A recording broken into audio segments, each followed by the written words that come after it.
And welcome back to All Things Rangers. I'll be your host for tonight, John Fulkowski, aka Philk. I think Mark is going to join us in a little bit.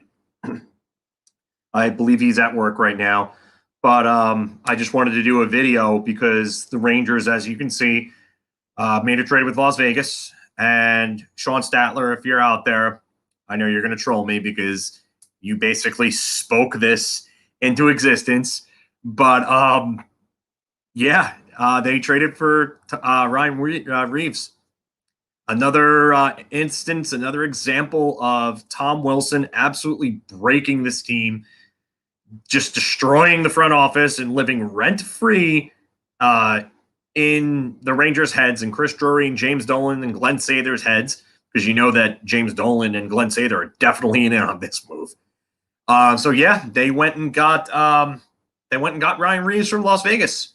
It's not a terrible move, I will say that, because of the fact that they only gave up a third-round pick for him, and I don't even believe that it's this year's pick. I will confirm that.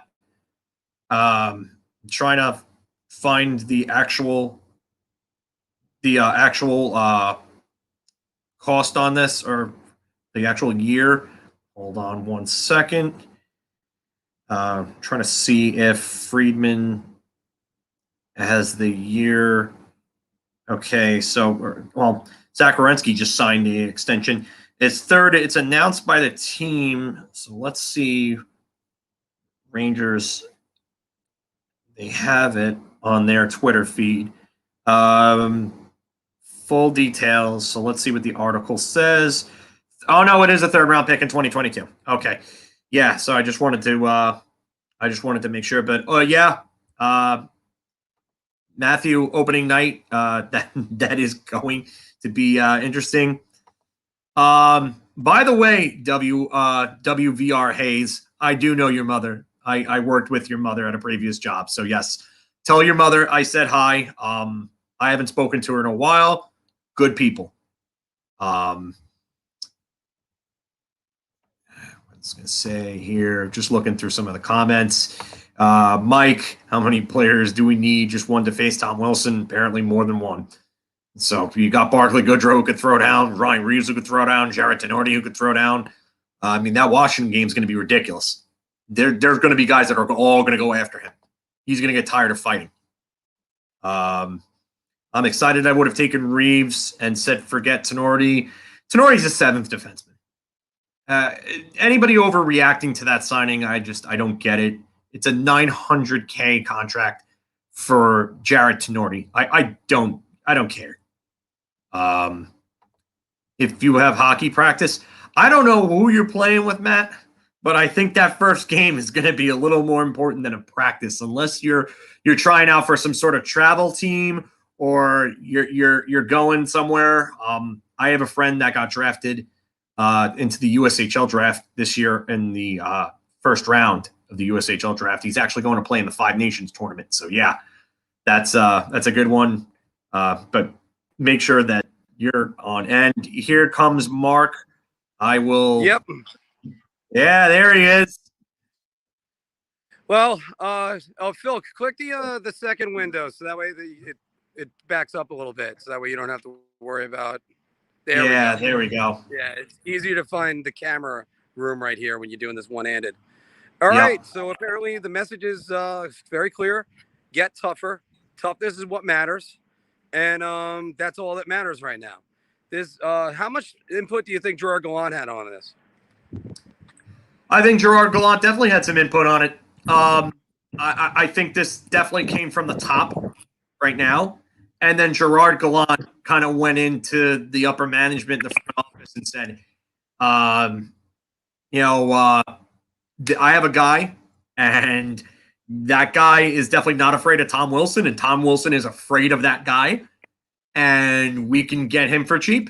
And you know what? I like this move better than I like the Buchnevich trade. I'll tell you that right now. Because if you would have traded a third for Sammy Blais or a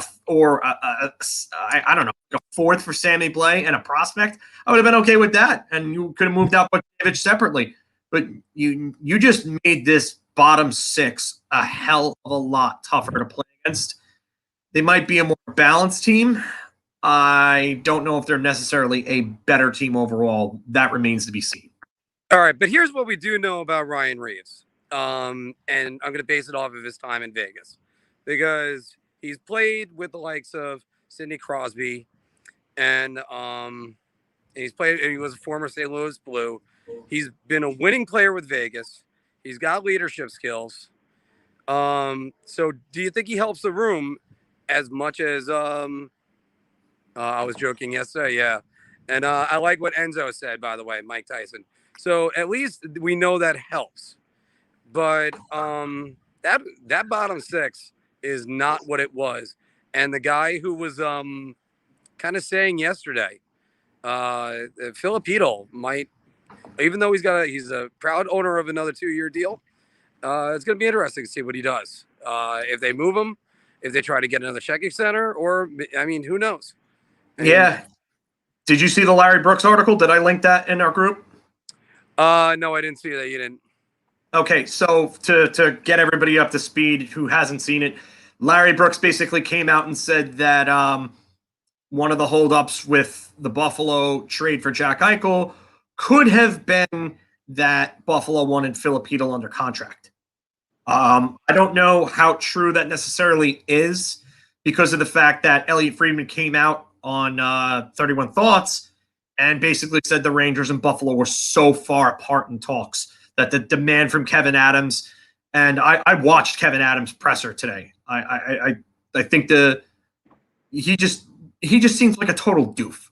He just doesn't know what he's doing at all. But yeah, I don't know if I necessarily think that Larry Brooks is right on that one. Could be part of it, but I don't think it's the main thing. I like this comment right here. I like the move. This is not pushing any of the young guys out of the lineup. We're going to be a tougher team to play against. I don't agree. I don't see any young guys getting pushed out of the lineup. Yeah, there's nobody that's going to be hurt by this. As far as the forwards go, this isn't like Reeves was a defender and was going to keep, say, a Braden Schneider or maybe a Matthew Robinson or Tomo Reunanen out of the lineup if that was the case. No, it's not. No. So zero problem with this move. That wasn't the comment I wanted to click on, but I'll put that up there. Joe Graves is a good one here. Is this Donald Brashear 2.0 or Reeves has anything else? Reeves has something left. Donald Brashear was a complete his career. Right. And also the circumstances when they got Donald Brashear, considering that the last time the Rangers played a game before they got Donald Brashear. He cheap shot Blair Betts. And he broke his orbital bone. Yeah. So that didn't sit well with some of the Rangers in the room. But whatever. I mean, it definitely didn't sit well with the fans, I can tell you that. And yeah, Ryan Reeves is no Donald Brashear. Let me at least get that clear too. Yeah. Ryan Reeves is a hockey player. So, yeah. But also, again, we talked about this before. We talked about it yesterday with Statboy Steven. We'll talk about it again right now. This is also a direct response to the Islanders. This is a direct response to the Capitals. This is not so much Pittsburgh, because Pittsburgh doesn't have the tough guys, and they lost Freddie Gaudreau yesterday. So that also kind of hurts their bottom 6 as well. Between Brendan Tanev and Freddie Gaudreau gone, I think Pittsburgh might be the first team that dips out of the two of them. But it's and just like DP says, Brashear was a jerk. That's the way Ranger fans always saw him. But all right. Yeah, I mean he was that was the last thing that was in my head. I thought that was a complete smack in the face to Blair Betts, who I thought, you know what? He wasn't a great player, but he was a serviceable fourth liner, and he worked his ass off for the team. And for the Rangers to turn around and just not sign him and then sign Donald Brashear, I thought was just stupid. Yeah, and it did not go down well, especially with Ranger fans. I forgot who our fourth line center was at that time. Might have been Brian Boyle. But yeah, it did not sit well. Unfortunately, I got about 15 more seconds. I'll leave on this. I think it's a good move. Again, this is something that that it's in the works because you got to match up against the Islanders. Look at those last 2 games against the Islanders, where the Rangers had a chance to make the playoffs. They did not show up. They got muscled out of the building. And then right after that, they had the Washington Capitals and the Tom Wilson incident. So that's where the response is. Hopefully, we don't have a Sergei Zubov trade that's going to happen. That's going to completely destroy everything. By the way, hi, Brian. Hi, Michael. Hi, Russell. You guys are all new guys as far as I can tell. But I got to get back to work. Boss Kirk is in Wantagh. I will see you guys soon. And where is... I got to figure out how to get out. Take care, Mark. Yeah, so Mark just wanted to jump in while he was at work. But yeah, I wanted to go and do this. What's going on, John?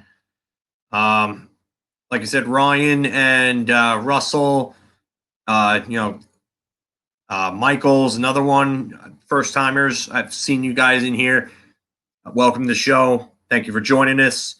Yeah, Uncle Freddie, Boss Croakers in Wantagh on Wantagh Avenue, just north of Sunrise Highway between the Southern State and Sunrise. He's right on Wantagh Avenue. So if you're ever in that area, you want to drink some good wings, some decent food, go in there and say hi to Mark. Mark will talk hockey all night with you. He will.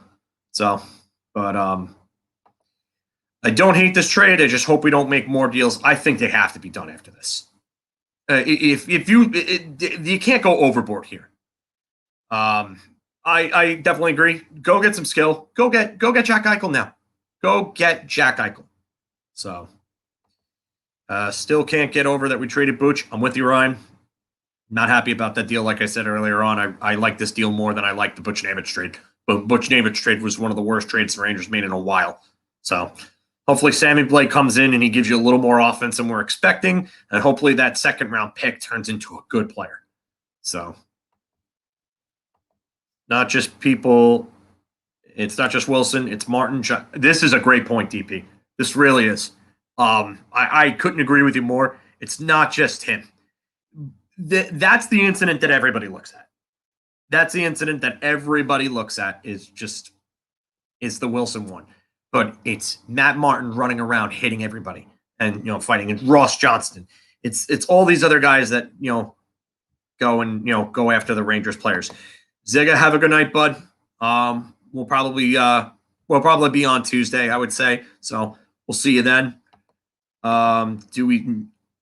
Yeah, I heard that too, Matt. I don't know if they go get Nick Ritchie at this point. I mean, now the bottom 6 is going to get a little clustered if you go and do that. So, this one, Butch, we were going to walk anyways. Yeah, I heard that, but I don't know why you would walk away from his arbitration. You have him for a year. What are you doing with this cat's face? That's why I think they're still in on Eichel. I still think. Thank you, by the way, Ryan. Have a good night, man. I appreciate it. Definitely like, share, and subscribe. And, hope to see more of you soon. So keep coming back. We'll give you more content, man. Dominic, there's a reason why every week, I wouldn't say it's that much. I think there's a little hyperbole to that every week. But yeah, I agree with the point, though. We can't rely on Trouba and Smith all the time. That's a good move. I don't think the Butch Nemec one is a good move. Yeah, like I said, Matt Wilson's the go-to example. We get pushed around by a lot of teams. I agree. Boston pushes us around too. I think they're not as big and tough as a team as they were like 5-6 years back. Still a tough team. They can play tough, but I don't know about that. I'm watching the NBA draft too, so I'm kind of doing both here. I might turn up the volume on the NBA draft because the Knicks pick is coming in once the Josh Christopher pick to Houston, once that goes away. But let's see if the Knicks trade down for a third time. That'll be interesting.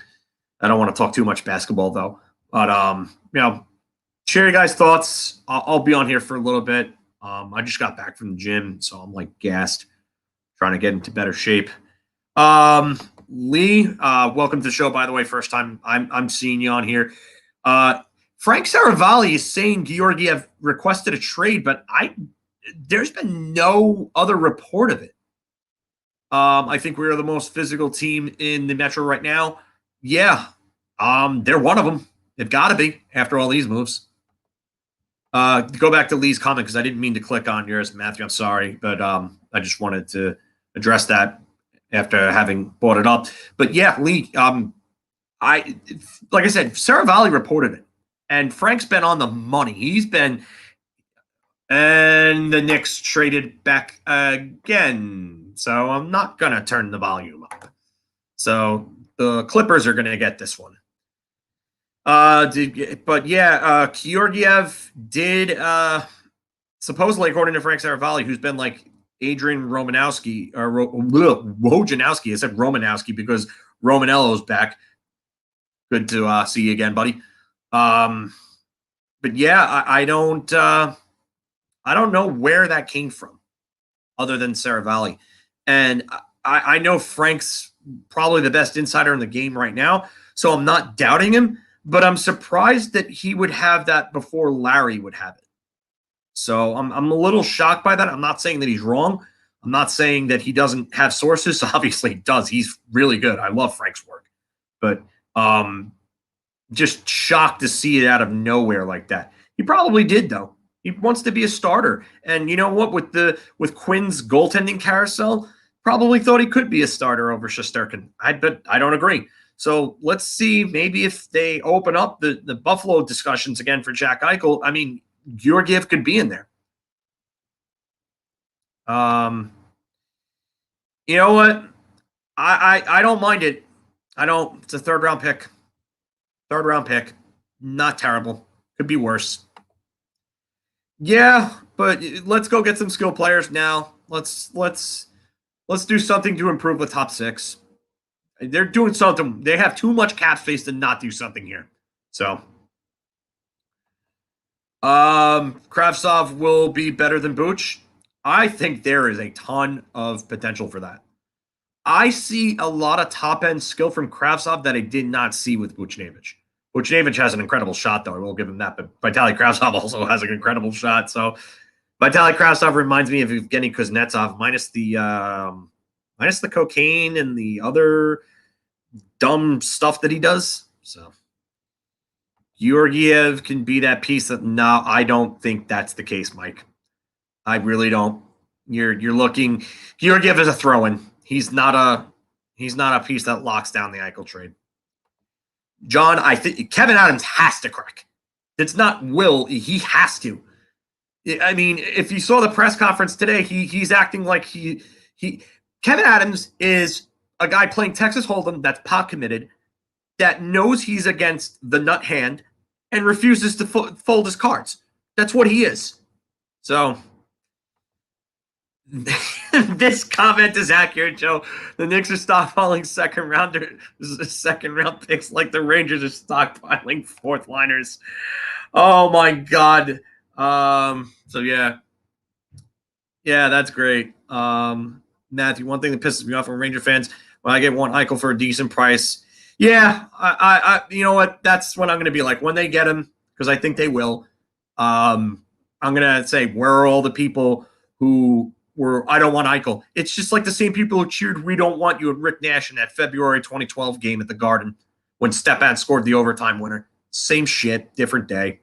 So Rangers are going to hurt people next year. Yes, and I guess that's supposed to be Ravio, because I think the 4 may be an A, but welcome to the channel. First time I'm seeing you in the comments. So, Mike, you're right about that. Buffalo has no starters. They don't have anybody worth a damn right now that Linus Ullmark is gone. Mike Tyson signs a 1-year deal. Yeah, can we get 1998 Mike Tyson? Like when he was with Stone Cold and fucking knocked out Shawn Michaels and helped Stone Cold win the WWF title. Saw that one already. Eichel will destroy their cap, James. I don't agree with that. They have the cap room for him this year. Could get tight. Mika Zibanejad's probably gone if they get Eichel, though. I'll tell you that right now. Because I wouldn't want to pay a 29-year-old, then at the time center, a 7-year deal worth anywhere from $63 to $70 million. So from $9 to $10 million a year for a guy who had an unsustainable shooting percentage these last 2 seasons, really. And he's not a top flight playmaker either. Doesn't make the players around him better. No, James. Yeah, with you on that one, Enrico. Joe Krav might be the guy. It's possible. It is possible. I'm not gonna lie to you. Gordy. All right. So Statboy Steven met Gordy Clark at the 2019 draft in Vancouver, and he said to Statboy Steven that give Kravtsov 2 to 3 years, and he is going to be an absolute stud. He said that it was at the time was the best draft pick the Rangers had made in quite some time. And Gordy's been with the club for a long time. So Adams is shitting himself right now. He screwed himself. Yeah. And you know what? This situation, like I said, is the Eric Lindros saga 20 to 21 years later. And it's going to get ugly. It's going to get ugly. And I don't know if you saw what John Sebastian Day said about Jack Eichel. I'll go pull up and I'll put it on the screen because I want you guys to see this.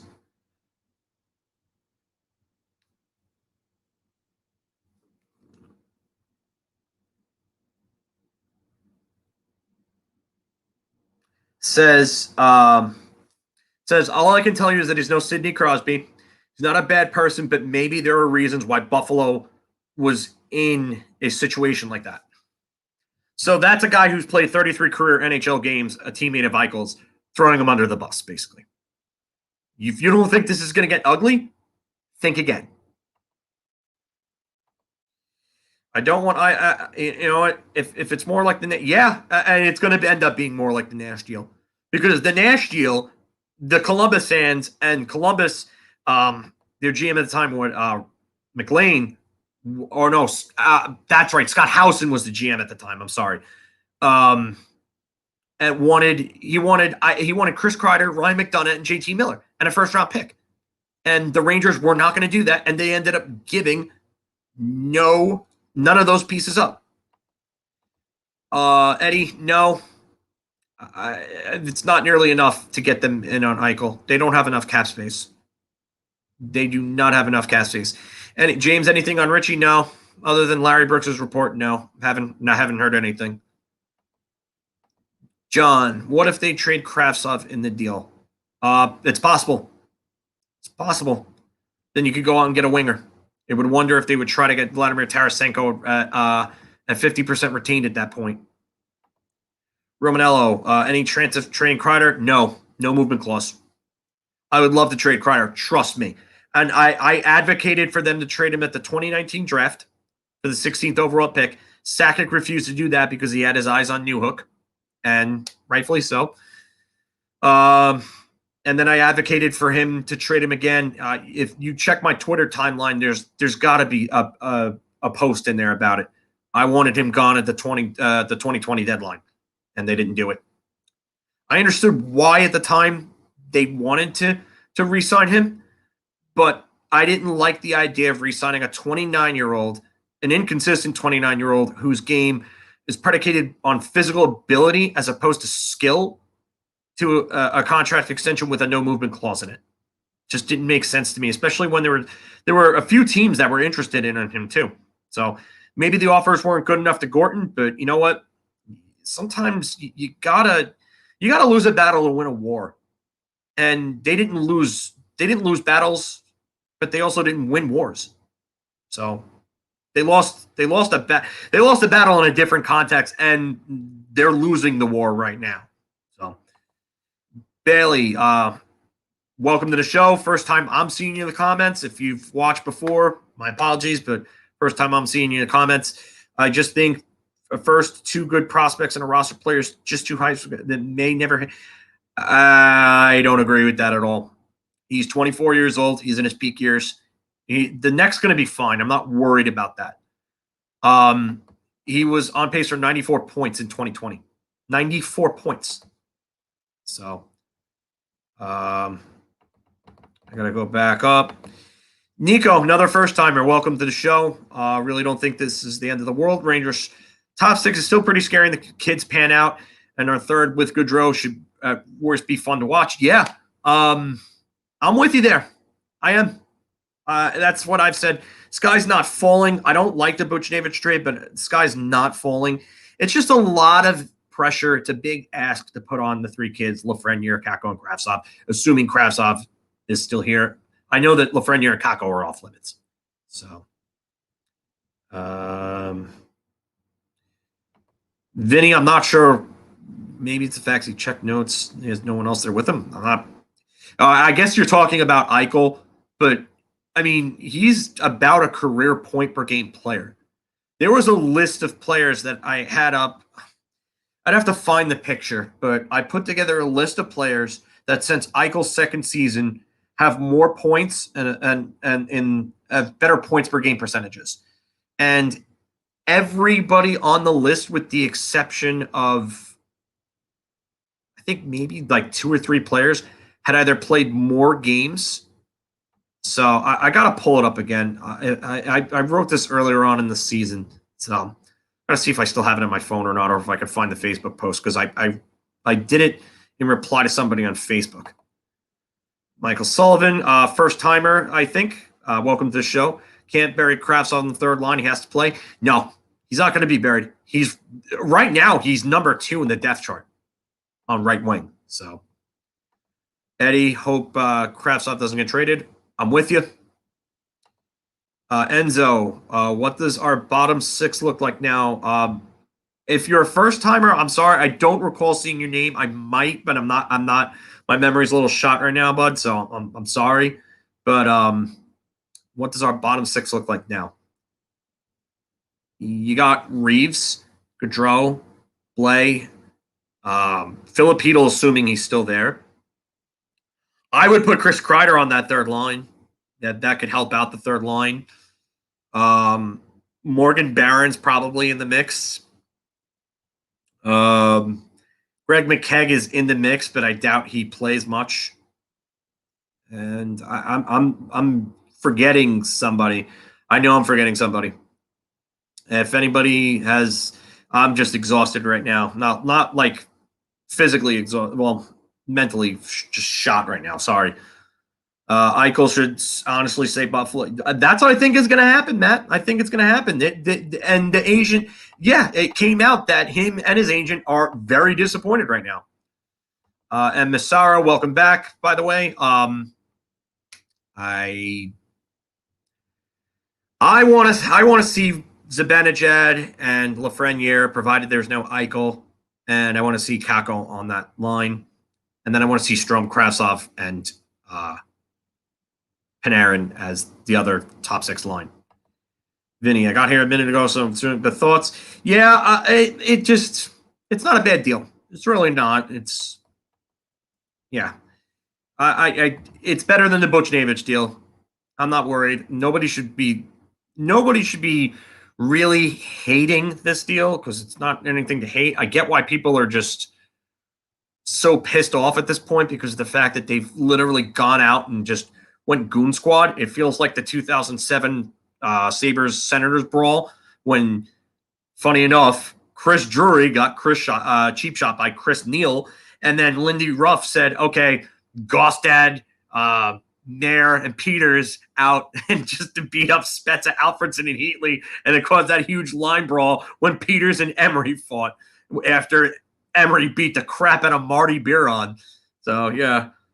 I think Eichel with 50% of the team. Buffalo's not doing that. They're not retaining $25 million of a $50 million left contract. They're not retaining $5 million a year against their cap. Sorry, but the cost for them to do that would have to be astronomical. That would require the Lindros 1992 return that they're looking for. So that's probably not happening. Shanahan was a leader and an asshole, depending on Messi is loved in NY. I don't know how Shanahan came up. Yeah. I don't know. Justin, do you think they have some protection means consistency from Chytil? By the way, for if I'm not correct, first time viewer, welcome to the show. I don't know. I don't know if it's necessarily that. I think it's more of Gallant having faith in these guys and not benching them the second that they do something wrong. And I think Gallant's a better coach than Quinn. So I think he's going to get through to these guys. He's a player's coach. Everybody that's ever played for him said he's the type of guy that makes you want to run through a wall. So yeah, I want that in a coach. And Gallant, I trust. Yeah. Just too bad. Just too bad real life is not NHL 21. Do we want Jack? Yes, we do. Or at least I do. That's up to you, though. You don't have to want Jack Eichel. I understand why people don't want him. So, your call. I do. I would take him over Zibanejad. I think it's a better bet going forward. 4 years younger, a better contract. If it came down to giving Mika Zibanejad $9 million or Jack Eichel at 10, I'm taking Jack Eichel all day. All day. Strom's trade value. Market determines it. Depends on what the ask is. Depends on how many teams are willing to meet that ask and how many teams are involved in the bidding. I would say maybe a late first and a prospect. Who knows? Seems like defense is more in demand than forwards are, though, even though centers are usually never available. So maybe that swings something in the Rangers' favor. Nico, you're welcome, buddy. Keep coming back. Just remember, like, share, and subscribe, please. We would appreciate that. We do the content as often as we can, stuff like this. We try to do live videos. If I'm available, I'll do a live one. Mark works nights, so he's at work right now. Thursday through Sunday, I believe he's at work on nights. So I'll do him. Anthony will probably join in when he gets back from his vacation as well. Is Dolan or Sather behind these moves? I think both of them are, Everest. Welcome back, by the way. I think both of them are. And I think Gallant had some input on this one because there's obvious familiarity from his days in Vegas. Third round pick in 2022, Coco Marsh won. Welcome to the show, by the way. Bruce, what would a sincere trade be for Eichel? Wow. It's a good question. The thing is, there's a lot of extenuating circumstances right now. He's got a $10 million AAV, and you're talking about a flat cap world. Then you add on a major neck injury. Then he wants out. Then he has a no movement clause that kicks in next July. So normally there would be a haul for a player like that. If those conditions weren't the case, there would be a haul for a 24-year-old elite center like Jack Eichel. He's probably a top 10 forward in this league. So don't kid yourselves. But I want to say obviously first round picks in there. You're talking probably about two top level prospects, like blue chippers. So you're talking like Kravtsov and Lundqvist. You're probably talking like a young roster player like a Chytil. And then maybe an established roster player like Buchnevich would have been, or Ryan Strome, provided that Ryan Strome was under contract for a while. But I mean, if all the variables didn't exist, then you're talking about adding Kakko and Lafreniere. Adam Fox is off limits. So if Buffalo wanted Adam Fox, I would tell them, you're giving me Jack Eichel and you're adding Rasmus Dahlin, because I'm not giving them Adam Fox without getting Rasmus Dahlin in return. No way. I said no one was there. Yeah, I figured you were talking about that, Vinny. I just wanted to ask. But yeah, Jack Eichel's put up great numbers on bad teams. He's just about, like I said, he's over a career point per game player. New York, who do we give up? New York Ranger, third round pick, 2022. Vinny, thank you. I knew I was forgetting somebody. Kevin Rooney. John, yes, Dryden Hunt. I don't really think he's going to play many games. So just probably AHL depth, if anything. Gauthier, yeah, forgot about him. I wonder if he gets traded. Yeah. Like I said, you got me there. Thank you. Hold on. I just had a comment up. I'm listening. I'm just running behind in your comments, guys. Joe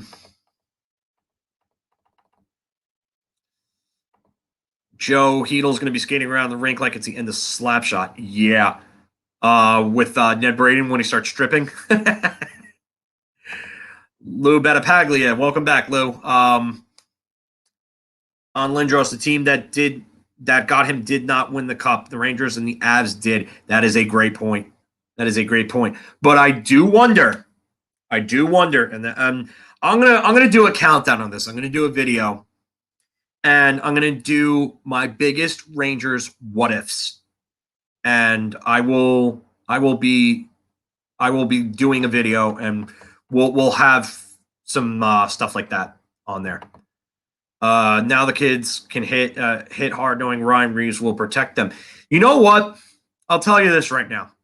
Remember when they got Artemi Panarin and David Quinn said one of the most accurate things I think he could say when he said, well, we just got a player that will make everybody else on the team stick their chests out a little more and act like, hey, we can win some games. You know what? I think there's an effect to that with Ryan Reeves. I really do. I think that you got team toughness now, and I think that there is an element to that, an intangible. It's a mental thing, and you can't measure that on the ice. So I do agree with this New York Ranger. Robert, Schneider or Nils? Schneider. No, keep one. I'm sorry if you had to. I thought it said you had to trade one. I'm reading too fast. Sorry. Nils. I'm keeping Nils all day. I think Nils could be special. I really do. James Heedle is the Michael Onkeene character in Slapshot. Best movie ever. Hey, Hanrahan! I'm not going to finish that one because it's a little too lewd for this. So I'm not going to finish that one, but I know you guys know that reference.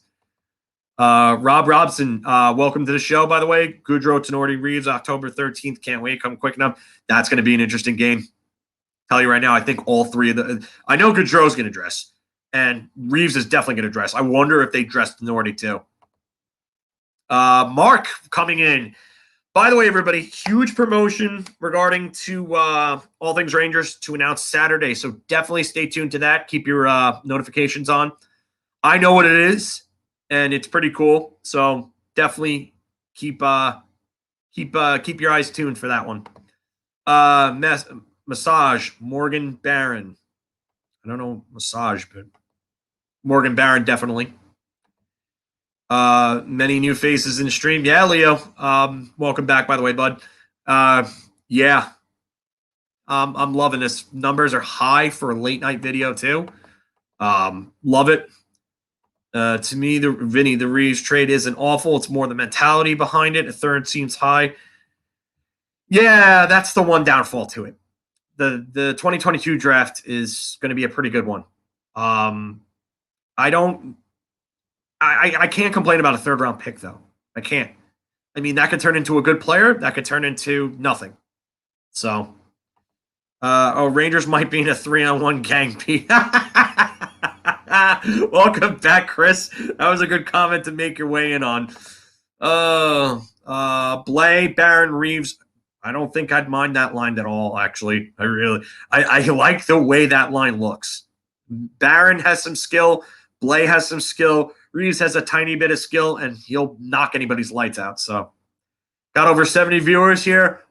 Awesome job, guys and girls. Please keep coming on in. Making my night go. I'll definitely be on for a bit here.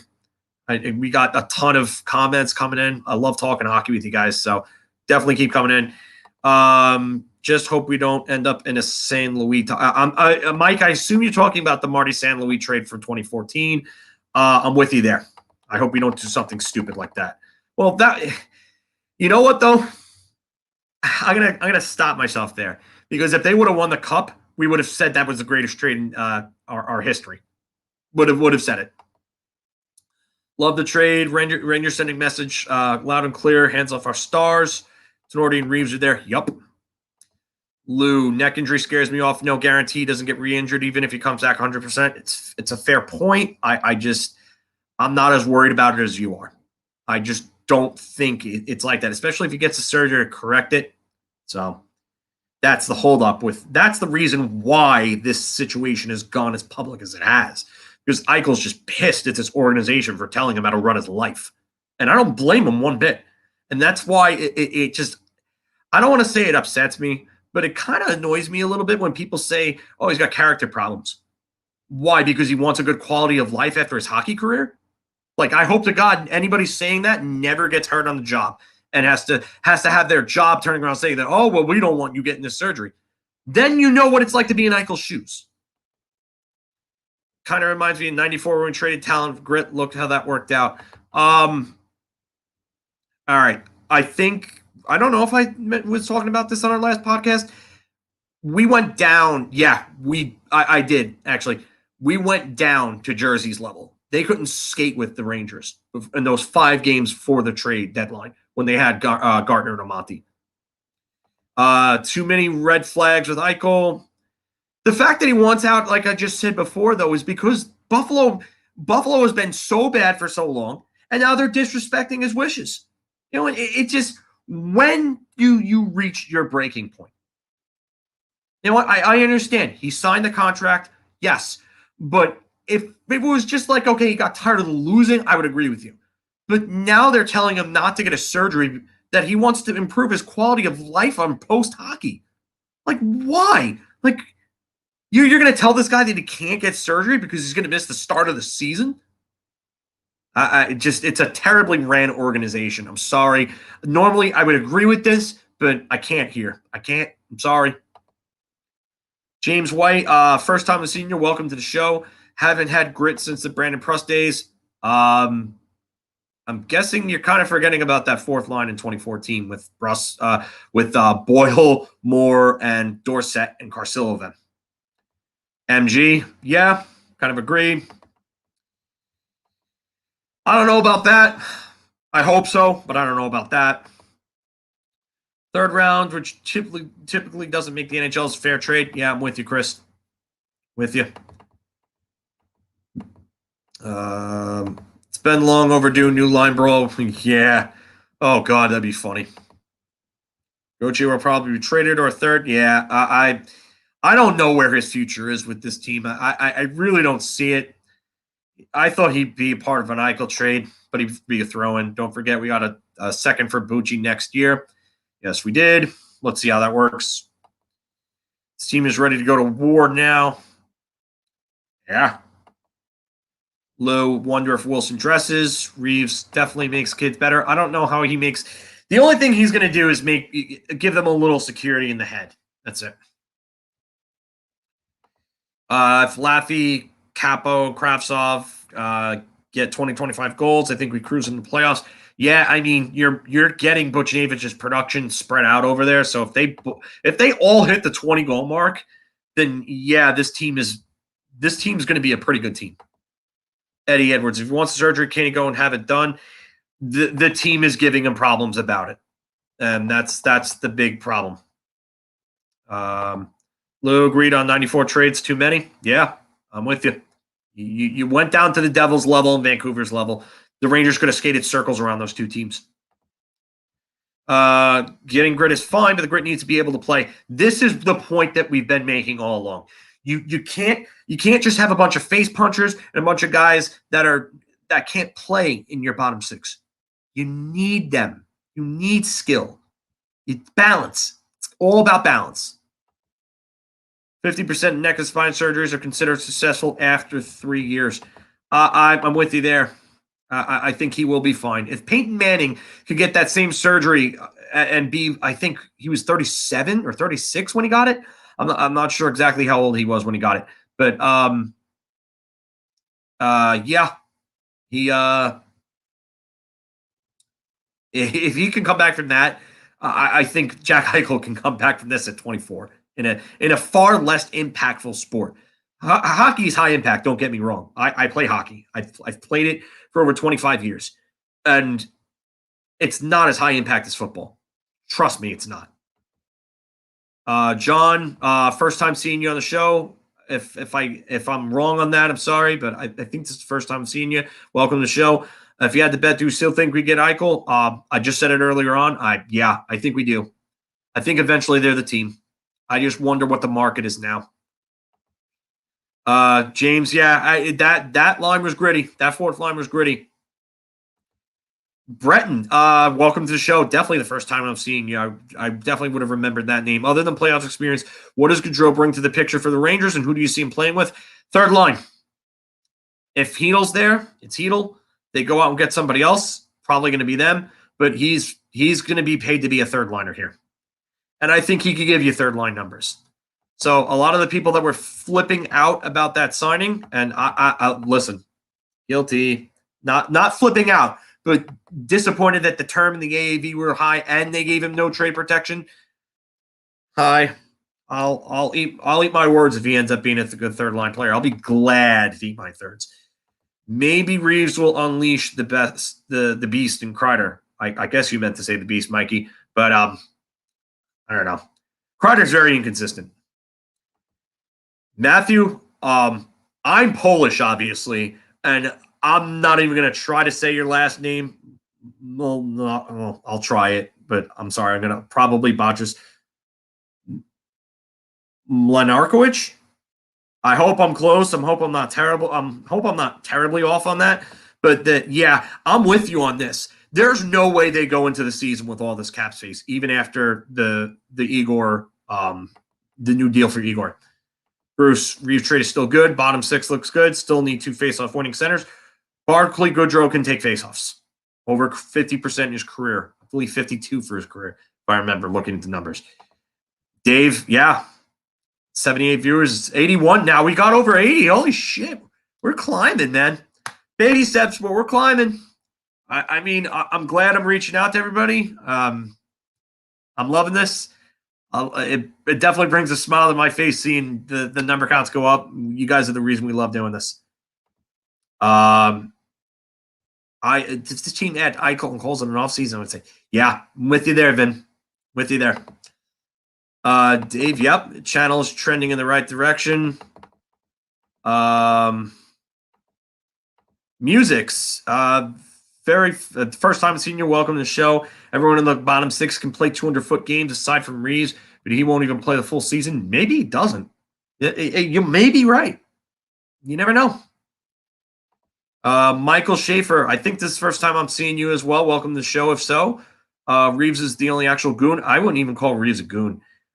When I use the term goon, I'm thinking of guys like Peter O'Rell, Sandy McCarthy, not Sandy McCarthy because he could actually play, Steve McKenna, Dale Purinton, Jim Cummins. We're talking like face punchers that couldn't play. We're talking like pre-2004, 2005 lockout guys that would never last a second in today's NHL.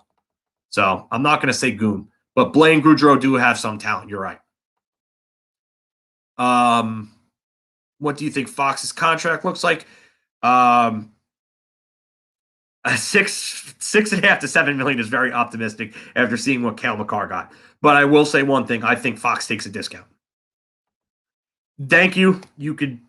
I wish I had audio so I could hear you say it, but I'm Polish, and I assume you're Polish as well because that looks like a Polish name. But I tried. I'm sorry. No one is messing with Rangers with Ryan Reeves. David, you might be right. Welcome back, by the way.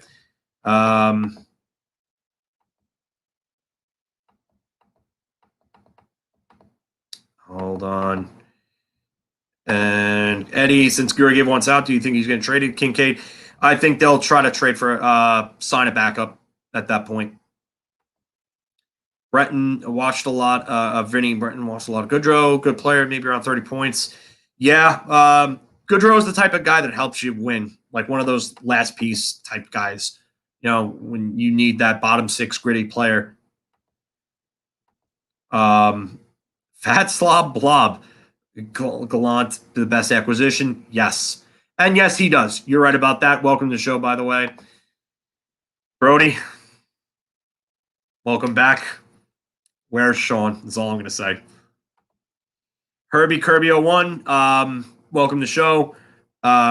Great fighter, team guy. What else does he bring to this team? He can play. He's not a bad player. He's not a terrible player. Reeves.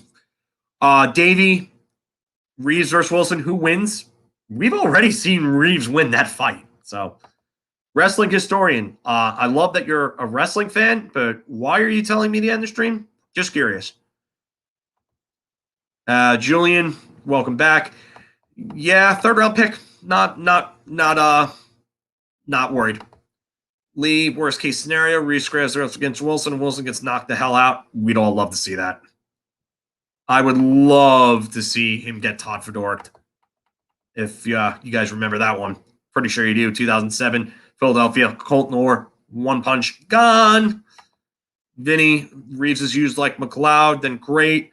13th forward when you need him. I think he will play. I think he's going to play more than some might like. I have a feeling. Revo going into rotate with Barron on the fourth line. Possible.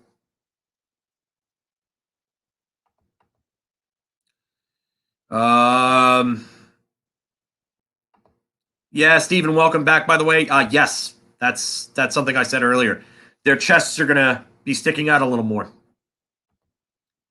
Yeah, I saw the Werenski deal. I think Adam Fox is probably going to be around 8.5 if he takes a discount.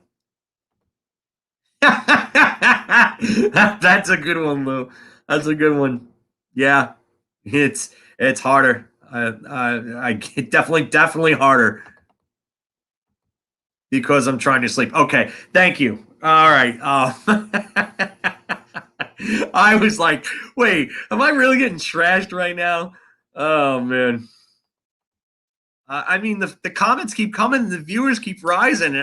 I could talk hockey for a long time. I got time. I really do.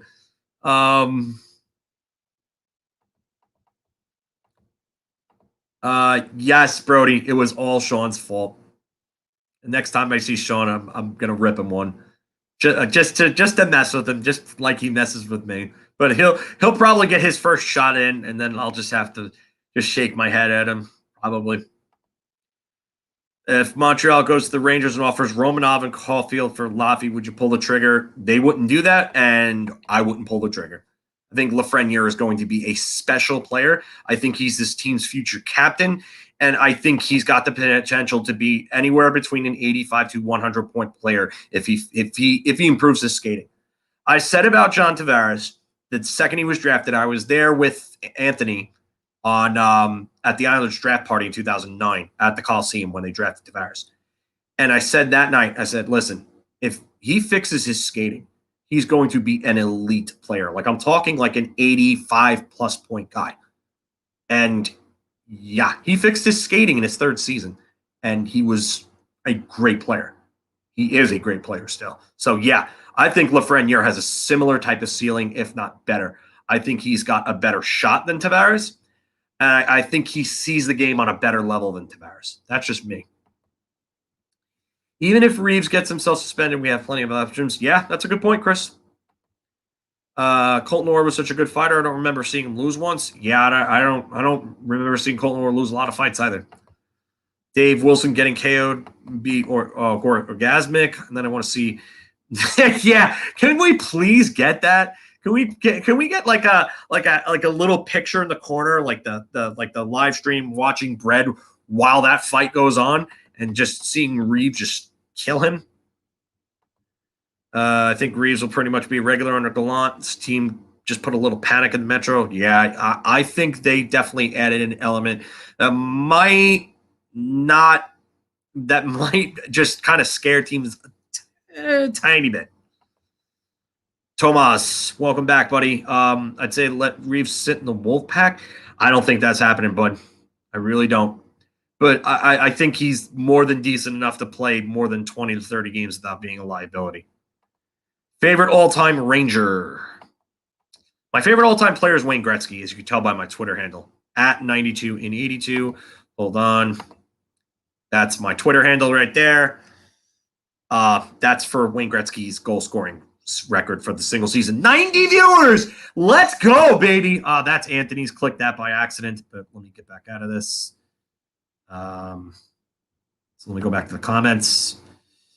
Favorite all-time Ranger, though, Brian Leach, to answer your question, John. I love Brian Leach. The way I played wow, we just went down to 85. Jeez. Somebody got tired of me screaming.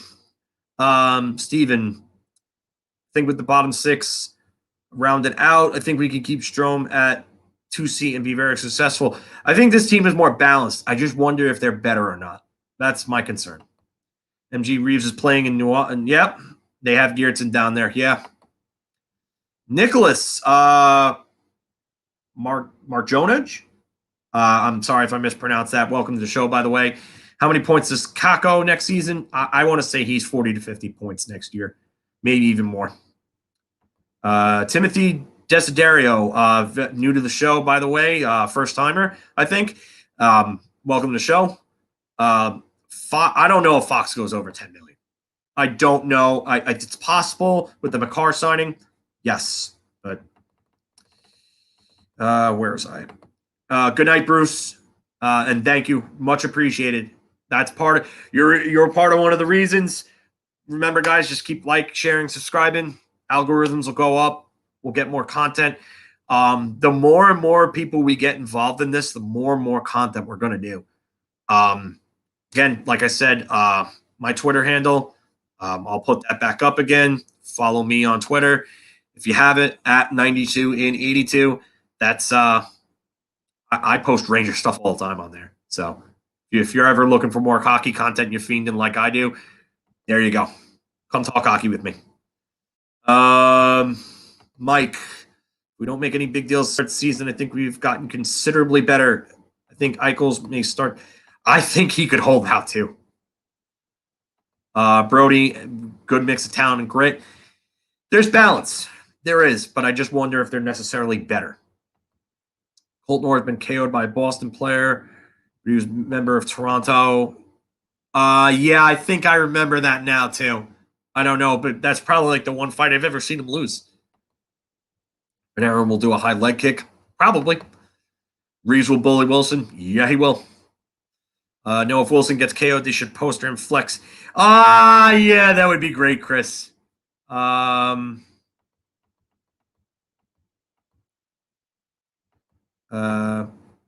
Yeah, Dave, you told me about that. Yeah, the NHL 94 tournament. MG was hoping this would happen and wish they would extend him just a couple more years. Maybe they do. Musics, love how people say we ruined the rebuild. I don't think we ruined the rebuild. I question the sanity. That's what I do. What about Gartner? I can't believe he was traded in 94. Me and you both, Davey. I loved Gartner as a kid. I loved him. He was one of my early favorites as Rangers were Messier, Leach, Gartner, and Amonte. I loved those 4. And I loved Zubov when he came up. So Gartner, that was one of my first sad moments as when my uncle told me that Gartner was traded. That's well, for a 3rd round pick, that was a trade that still think about fuck Wilson. Let's see that. Yeah. Basically. Fox is worth $10 million, but I'm sure he'll give us the hometown discount. I think so too. He forces his way away from 2 teams to come here. I don't see him not doing it. Because you got to think about it. You're still going to get paid. You're still going to get a lot of money. If he comes in and let's just say he does 8 years, $64 million, that would be a steal, and that would help the Rangers put together a real good team around him. This is the completion of the build. Musics, yeah, we do. We have a balance, but there's some young players that have to step up now. So let's see how they do. Leo, how much research? I would say 2 to 3 million. Probably closer to 3 million at that point, maybe 4. Tenorti or Bukaboom? Are we talking Mark Tenorti or Jared Tenorti? As a Fox, you still have Trouba, Nils, and Schneider. I wouldn't deal Fox. I would not deal Fox. Special player. Douglas, first time to the show. Welcome to. I do not believe Eichel is a leader. If you saw what I posted before, a picture from a post online on Twitter, and it said, yeah, I would it said that from John Sebastian Day, who's like played 33 games in the NHL, basically called out Eichel for not being a leader. So you know what? If he goes to a team where he doesn't have to be the guy, or he's surrounded by talent, then you don't need him to be a leader. And in New York, he wouldn't need to be the leader. Book, yeah, Book's a tough guy. He was a hard player to play against, and the Matt Johnson sucker punch was an absolute joke. The fact that Matt Johnson got the suspension that he got for that, as little as he did, was a joke. December of '98 out in LA. I'll never forget that sucker punch. Gardner was one heck of a sniper. Yes, he was. He was one of the better goal scorers of all time.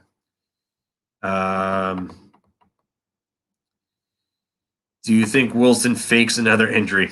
Yeah. Then you know the Rangers are in his head. Brian McGrattan was the Bruin. Yeah, Brian McGrattan was a tough guy. There's no shame in losing to a guy like that. Agree with Brody. $9 million for Fox. It's blue. That's more than possible. Robert, first, if this was your first time, welcome to the show. Thank you for having us, and have a good night, man. Fox and Laffy are two unmovables unless the Oilers are going to give us McDavid. Yes. Yes, New York Ranger. We don't need Eichel to be the leader. Youth need to step up their game. Yes. Yes, they do. Kravtsov as well, MG. Kravtsov as well. Drury's being very smart with Eichel. He's waiting for the price to drop. Yes, he is. Adams, like I said before, Adams, any of you guys play Texas Hold'em, Adams is the guy that's pot committed, has a bad hand, been trying to bluff, and knows he's up against a nut hand. Like he's a guy that has two pair, and he knows he's up against the full house. He knows he's up against that full house, and he doesn't want to get out of the pot because he's spent too much already. So, Bugard was a beast. Yes, rest in peace, Derek. Wilson will have the blue flu. Yeah, can we hashtag that? Let's get that going on Twitter. Blue flu. 8.5. I hope. That would be a steal for Fox. Wilson fakes an injury. Reeves will meet him at the airport. I think a lot of people should meet him at the airport. Thoughts on Chytil's extension? That's actually a good one, Julian, because we haven't talked about that tonight. I think it's good. 2.35. How can you complain about that? Can't. Nothing to complain about there. Good player. There's definitely some room to grow. I think Gallant will help that. I wonder if he's here the long term. That's my only thing. Jay Kanks, thank you. I think this was the first time I'm seeing you on here. So thank you for joining. Definitely have a good night and come back for more. I play poker online. I used to be on Poker Stars a lot. Joe, guys never get penalized for cheap shots against the Rangers. League still hates the Rangers. No, I don't think the league hates the Rangers for that. League hates the Rangers because of James Dolan's website run-in with them about 10 years ago. There was almost a lawsuit over that because they wanted the Rangers to change the NHL website layout because Dolan hired outside people to do the Rangers website for all those years. And they kept finding the Rangers, and they eventually settled on it. So I think that's part of the reason why. And Dolan's also kind of hard to get along with. He's one of those hard-headed guys. My aunt worked for him. So, nice analogy. Thank you. It absolutely is true. You think about it. Dave, Dan Cloutier was on the ice for this. Yeah, he wanted to go out. Yeah. I don't know if Cloutier would have pummeled Johnson because he wasn't a big guy. Johnson was a big, tough guy. He was just a scumbag and a coward for doing what he did. 84 hockey fans, but only 30 likes. Yes, thank you. Thank you. I appreciate that, Brody. Please, the likes help us here. Matthew, Kevin Adams thinks he has all the leverage when every day he's backing himself in the corner. I've said this so many times. I'm right on board with you, man. Right on board with you, Matt. wish Chytil's was a 3-4 year deal. I don't really care. You can bridge him. I miss Adam Graves. I think we all miss Adam Graves in his prime. That 99 season was a absolute throwback year for him, scoring 38 goals out of nowhere. He only had like 50 points that year, but 38 goals. He's top 10 in the league, I think, that year. I think Adams will have to lower price. Yes. Fatslav, blah, but let's see. Eichel will be the only, will be that much better not having to be the, yes, that's what I've been saying. That's what I said before. John, Adam Graves was my guy. Yep. He was a lot of guys. He was, and my aunt worked with him, loved Graves. My aunt used to joke around with my uncle when she actually divorced him. I still call her my aunt because she's awesome. And she still comes to our family functions and stuff because she's just loved by our family. But she used to joke around with my uncle, and she said that she would leave him for Shanahan. She had the biggest crush on Shanahan. So, Adam Graves, yeah. Who didn't love Adam Graves? Not only that, but he was an even better human being than he was a hockey player. Great part about him. I jumped out of my seat when I heard about Ryan Reeves. Francesco, I think I've seen you before. I'm not sure, but if you're a first-timer, welcome to the show. But yeah, I don't think it's a bad move. For real, who do you think we give up for Eichel? One of those prospects is going to be in there. God, I just got a feeling one of those prospects is going to be in there.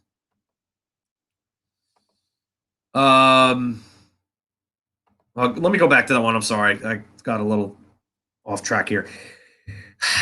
I've said this before, but I think you're looking at a roster player. I think maybe a roster player or two. I think Chytil would be in that deal. If Brian Strom's not in that deal, then he's moved separately to add another piece to that deal. There are just so many moving parts that could be involved in this deal. I just know that something's going to happen because they're not going into all this season with $15 million in cap space. They're not. But I can tell you one thing. If they do, and Eichel has the surgery and sits out, and they wait to make the trade until after he's like ready to go, then you have the cap space to bring him on. But usually you do not see high AAV deals in the middle of the season because they're harder to work into. Rick, welcome back, buddy. Rangers final line protection for the young skill players. Yeah, I mean, they do. Dolan needs to go. I'm out west, so yeah, Dolan messed them up for a little bit, but they had a resurgence this year, and they're finally right on the right path. So they're looking like a free agent destination too now. Think Chytil and Georgiev? Yeah, I know. We talked about that earlier, Dave. Lou, love Adam. Talked to him. Hartford. Quality guy. I've met Doug Waite, another quality dude. Former Ranger as well. Me too, Francesco. Yeah. And thank you, MG. Thank you. You watch Adams is going to trade Eichel for a third-round pick. I don't know if it's going to be that. I don't think it's going to be that low, but it's not going to be something that the Sabres fans are going to like. He's cornering himself. He's cornering himself. That's it. He's cornering himself. Do they make the playoffs? I think it's possible. I think Montreal's going to be worse. I think the Islanders are going to be a little worse. Pittsburgh will probably be about the same. Carter's under contract for another year, but can he continue at the level that he was at down the home stretch for them and in the playoffs? I don't know. Now that he's going to be a year older. You're 100% on Adam Graves? Yeah. The 52-goal season was something that wasn't going to be replicated, but he was a 30-goal scorer in a few years. So probably the best garbage goal scorer I've ever seen in my life. I mean, if you wanted a guy that could go in and get all those dirty goals around the net, high slot, behind the net, Adam Graves was your guy. What's Othman's potential? Othman's potential is a top six winger. He's a potential top six winger. His skating needs work. He's got a really good shot, and he's got really good hands. So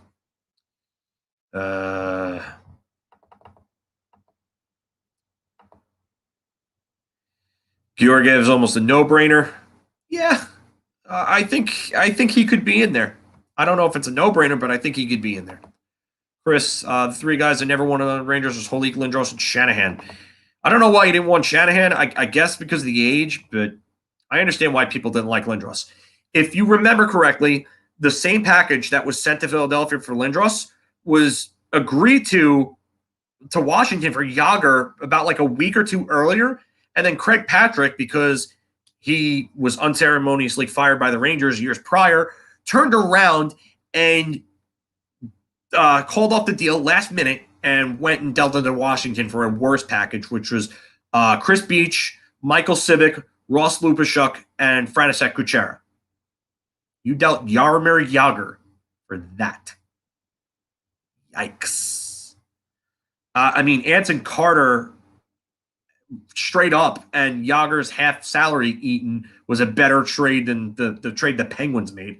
The journeyman number 6 defenseman and a top prospect who was falling. His stock was plummeting because he was a top prospect in a shit draft in '99.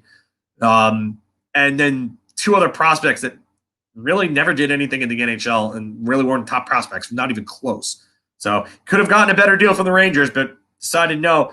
I'm just going to deal him to another rival and get even less for him. Good job there, buddy. Been here a few times. Love the content. I'm sorry. Like I said, I'm shot. Sorry. I thought I'd seen your name before, but I wasn't 100% sure. So, Davey, Kravtsov, Lundqvist. Nils Lundqvist is untouchable. I can tell you that right now. They do not want to deal him. I know that for a fact. Mike, I think they could go in with 15 mil weight. That might be part of it. New York Ranger, Chytil, Robertson, Georgiev, Jones in a first. I mean, if it comes down to it, maybe that gets it done if he backs himself into a corner. Adams missed the chance to get his best return for Eichel. That was before the draft. Now, yeah. And they won't even, yeah. Timothy, you're 150% right about all that. MG, thank you. It's funny that you call me Phil. It's actually with a K at the end, Filk, F-I-L-K, like short for my last name. You are not the only person that does it. Trust me. I have a friend named Javier that literally called me Phil for like a month and didn't even realize. I have other friends that have done it. Missed the playoffs in 93, Cup in 94. Lou, I would be careful with the parallels. Yep. Welcome back, by the way, A001. Yeah, I'm not going to say the full. I'm just going to call you A001. I know I've seen that before, seen you in here before. You love this move. I don't mind it. I kind of like it a bit. For a third-round pick, not going to complain. Joe, Drury needs get Cashman. Brian Cashman just pulled off 2 great moves today. He really did. He really did. It's funny because a lot of Yankees Twitter bashed Cashman for the longest time, and now they're pretty quiet about him. Gravy was the ultimate place at the right time, the ultimate right place at the right time guy. Yeah. Chris, yes, he was. He had an affair with Craig Janney and got Craig Janney traded out of St. Louis. Affair with Craig Janney's wife. Sorry, wow. This is how you know I'm shot. Yeah. What grade do I give Drury so far? C-. Buchnevich trade was bad. Some of the other moves were all right. Vinny, yeah, somebody said this before, Vin.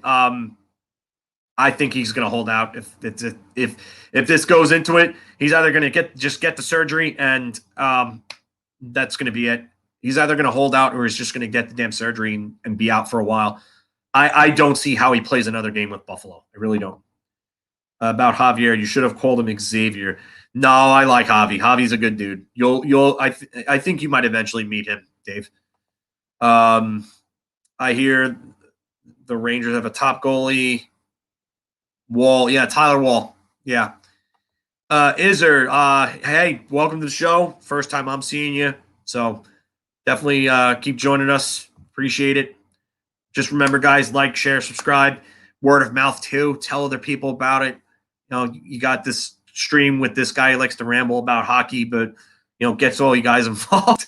So hey, anything we could do to just grow this channel, because like I said, we want to take off and we want to do even more content. Then if they counter with our docs, say, then if you don't need it, then you can just say, okay, these few, yeah, I mean, it could get very, very hairy, and it could get very, very ugly. I am too excited. Can't wait for the season. Drew's on a mission. Yeah. I know this is a Ranger thing, but can you answer your opinion where the Hawks will place next year? I'm assuming you're a Hawks fan by the question and your name. They made some decent moves. I don't know where their depth is, though, on defense behind Seth Jones.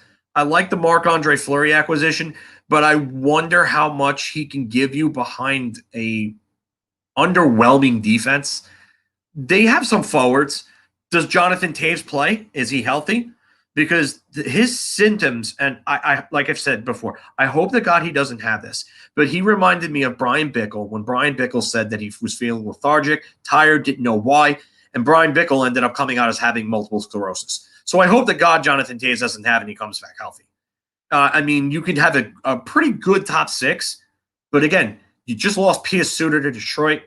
That was a good contract for them. I don't know why Chicago couldn't give him that deal. So they need to stop the shit and just trade him. Time to move on. Yep, I agree. I don't think Wall did. Wall was also a first-year goalie from the NCAA. So and Hartford lost some talent. So probably before my time, but always liked Tomas Sandstrom. Tomas Sandstrom was in my time. He was just in LA when I first started watching hockey. So, but yeah, him and Tony Granato for Bernie Nichols. Bernie Nichols was in the Mark Messier deal along with Stephen Rice and Louis DeBrusque and cash considerations. Adam went all in. What are you talking about, Pockman? Oh, Momo. All right. Well, welcome to the show, Momo. I think it's the first time I'm seeing you. You either call, you fold, baby. I'm with you there. Just do it. Thank you. I appreciate that, man. I mean, I'm going to just want to say this. We are going to be expanding to be talking about more NHL teams. If we get some more viewers and subscribers, we're going to do more across the league stuff as well. So that's another goal for us. I want to start writing pieces online, and you know what? We want to cover more teams across the league as well. I have center ice. Actually, I've had NHL TV, but I've had some form of either NHL TV or center ice every year. So I watch a ton of hockey, a ton. So yeah, we're going to be doing more stuff. So tell everybody, like, share, subscribe. Hopefully we get some more fans of some other teams in here soon. Kedrick, I think I've seen your name in here before. If not, welcome to the show.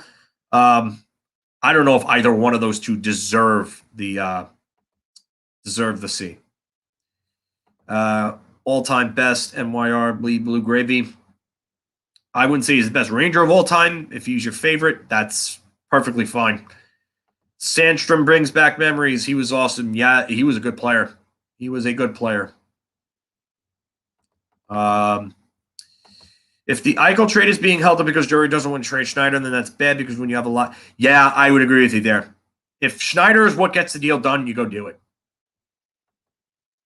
Problem with Eichel is we don't have the money for all of our guys. They can do it. And I think if they get Eichel, I think Mika is gone. And I'm not really too worried about that because, like I said before, Mika Zibanejad, when his next deal begins, will be 29 years old. He shot at 19.7% in 2020, and I believe he shot over 15% this year. Those shooting percentages are not sustainable. And just to give you a reference, I've referenced this before. Alexander Ovechkin, considered the best goal scorer of this generation, probably the second best of all time at this point. 15.4 shooting percentage, I believe, in 2018 was his career high. So you're not going to continue at a 15%, never mind 20% clip. I hope Fleury plays. Yeah, class act. I like Fleury. I used to think he was overrated, but he's climbing his way up. I'm not following the Rangers as much, but I want to because they have a bright future. What is your bottom 4D looking like for next year? I think Nils Lundqvist takes the third pairing right spot. I think he plays with Patrick Nemeth on the third pair. Patrick Nemeth plays on the left side, and then the Keandre Miller, Jacob Trouba pairing plays. And just as a side note, if it meant getting the deal done, I would include Miller for Eichel. You're as bad as me, Phil. I watch as much hockey as possible. Yeah. It's probably why I don't have a girlfriend. Just going to say that right now. I'll be totally honest. Leo, from what I've read, Trouba, Lindgren, I wouldn't mind seeing Ryan Lindgren get it. I think he's more of an A type guy, but I think I wouldn't mind him being captain. He is somebody that everybody can play to by example. He's the type of guy that I could see his plays and him getting banged up and playing through it would make me want to run through a friggin' wall. John, thank you. Thank you, man. Thank you. Great name, by the way. Just shameless name plug there. But yes, see you again soon, buddy. Have a good night. Mike Lowe, first time I think I'm seeing you in here. So welcome to the show.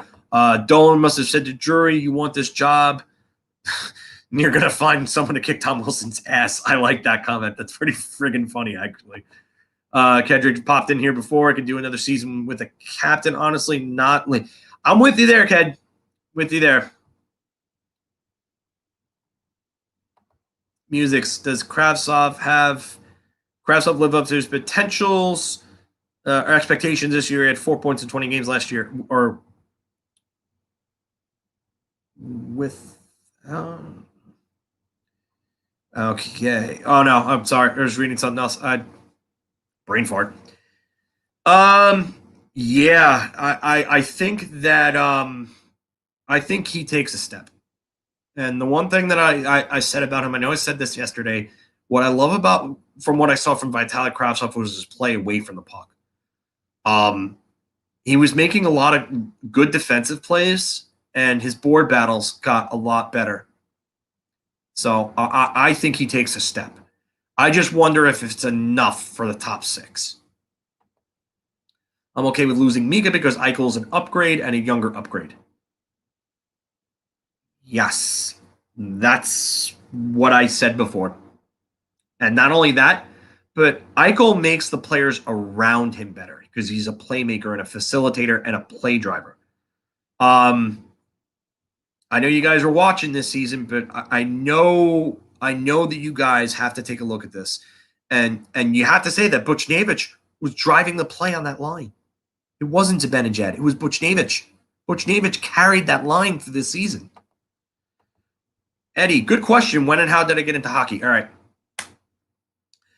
I got into hockey because I was watching when I was really young, and I wanted to be Wayne Gretzky. I saw Wayne Gretzky play a game against the Rangers, and I was like, who is this guy? And they were talking about him just being the greatest player of all time. If you guys are familiar with it, Skechers was LA Gear. They made the light-up shoes, and they also made the Wayne Gretzky, Mark Messier, and the Brett Hull street hockey shoes. I had the Wayne Gretzky shoes. I had the jersey. My first ever hockey stick was an Easton Classics aluminum silver stick, the one that Gretzky and a lot of the NHLers used. So I saw kids playing street hockey on my block. NHL 94 helped me get into it. I've loved the Rangers since. Although I will say there is a picture that my mother dressed me up in an Islanders t-shirt when I was probably about 3 years old. And that's because back in the 80s, my mother used to go and drink with the Islanders. And I always make the joke that she should have hooked up with Pat LaFontaine when she had the chance because she drank with him a couple of times. There's pictures of it. She passed 18 years ago now. But there was a picture, and her friends told me about it at her wake, that there's a picture of her and Pat LaFontaine drinking together. And I'm like, why couldn't my mother hooked up with him? I could have been Pat LaFontaine's son. I mean, just get him drunk enough Just take him back to the let him take you back to the Marriott for a night, and I could be Pat LaFontaine's kid. Oh man. But Mika has the way stronger defensive game, but his concussions are a huge concern. Chris, I don't know if I agree with that anymore.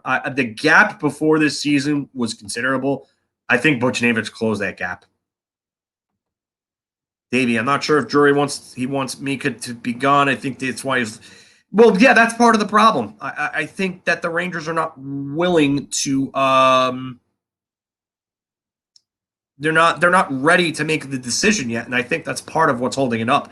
I think if the Rangers knew that Mika knew his contract demands, I think they might get a little more serious and try to close the gap in the demands between what they want to give up and what Buffalo wants. So, Chris P. Bacon, I like the name. I really do. Welcome to the show. Might MYR hire Michael Buffer as MSG's new arena announcer? Yeah. Let's get ready to rumble. Opening night. Dave, Reese Schneider, if possible, hold up. Yeah, it would work out, but I don't know if it will.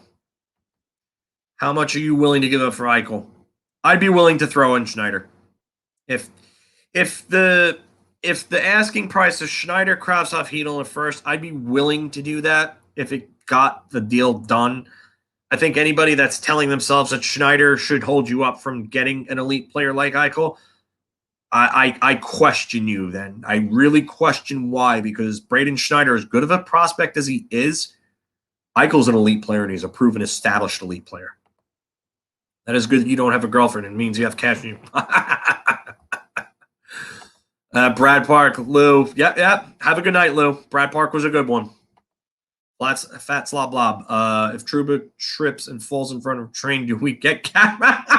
Oh my God. I am not wishing that on Jacob Trouba. I wish that we did not have his contract, but not wishing that on Jacob Trouba. Lindgren is your blue-collar beast. Current heart of the team. Yes. Totally agree.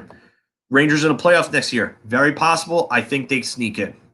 I think it's very possible, and my prediction is that they sneak in. They're probably a 7 or an 8, maybe even a 6. It depends on what moves the Islanders make. I heard that they have Palmieri, Parise coming back. Palmieri coming back, and Parise's pretty much locked. But Lou is trying to pull another move off, and he's waiting to pull that move and then do those. So I wonder what that move is. Heard that from somebody reliable.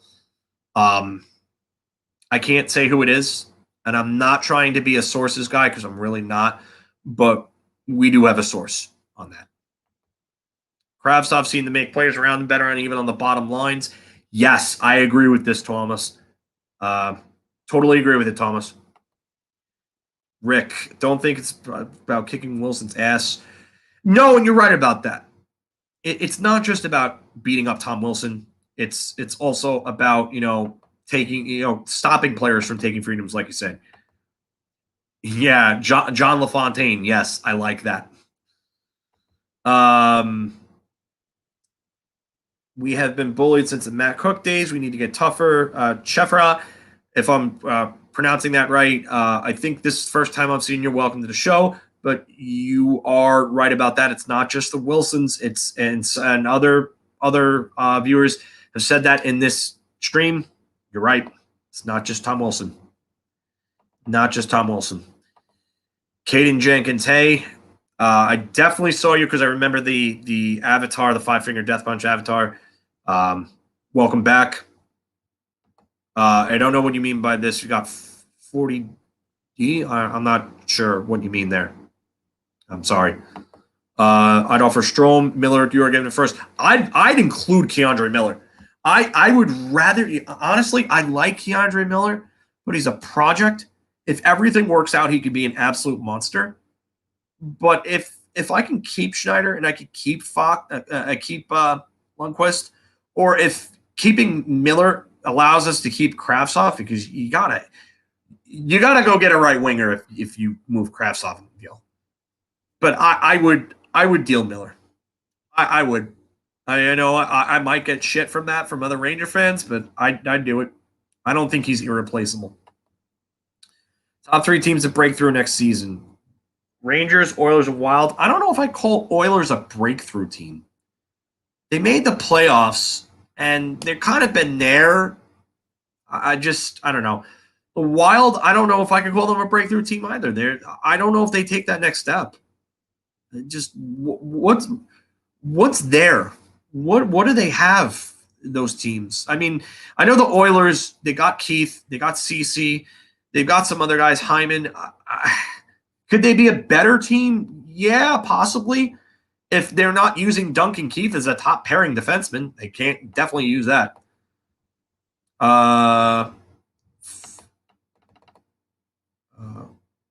Hold on. No way you trade Schneid's. I think you can. I think you can. Oilers are having a terrible offseason, though. Yeah, some of their contracts have been questionable. I'll give you that. I don't know why they didn't keep Adam Larson if they gave Cody Ceci $3.25 million. Adam Larson got $4 from Seattle, I think. I don't know. Over. What if San Jose Islanders aren't going to go get Jack Eichel? 1, they don't have the pieces, and 2, they're not going to have the cap space. They can't handle a $10 million AAV hit. They can't. San Jose, I don't think they have the pieces anymore. Boston kicked their ass the last 2 years as well. Yes, they did. Shefford, just sub, thank you. This went beyond Wilson. Take the fighting out of the game. How many times we? Yeah. Again, it's another good point. It's another good point. We used to chant, "Hit him with your purse, Pody." Remember that chant? That chant used to fill the garden. I used to hear that at every frigging game I went to before Tom Pody left after the 2005-2006 season. Every game. I went to games. I've been going to games for a long time. That chant was consistent at the Garden, along with the Fire Sather chants. Caden, dollars. I'm not sure of what you're talking about the $40 for. I'm not. I'm elaborate if you can. I'm sorry. I'm just a little confused there. Islanders feel like the 2016 their windows beginning to close. Timothy, I think you might be right on that. I don't know if necessarily close, but they're going to regress. They're going to regress a little bit unless they make some moves here. I mean, it's not a tremendous amount. They're going to be a playoff team. They're probably going to be one of the top 4 teams in the conference. But I don't know if I look at them as a Stanley Cup threat as much as I did this past season. Zariah, I don't remember seeing you here, but thank you for coming on and viewing. Welcome to the show. Conditional 3rd-round pick for Eichel. Take care, leave it. I don't think Adams would take that. I know you're joking there, but yeah. Good point, Tim. Yep. I agree with him, Steven. Dave, yeah, Oilers going to oil. Hashtag it. I have a feeling Wild are going to get Eichel because they include Rossi in the trade. All right, I'm going to tell you something right now. This year, Minnesota can do Eichel this year. They cannot after this season. They cannot. Because the next 2 years, or the next 3 years afterwards, $12 million in dead cap hit in 2022-23, $14 million in dead cap in 2023-24, and 24-25. And in 2024-25, they have right now Joel Eriksson Ek, Jared Spurgeon, and Jonas Brodin under contract. That's it for that season. Then you would add a $10 million AAV, and then let's just say Kirill Kaprizov gets $8.5 million because supposedly he's asking for like $8.5 to $9.5 million. You're going to tie up $60 million between those 5 assets and the dead cap space. How are you going to fill the rest of the team with $20 million in cap space? You can't. It's almost impossible. Eddie, I'm thinking the Rangers don't want to give away just many top prospects. No, that's part of it. Adams is hiding these medical records for a reason. There's something that's not good. He's hiding them for a reason. And that scares me more than anything else on Eichel. Drury so far is a D-. If he closes on Eichel, it's a B. If he gets Adams for the same salary, I don't know how much he's going to get Adams to retain, if anything. So I wouldn't hold your breath for that, Mike. I would love it, but I wouldn't hold your breath, bud. Brody, Wild have to worry about Krill. Yes, exactly. Steven, Nil, Schneider, Krabs, we're going to have to keep all three. Then Eichel. Depth, but again, if you have all these guys and they all pan out, you're going to run into a cap problem anyway. So you're going to have to make moves one way or another. Players are going to have to go. You can't keep everybody. Look at the 2010 Chicago Blackhawks. They had all those guys, Ladd, Bufflin, Versteeg, and all those guys, and they had to let them all go. And then after 2013, they had to let guys like Boland and Bickle and all those other guys go. It happens.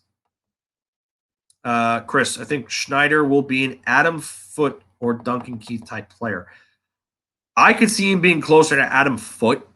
I wonder about the offense, if it translates at the next level. It's gotten better. I call Wild Knowles a breakthrough because they haven't really had playoff success. Oh, you were talking about taking the next step in the playoffs. Okay. All right. The Oilers, they got some experience. That's another thing the Rangers lacked, is they lacked experience. Leo, oh my God, I think it was against the Blues a long time ago. Pretty sure it was the Blues, but it was a long, long time ago. I think when Brett Hull was still a Blue. I think Islanders can offer Bailey Walsh. Yeah, they're not going to do that. They're not going to do that, Chris. I can tell you that right now, they won't. Vinny, the only team I'm worried about is Eichel, Anaheim. But the problem with Anaheim is they don't want to give up anything either. They don't want to give up Drysdale and Zegras. And Adams wants Zegras or Drysdale. They're not going to give those players up. No team is doing that. And Adams needs to understand this.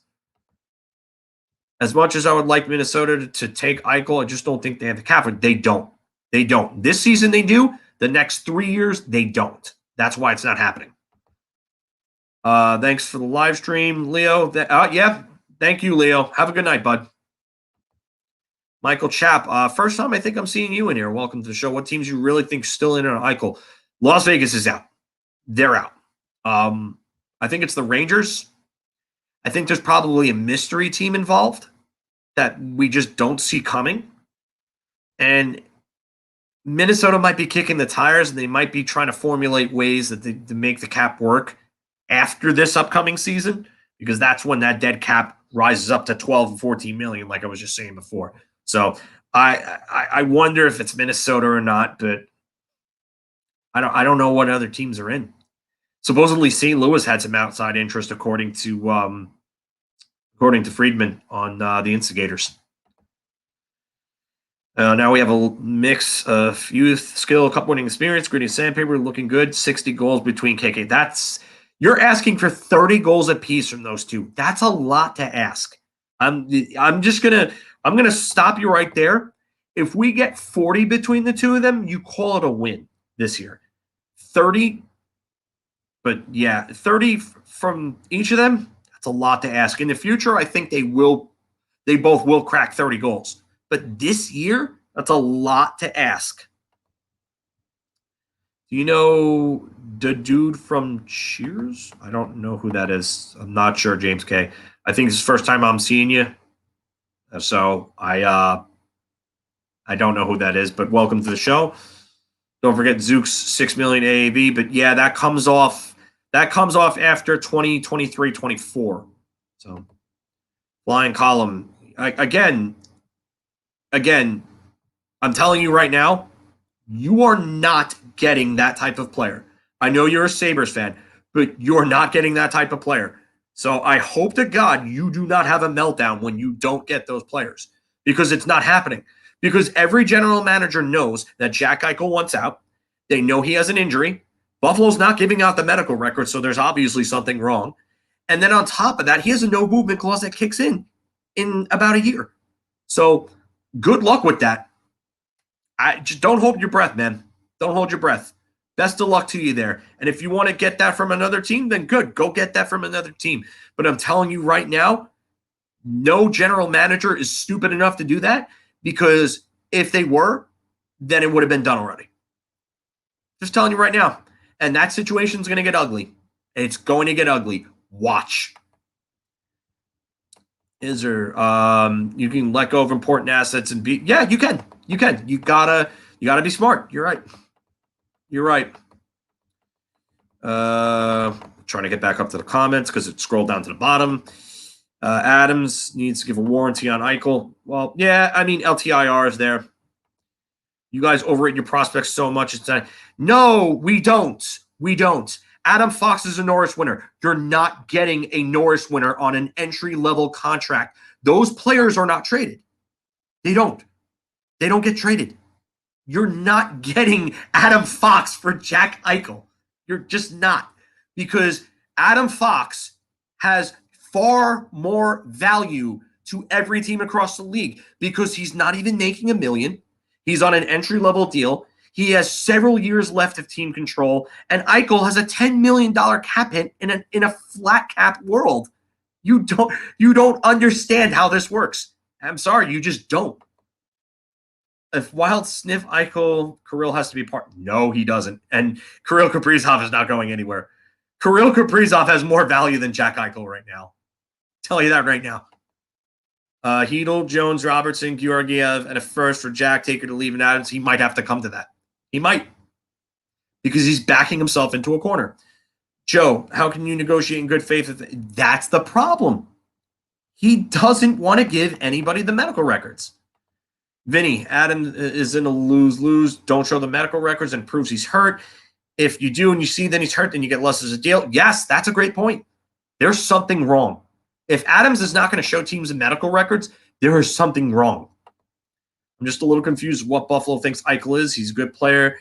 This isn't a Gretzky situation. No, it's not a Gretzky situation, and it's not an Eric Lindros 1992 situation either. He's an elite player, but he's also hurt. He has a super high AAV, which makes it harder to move him. He wants out. He stated he wants out. Yeah. So he's losing value, and he's got a no movement clause that kicks in a year. Wait until that no movement clause kicks in. If he's still there and that no movement clause kicks in, good luck dealing him, because he can turn around and say, I only want to go to the Rangers, and then you're screwed. Then what are you going to do? You're going to hold him out? That's a terrible look for Buffalo if they do that, if they don't trade him. Terrible look. It's not going to end well. The last major holdout like that was Eric Lindros. Sat out for a year and then was traded for an underwhelming return to the Rangers. The longer Adams holds on to trading to Eichel, the more Adams. Yeah, exactly. That's what I've been saying. Flat cap is a curse of the NHL. Yes, it is. How often do we stream? Weekly. We do weekly. We live streamed the free agent frenzy. We were on for over 5.5 hours yesterday. James K is a reference from Impractical Jokers. I do watch Impractical Jokers, just not a ton. Yeah, to go back to this, we do weekly streams and then stuff like this. When they break trades, I didn't plan to be on here for an hour and 43 minutes, but we've got 75 viewers and people just keep commenting. So, I mean, I could go for a while. I really could. When I get tired, I will stop this. I just got back from the gym and I drank a C4 before I went to the gym, so I don't know when I'm going to get tired, but eventually I will start to crash. Davey, I can't see Pitt. I can see Pitt. Pittsburgh doesn't have the pieces. I can tell you right now, they do not have the pieces for him. The longer Adam waits, the less return he'll get. Yep. Okay. Let me hold on. I got to get back up to the top. If we get Eichel and the deal is what we think it'll be, yeah. Buffalo fans are going to have a meltdown. Yeah, Mark, I know. I didn't plan to be on. I was only going to go on for about 30 minutes, but this is crazy. I mean, I love the viewership. If you guys are going to keep asking questions and you want demand, I have no problem talking hockey. I really don't. Flat cap is a curse. Joe, again, I thought I saw that earlier on. I think ILG and Lamoriello like to. Yeah, I don't. Yeah, no, I just they don't have the pieces or the cap space, Rick. They don't. And I'm gonna pull up the. I'm gonna pull up Cap Friendly, and I'm gonna show you the Islanders cap situation. I can't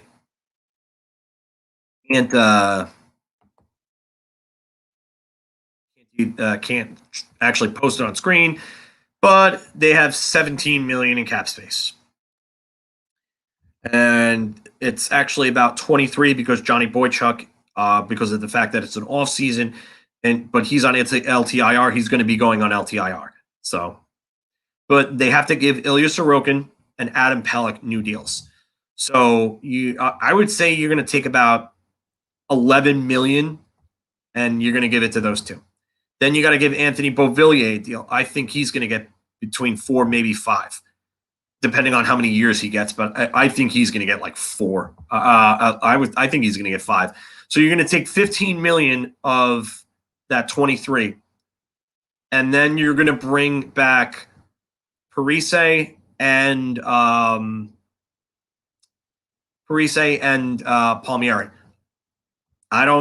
Parise is probably going to cost about $1 million or so, maybe 2 at most, and then you're going to have Kaapo Palmieri, who's probably going to cost about 4 to 5.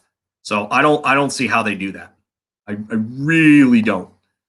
Yeah, no, that is definitely not the reason. Eichel's playing right now. Eichel's skating. He's not playing right now. So there goes the injury argument. He could easily just get the surgery. He could. He's signed for 5 more years and his no movement clause kicks in. So if he wants to go, he waives it. But yes, he will only waive it for certain teams at that point. That's what you're not getting. I don't understand how many times I can say this to people, but if a no movement clause kicks in, they control where they go. So if he wants to say, I only want to go to this team or these 3 teams, Adams is screwed. He has to deal with those teams. And you're not going to sit there and have this guy just sit out. I'm telling you that right now. The players always win those battles. See Eric Lindros. See Alexei Yashin. They win those battles in the end. The entire league should make, well, that's what they're going to do. Every GM knows this. Daniel O'Neill, first time I think I've seen you. Yeah, I think they do make it. Michael Chapp, I think he's just overly optimistic, Michael. First time I think, no, actually, I thought I saw you, I think yesterday or so. So, Enrico, flying, skating is different than playing. Yes, it is. Thank you. Yeah, you did. You did, Sean. You manifested it. I'm blaming you. But no, it's not bad. 3rd round pick. Can't complain. Chris Ross, Rangers coming 6. Yeah, I could see that.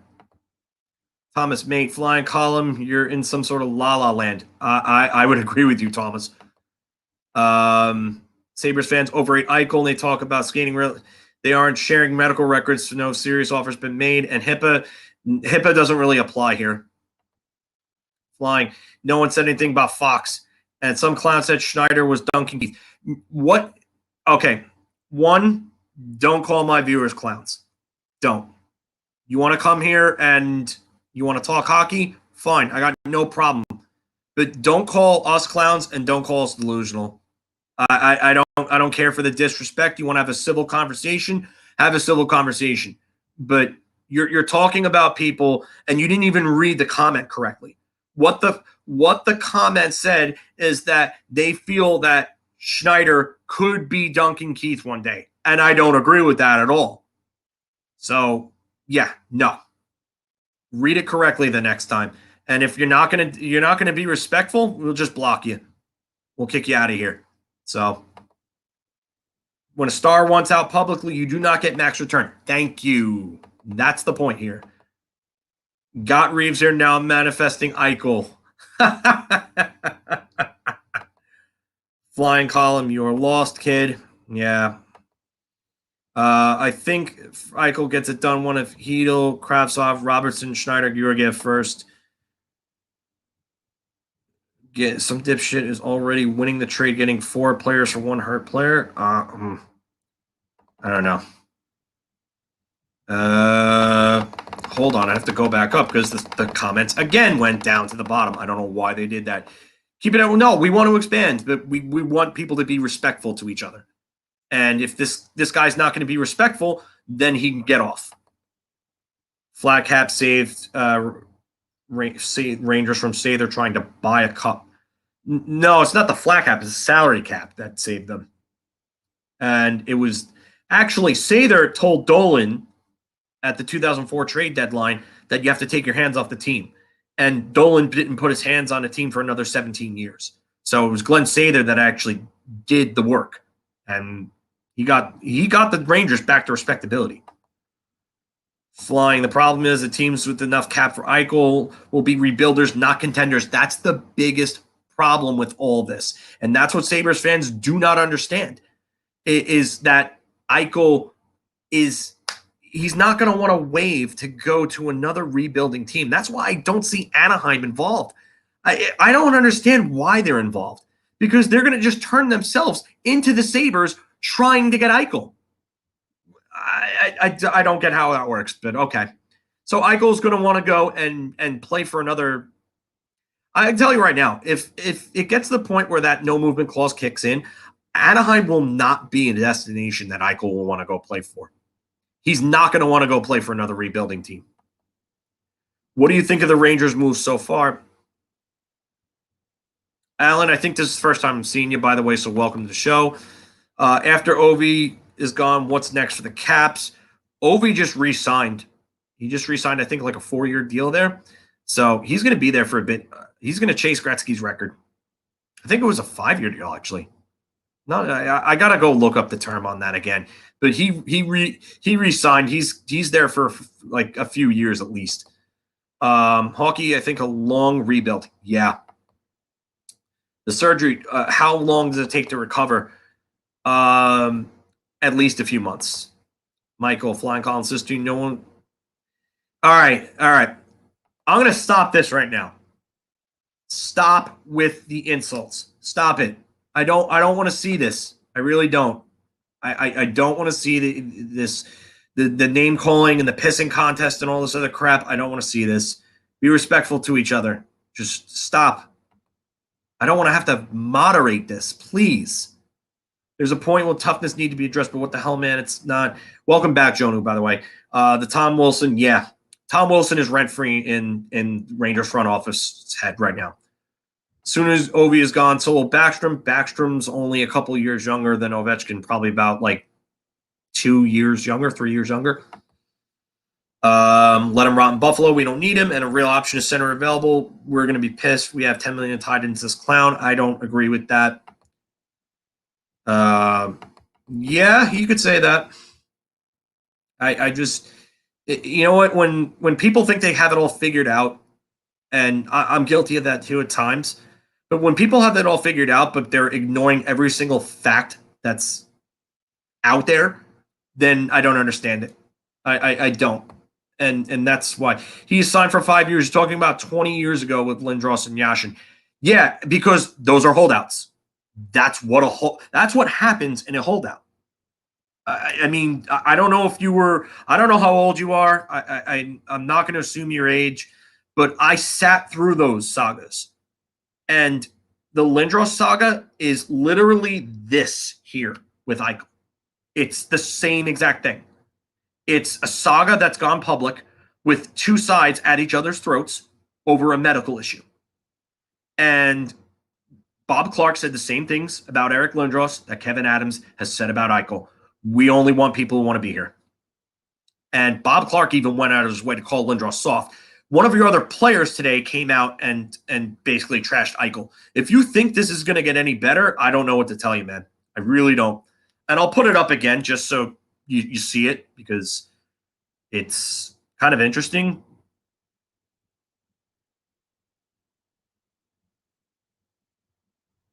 All I can tell you is that he's no Sidney Crosby. He's not a bad person, but there are reasons why Buffalo is in a situation like that. You don't do that to your players. You don't. So now you've got players in the locker room calling him out. You think this is going to get any? Do you think this is going to get to the point where he can come back and somehow repair that bridge and play for them? I don't see it, man. If you do, that's fine. I can't agree with you at all on it, and I think you're asking for a lot. I would tell you not to hold your breath. Sean, I can't believe it happened. Yeah. Well, I think we'll get one of the wild cards. Yeah, it's possible. I think they said they're going back to the 3 from each division, 2 wild cards. I hope they change that around. Julian, history repeats itself, especially in ports. Yes, it does. That's what happens with holdouts. And that's where Eichel's headed. Why was Booch traded to the Blues? What's the logic? I think cap space for a deal like Eichel. And I think that they weren't going to I think Drury made a panic move there, man. I think he made a panic move. Buffalo fans think they're going to get... Yeah, that's all fans. All fans are guilty of it, Izzer. You sat there and called me delusional, but I can't return the favor. No. I did not call you delusional. Another poster called you delusional, and I told them not to do that. So don't act like I am taking sides here. I'm not sitting there taking sides. I'm telling all of you to stop the shit. That's it. I don't want to moderate this. So be respectful, and that's it. That goes for everybody in here. That goes for everybody that comes onto here. Don't.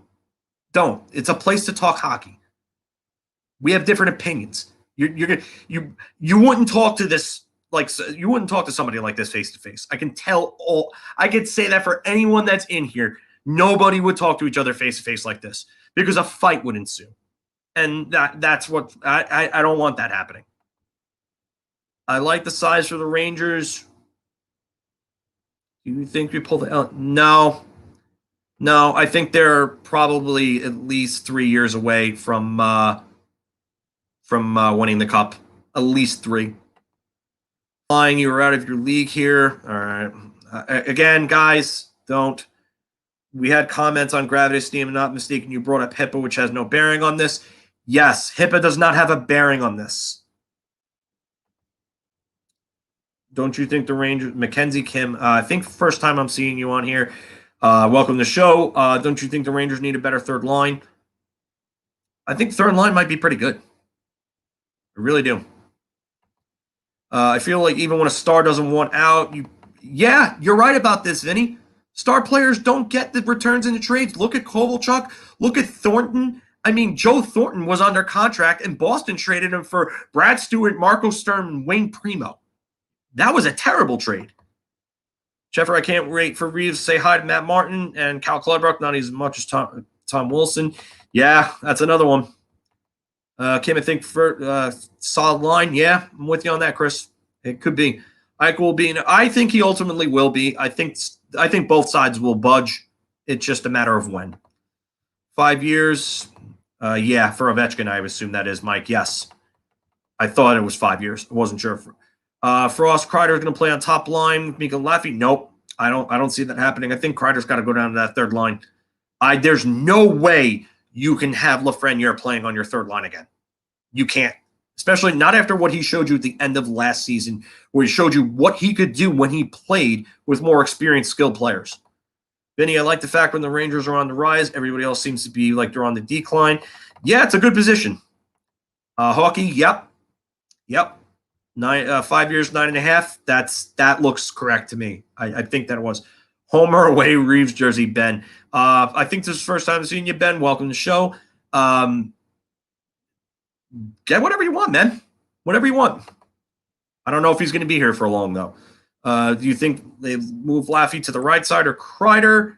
I don't think. I think Kreider goes down to third line. I think that's how you make your bottom 6 better too.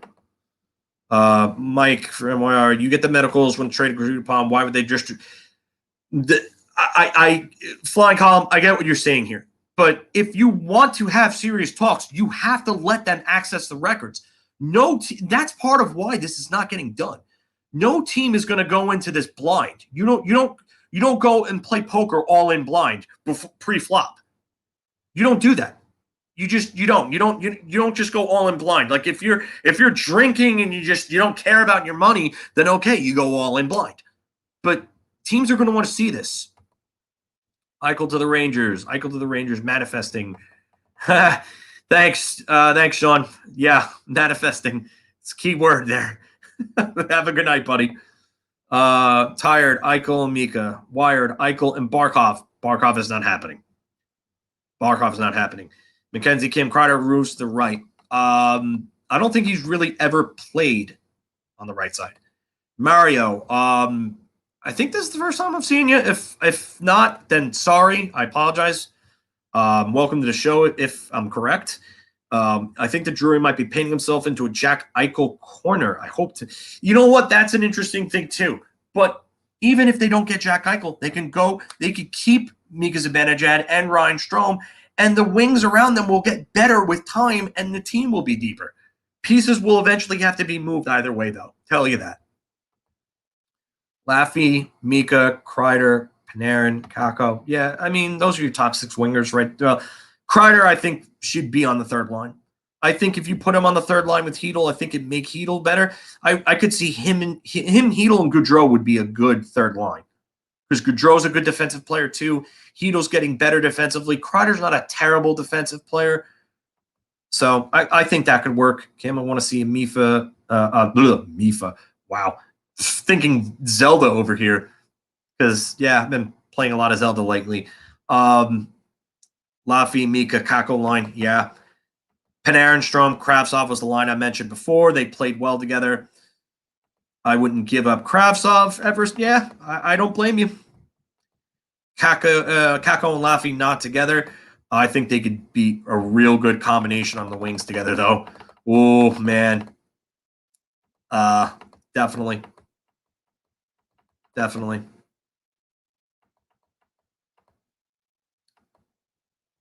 Absolutely, Chris. I think Strome is gone. Yeah, it's possible. His name's been out there, but I think he's only gone if they get Eichel. Chris Frost, I know they're shopping him, but I don't see them getting someone better. I think if Strome goes, it's really to open up space for Eichel. I have to go back to the top 8 in each conference. Yeah, I would like to see division winners and maybe the second seed get the top 2 seeds in each division and just let them fight it out afterwards. I hate the wild card format. I really don't like it at all. Chytil's still playing center and third line. No, I don't see that. I think you would rather work on Marek. I don't know who your team is. I don't know why you're here then if you think the Rangers are garbage. But I guess thank you for coming on because it's the first time I've seen you. Frost, Rangers are going to get better with a better number 2 center. Mackenzie, you might be right about that. I don't know. I have a feeling that they're not going to go into this upcoming season with a ton of cap space like that. Who do you think they get? I'm not sure. The fish stick fans are trolling. Yeah, they are. Probably fish stick fans. Strome is almost a point per game. Partially because of Panarin. I will say, though, that you got to look at it from the other side, too. Panarin's put up his best numbers under Strome. There's obvious chemistry between the two of them. That's why I don't like the idea of making a move to try to upgrade over Strome if it's only a marginal upgrade. Joe, yeah, I agree with you. No, I don't want – yeah, I don't want that.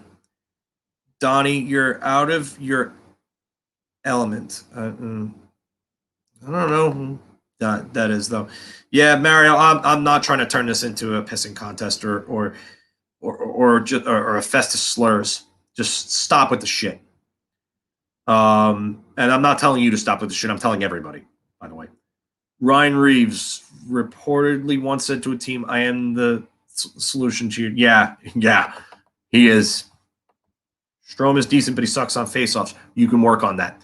The Washington Capitals brought in Michael Pekka to work on faceoffs with their centers, and they all got better. So, yeah, let's go find ourselves a Michael Pekka and let's teach them how to work on faceoffs. And Gerard Gallant will help them on defense. If your D pen out, Igor might have a Vezina. I don't want to get into that because that's a lofty expectation there. But yeah, Igor can be a top-notch goaltender. He can. Fantastic treat. Thank you, Hockey. Thank you. So yeah, but definitely come back. We'll have more stuff. Tim, thank you, buddy. Appreciate it. They are ascending whether we get Eichel or not. You're right. Carolina is going to be a scary team for a while. Getting rid of Dougie Hamilton was not a good move for them. Tom Dundon's made some questionable moves this offseason. But yes, have a good night, Tim, and thank you. Mario, Wayne Primo was decent. It was for Chicago. Wayne Primo was a decent player, but I'm not sure of what you're talking about with Chicago, though. I'm kind of confused there. If you're saying he was decent in Chicago, he was decent everywhere he went, but he was just a fourth liner. That's what he was. He was a fourth liner. Lineup, Laugh. Yeah, I like that line. I do like that line, Jonah. I really do. I could see that being a line. I'm not sure will Mika be. Yeah, and that's another thing. Mika has not been good in the playoffs. He wasn't great in the playoffs in 2017. Wasn't great in the play-in series. Don't know. I don't know about him. I really don't. He doesn't seem like the type of guy that steps it up when the games get tougher. Daniel Quinn, who would you prefer to trade for? Eichel, Monahan, or Kuznetsov? Eichel. Kuznetsov is a headache, and he's older. Monahan is a little younger, and I think he's part of that culture problem that's been talked about in Calgary. So, Eichel. Thomas, good night. Yeah, thank you, buddy. I appreciate it. Appreciate you, telling people to subscribe to. And thank you. And have a good night, man. Mackenzie, Monahan. I'm going to disagree with you there. I don't like Monahan. I would stay away from him. Chris, I'm with you there. Vinny, I see a few writers saying Kreider needs to be in the top 6 because no, he's put on. Yeah, exactly. The last part of your sentence, he's on the team making the money, put him where he's the best fit. Yes. Who cares if he's a $6 million third line wing? If Lafreniere takes that next step because he's on that top line and he starts putting up the numbers that we think he's going to put up and Kreider's on your third line and makes you a better team, you do it. Hold on. I hate when this does it. The only thing I hate about this comment thing is that sometimes it takes me all the way to the bottom for whatever reason when I don't click new comments. It's weird. Yeah, the contract sucks on the third line, but yes, exactly. I know Barkov isn't, but one can hope. Yeah, Barkov's not available. So I would not hold your breath there. Kreider has played on the right with Nash and Stepa. Yeah, that is true. Rick Nash might have played right for a little bit there, though. Renier and Strome, Kreider, they did play together for a little bit. That didn't really work out too well, though. Strome and Kreider did not work out well. Matthew, you never get a fair return. Yeah, you don't get fair returns for star players. People don't seem to think Mifa, baby. Yeah, Zelda. Yep. Hoping for Barkov. Yeah, Florida, like I said yesterday, they're on the rise. They're not getting rid of Barkov. I think Barkov knows it too. Jonu, top 2 lines. Yeah, I agree with you on the top 2 lines there, Jonu. Timothy, Buffalo fans that can think they can get Lafreniere. Yeah, they're not getting that. They're not getting that. If I can tell you right now, if a team was willing to give up one of those pieces, like a Byfield, Drysdale, a Zegras, or someone like that, they would have been done already. Vegas doesn't want to give up Krebs, and Krebs is not even anywhere near the prospect that Zegras, Drysdale, Byfield are. He's nowhere close to what Lafreniere is. If Vegas doesn't want to give up Krebs, then you're not going to get Lafreniere. I can't. Oh, my God. I can't understand how people can't wrap their heads around that. I can't. I mean, if you want to hold out hope, more power to you. More power to you. But Vegas specifically said, and Friedman came out and said that Vegas absolutely refuses to give up Peyton Krebs. And Peyton Krebs is a good prospect, but he's nowhere near Zegras, and he's nowhere near Drysdale, and he's nowhere near Byfield. So good luck. Good luck. That's all I'm going to say.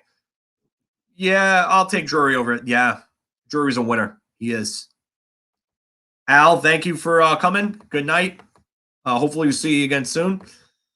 Flying Anaheim wants Eichel because the best Zegers projects is Seguin. Sagan's had over point per game seasons. Why would if Zegers projects to be Seguin, then Anaheim is better off not trading for Eichel. Eichel is a 1 point per game player. You do realize that Seguin is like he's had multiple point per game seasons, right? I'm pretty sure, and I'm gonna check this right now because I'm pretty sure Sagan's had as many point per game seasons as Eichel's had. So Tyler Seguin, I know Jack Eichel. Okay, so Tyler Seguin has had 2013-14, 84 points in 80 games. 2014-15, 77 points in 71 games. 2015-16, 73 points in 72 games. And then he had 80 in 82 in 2019. I know that's not technically a point per game, but that's as close as it gets without being a point per game.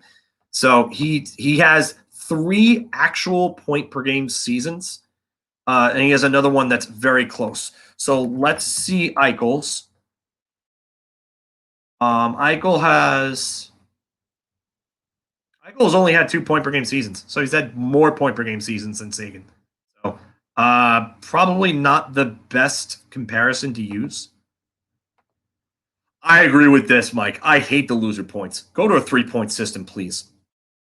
Sabres organization, we don't feel any pressure. Yeah, Kevin Adams has a bad poker face. If they trade for Eichel, Daniel, no, I don't think they do at that point. I think they move him. Well, I don't think they can move him. Maybe at the deadline, if you said they're not going to resign him, maybe they move him at that point. First time I'm seeing you here. I don't know how to say this name. Sorry, but welcome to the show. They don't need Eichel. They need to add toughness and let the kids develop. Butch trade was. I'm with you on a lot of that. I would take Eichel, though, if I could get him. Great, Dean. Yeah. Thank you, Sheffra. Appreciate it. Have a good night. Davey, I have a question. Why goalies always wear number 1 and why defensemen wear number 2? Yeah. Positions, it's weird. Football's that way too. Like a lot of tight ends wear 80. A lot of defensive linemen wear high numbers too. It's weird. Hockey has that weird thing. A lot of goalies wear in the 30s. I don't know. I can't explain that really, to tell you the truth. I know Lou Lamoriello has a thing against high numbers though, so he likes to keep all his numbers low. That's the one thing I do know. Strome stays. Yeah, I think $6 million would be fair for Strome if he stays. Chris. Vinny, I've been saying it for years. If I could bring in Adam Oates, yeah, that would be great. That would be great. Chris, before the Brutes trade, I wanted to string a package for O'Reilly. O'Reilly's not going anywhere, Chris. I can tell you that right now. Tim, current playoff format penalizes teams in good divisions just about every year. You have 2 of the top 5 teams in the league playing the second round because of it. Go back to 1. Yeah, with you. With you. One thing people not addressing is just not personnel, but actual style of play. Look at other teams and their decision-making, puck movement is fast, yes. And that's part of the NHL. Julian, thank you. I'm going to see guests. No. Green screen, no. General. I don't. Comments. I don't know how to do slow mode. Blay, Rooney, Reeves, a good 4th line. McKenzie, and it went to the bottom again. See, that's the problem. It just goes to the bottom. That's the only thing. I could keep up with the comments. Yes, I agree with this, McKenzie. That's not a bad 4th line. Maybe I'm ignorant, but I don't feel Byfield will be that good. I disagree with you. That's just me. I'm higher on the guy. If you're not as high, that's fine. It's opinion. That's all it is. It's an opinion. That's why I like hockey talk, though. You can disagree with people and you can do it in a civil manner and not resort to a contest of just slurs and shitting on people. No, just that's what I want to hear. I want good hockey discussion. So that goes for everybody. And I'll say that time and time again. Don't disrespect other people on here.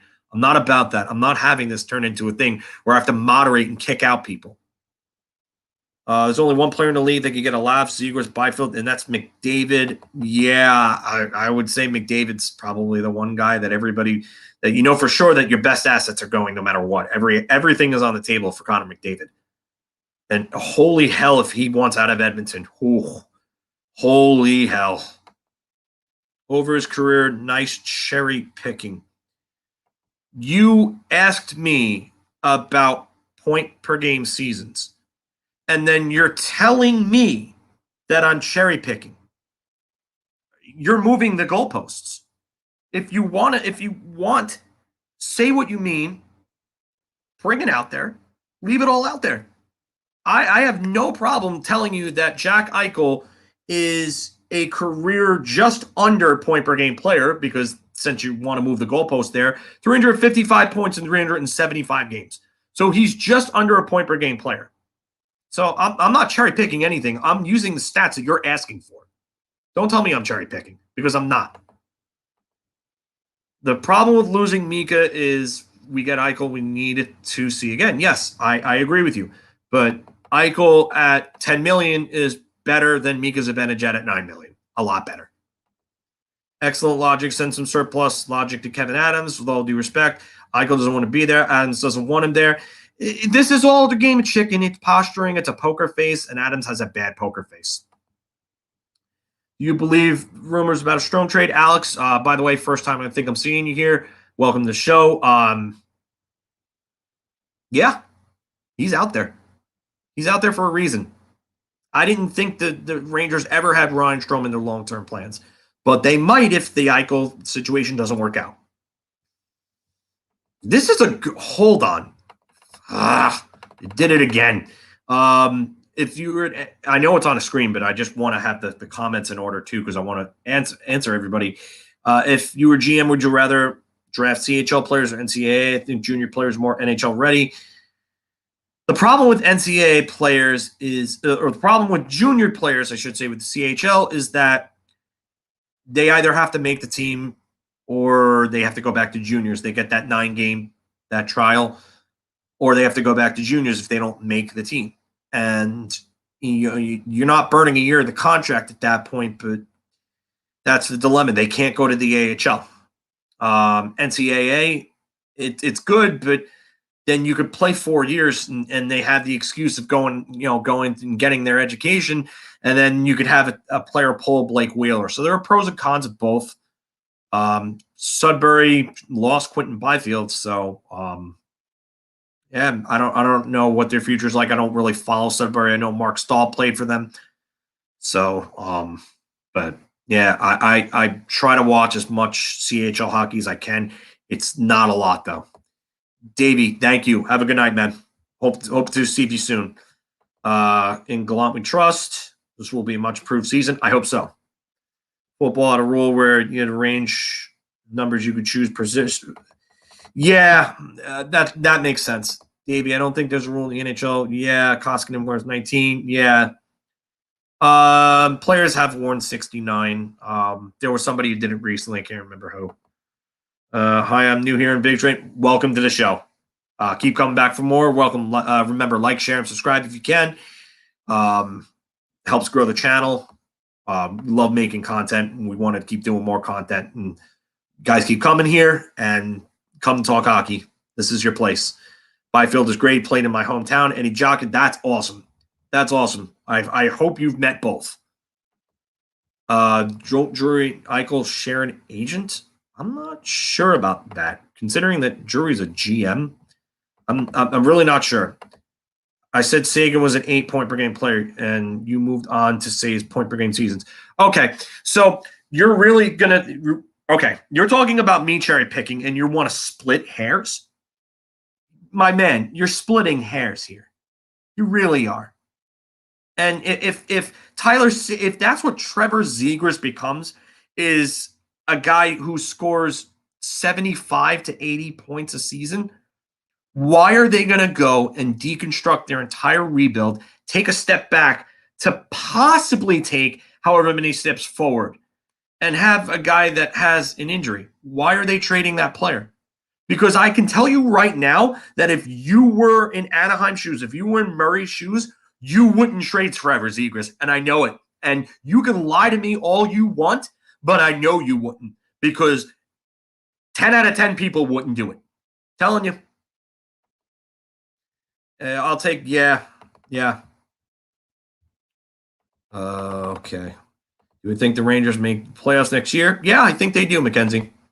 Yeah, I think they could without Eichel. Rizzo and Gal, yeah. Ian, welcome back, by the way. Yes, it is. Let's go Yankees. Squad up. What's our 2 top PKs? Yeah. Mark is back. Welcome back, buddy. Finally got a dead spot. So I was like, all right, I'm going to come on back on everything. So first off, by the way, this guy, if you didn't see me in the comments, this guy is a machine. He did 5.5 hours, him and Statboy Steven yesterday. And now this is going to be 30 minutes. It's 2.5 hours. So nice. So, okay. So the big question out of this, John, is, does this increase the chances of Jack Eichel or decrease them? I think I would have to say that he's going to back himself into a corner. He's eventually going to have to move him. That no movement clause is going to kick in if he doesn't move him, and then he's going to have to take an even lesser return. So it's just a matter of when the two sides budge and what that budging is. And I just, okay, like I can't see him playing this season with Buffalo. I can't. So, yeah, it's up, Mark. Yeah, that was good. I forgot you could access the comments. Yeah, I mean, but do that. Because I keep forgetting that I'm logged in on you, so it's just, but yeah, I don't know. I just think it's a matter of time. It's a matter of when.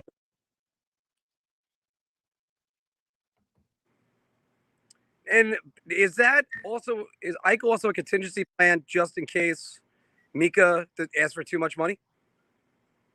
Knowing well, that's also part of the problem. Well, that's the thing. Mika Zibanejad's not locked in, and he's older, and Eichel's a better player. So you have to first figure out. You also have to figure out what's going to be the long-term plans for Zibanejad and Strome. If your plan is Eichel, Mika's probably not there beyond next season, and then you got to go get another number 2 center, and that's why I don't like the Brennan Othmann pick as much because Chaz Lucius would have been a great fit there. Fedor Svechkov would have been a good fit there. I think Lucius would have been a great second-line center going forward, a goal-scoring second-line center. So that would have been the guy for me. All right. Even though I'm going to make a video for everybody to see it, should I keep hearing you going in and out. I don't know if they're hearing you or not, but going in and out on me. I'm going to be making a separate video on this. You'll see it on Saturday, but I'll tell everybody it's in right now because you know what? John, you're doing a great job. The man's a machine. Thank you. Saying 74 people in the chat. We are over 500 followers. And we did this just the other day. I got to tell you, I have a great time doing this, and that's why next week we're going to raffle off a Brian Leetch autographed puck. So hopefully, just come on in. Everybody that makes a comment, everybody that leaves a like. I'm going to make sure I'm taking names down and finding the right program to make sure that it's a nice, fair draw for everyone. So can't wait for that. That's going to be what next week's show is. Anthony is going to be back with us. We're going to be talking about reactions to free agent week and free agent day, where things are heading. This has been just an exciting week, just in general. I can't say enough of it. But trying to think of other questions I would have right now. Because again, like I said to you before, Reeves is a great guy for the locker room. And okay, damn. All right. Yeah, that's what we want to do because you know what? we got a lot of great Ranger pages. We're gonna try to be different. Is it wonky? Oh shoot! Now you're good. I couldn't hear you before. All right, I took myself off the Wi-Fi. That's the reason why. No, don't worry. No, it's the next video. The next video. Next video, yeah. When we, I'm gonna do it one to announce it and get it out there for everyone else, and also to for the actual show. That's where I want you to comment and leave a like. But we're doing great. You're doing great. And that's not just for John. That's for you guys. And we're trying to come up with always more content. And that's why we end up doing shows that go 5 hours to get you through your workday, to help you out. So, I mean, literally, John's getting me through my workday right now as I keep looking over to the middle TV here at my bar, Boss Croker's in Wantagh. Well, it's not my bar. I just work here, but I proudly work here for the last 13 years. And we're in discussions about doing an opening night viewing party. We're seeing how that's going to work. If it's not, it's going to be a different night. So, but yeah. Have a good night, Eddie. Eddie, take it easy. And I did get your message on Instagram.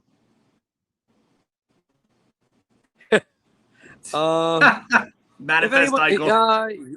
Yeah. You know something? I don't know any other players that Manifest Connor McDavid.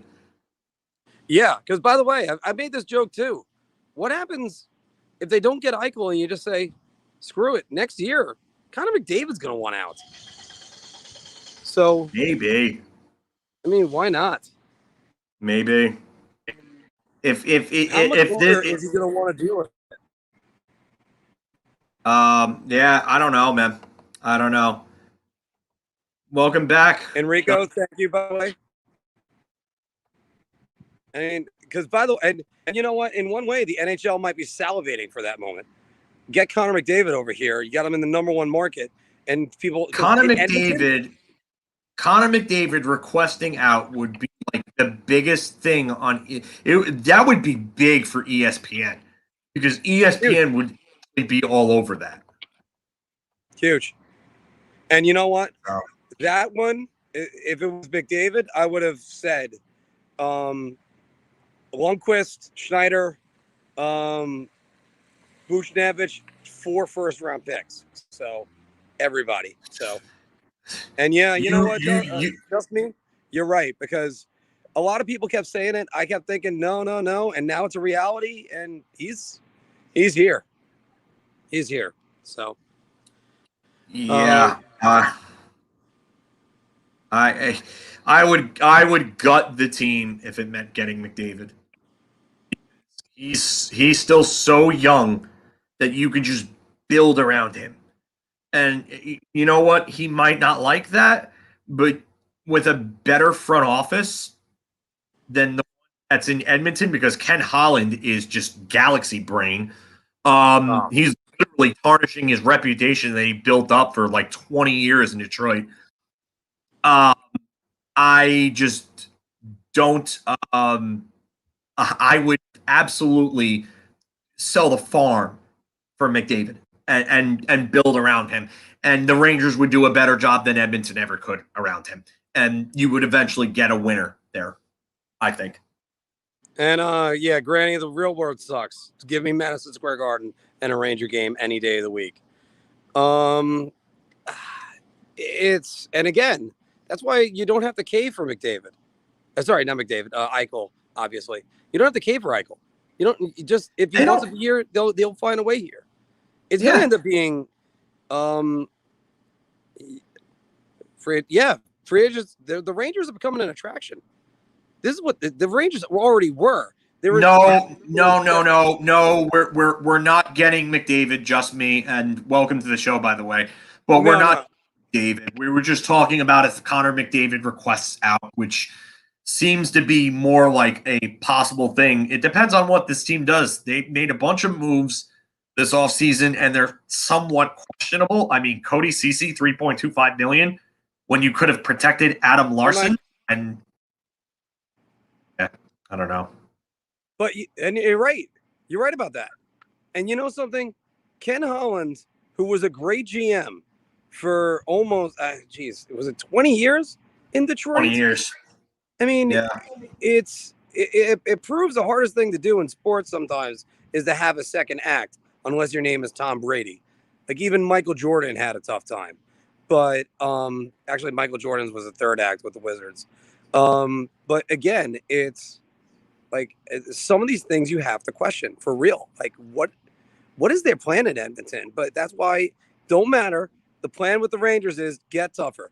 This move is a shot across the bow at the Washington Capitals and the New York Islanders, and that's what everybody can take away from this. Matt Martin, all right, you, Cal Clutterbuck, all the guys in your bottom six can't just take runs at the Rangers the way they did the last three games they played against them. 80 viewers right now. 80 viewers. This is awesome. This really is. Yeah. And it's 80 viewers at 12:55 on a Thursday night. And it's just John talking. It's not our standard show. So again, thank you. Thank you, everybody. Yeah, it's not just Wilson. This is it's not. It's not just Wilson. This is going to be big. Several commenters have said that, and I've said it, and I've agreed with it. It's Wilson. It's your Ross Johnston's, because Ross Johnston is probably going to play against the Rangers. Guys, have a good one. Chris, where are you? Like Colorado, Arizona, something? Unless you've said this before and I don't remember, but you're Mountain Time. Then it looks like, I would say. Who's this? Oh, Chris Frost. Chris Frost, yeah. Of course, now for some reason I have Chris Frost thinking Chris Cross, and it's going to make you jump. But wow, Chris, love having you. I will never use that pun on you again. No, just stop. I never want to hear that ever again. I would say you're drunk, go home. No. But you're at work and it's slow, so I know you haven't been having shots with people. Oh, I've been having shots, but not that many words. Still got I was about to say. I haven't started. You might have like one or two, so it's all right. But yeah, this is But again, that's what you look at this bottom six now. Do you think Barclay Goodrow is going to move to the center? If they keep Filipino, if they trade Filipino, it's possible. But I mean, I personally wouldn't mind it if Filipino stays. I could absolutely see a third line of Chris Kreider, Filipino, and Barclay Goodrow, and I think it would be a good one. That's my third line as well right now. So, oh, hey Chris, where are you from in Long Island? Dave, I don't think we could do that. Steven's it would probably be like 6 o'clock in the morning where Steven is. I think he's 5 hours ahead. Like a Batman villain with this tilt. Yeah, you look right now. You know what you look like the Joker in the Dark Knight, recording that video of the fake Batman being tied up, and him like. This is the problem. All right, yeah. So I'm from Hicksville, so you're right. You're right next to me, right by us. So and I'm in Wanswell right now, as I said before. So again, you know what? I'm gonna get back to work, but we can't wait to have a viewing party with you guys. Tune in this week when we do the Brian Leach puck giveaway. My favorite Ranger of all time, and my favorite Ranger of all time too. Can't wait to do. Yeah, I mean. I would say Messier is probably mine, but it's like 1A, 1B with Messier and Leach. It's really. I would probably go Leach, Graves, Gartner, and it's only because Adam Graves overtook my Gartner after a while. Ooh, okay. Yeah, Adam Graves, one of the greatest human beings on earth. He's the only person that makes me nervous. Like I've met celebrities before, I just go, yeah.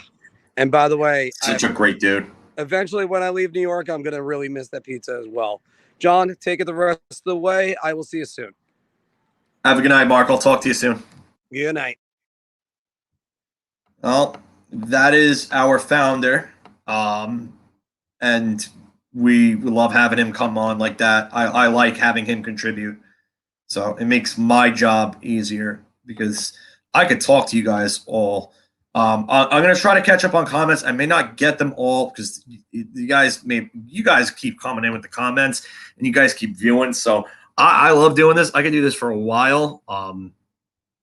I know somebody said slow mo before. I think it was Julian, but I want to get back to this one though, because Zegras may become that. Okay, so it's not just about may become that. It's that teams value entry-level production, and Zegras showed this season he could play. Entry-level production on production from players on ELC contracts is probably the most valuable thing in today's era, in the salary cap era, and especially in a flat cap.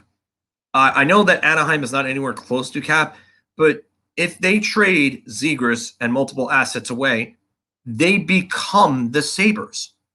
That's what you're missing here. They become your team. Eichel and what else? Let's just say they trade Zegras, Drysdale, a first, and Comtois. What does Anaheim have besides Eichel? What? Ricard Raquel, who's gone in a year? What else do they have? Lee, I don't agree with this. I think numbers should stay retired, but it's gotta be the right guys. You can't just retire anybody's number. I think teams should do what football does and do like a ring of honor. A ring of honor is awesome or like a wall of honor. I know the Giants have like a ring of honor around around the arena. So the football Giants, that is. I mean, do get Eichel? I wouldn't rule them out either. If Zibanejad, I mean, I look at Landeskog's contract and I say that's what Zibanejad should be looking for. But, you know, that 40 goal season and only 50 something games, he's gonna use that as leverage in his negotiations. New York style 24, I like what Drury's done so far. I don't like the Buchnevich trade. Barclay Goodrow, I'm up and down on that contract. Not ideal, but not a killer. Patrick Nemeth, 2.5, a little high for my liking for him. I would have tried to stay at 2 or below, but again, sky's not falling there. Okay, yeah, that's fair, Vinny. That's cool. I could see that. He put that before. Music Strom has been solid. Yep. I agree with you there, Music. He's been solid. I think he can get better if you have somebody work on faceoffs. Grit. Drew's grit. Once he makes a splash, he will get judged. So off season's not over. It's far from over, guys and girls. Good point about the agents. Thank God Vinny Lettieri is gone. I guess you're calling Mark Vinny Lettieri? I don't know. Mark's in, yeah. Sorry if some of these comments are already. Mario, if you think that, that's fine, but I can tell you right now, I don't think there's any way they get Shane Wright. If they get it, if they get him and then somehow manage to get like Connor Bedard or something like that the next year, because the next year's draft after that, 2023, is going to be insane with Connor Bedard and Matvei Michkov at the top of it. Oof. Yeah, so no.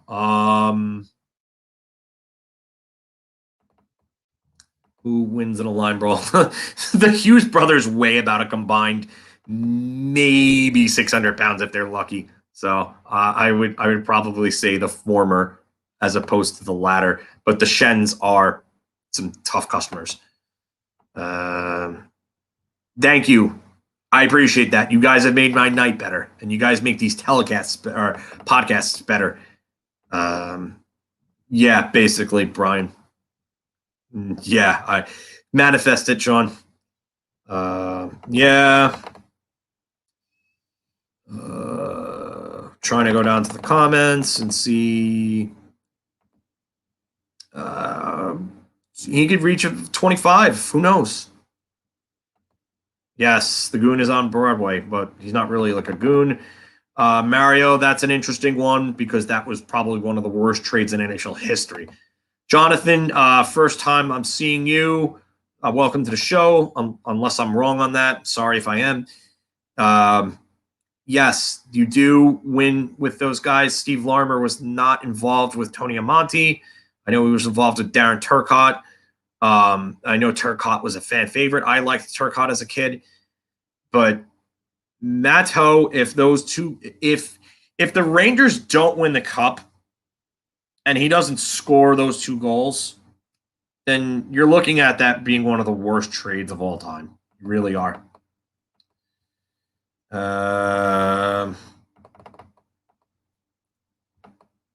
Yeah, that's Ian. That's fans for you, man. It's fans. Chris, yes, in a way they are. Yeah, yes. I mean, that's the thing, you know. You don't. Someone's gonna have to budge. The teams are gonna have to budge. Sean, I don't know. They seem. Larry Brooks said they're interested, but I wonder what their level of interest is. Strome isn't a bad number 2 C option. He's been really good. Yeah, Musics, I agree. Mr. Pizza, yeah, Mark talked about that before. Sorry, clicked the wrong comment. Strome until deadline. Yeah, it's possible. It's possible. I don't know if it will. Colin, welcome to the show, by the way. First time I think I'm seeing you. No, I wish it was October. I really do. And yeah, garlic nuts. I love garlic nuts. High Tech, first time I'm seeing you. Welcome to the show. Brody, I'm sorry, but if you watch the rest of the video and see this, have a good night, man. Zubov was traded along with Peter Nedved for Luke Robitaille and Ulf Samuelsson back in 1995 after the Rangers lost to the Flyers because Eric Lindros did to the entire NHL what Tom Wilson is doing to the Rangers. Just remember that. If he wants out, Colin, they will have to. Used to play hockey with Graves' brother and Rye. Oh, that's awesome, dude. That's awesome, Mikey. Frost Ducks need to draft around Zegers and Drysdale and go back to old jerseys. Yes, please go back to the old jerseys. Got to go with the first retired number, Rod Gilbert. What can I say, guys? I'm old. We like having old school fans. We like having new school fans. Catching up here. Monument Park is badass. Yes, it is. Doesn't have that feel of the old Monument Park, though, if you ask me, at the old stadium. I know it's the same statues moved over, just something feels different. Gun Tone Granny, yes, thank you. Midnight here, I'm guessing your central time. Logically, with all the free agent signings by LA other teams, NYR, yeah. I mean, Philip Deneau took them out of Jack Eichel. Could they make a move at another time? Yes. Yes, this is Timothy Lafreniere on the back. I got it right after they won the lottery. Benny Lettieri was before Mark joined us.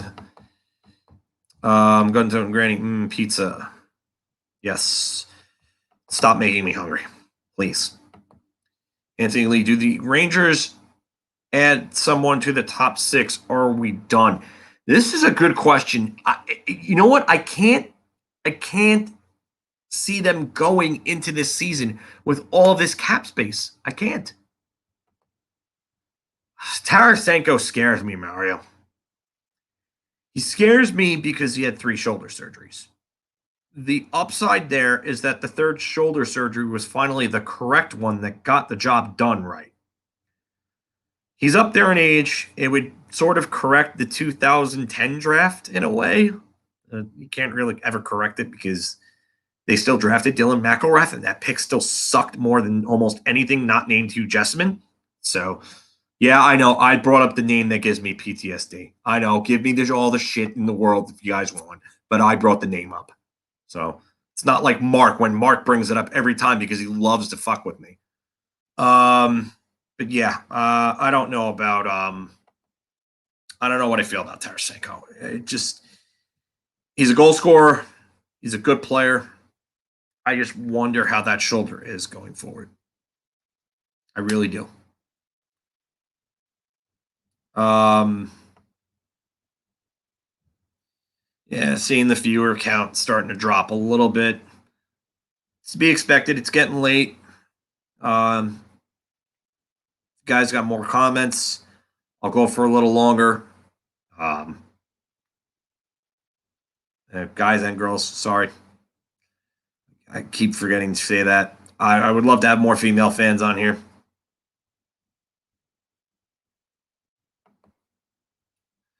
All right. I don't know if you're being condescending here or not, but I'll play along.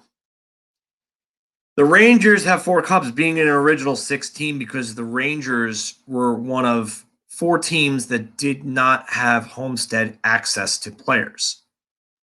And what I mean by Homestead is that there were sponsorship rules.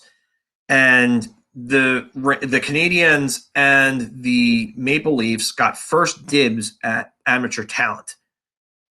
Thankfully for Detroit, their sponsorship setup had them able to bring up a guy through the amateur ranks named Gordie Howe and 2 other guys named Ted Lindsay and Sid Abel. And that was known as the production line. I'm pretty sure you're probably familiar with that. I think most hockey fans are. But the amateur draft was created to stop that. And the Montreal Canadiens actually bought out an entire Quebec Junior League to force John Beliveau to sign with them because he actually refused to sign with them at first. So that's why the amateur draft was created in the 60s.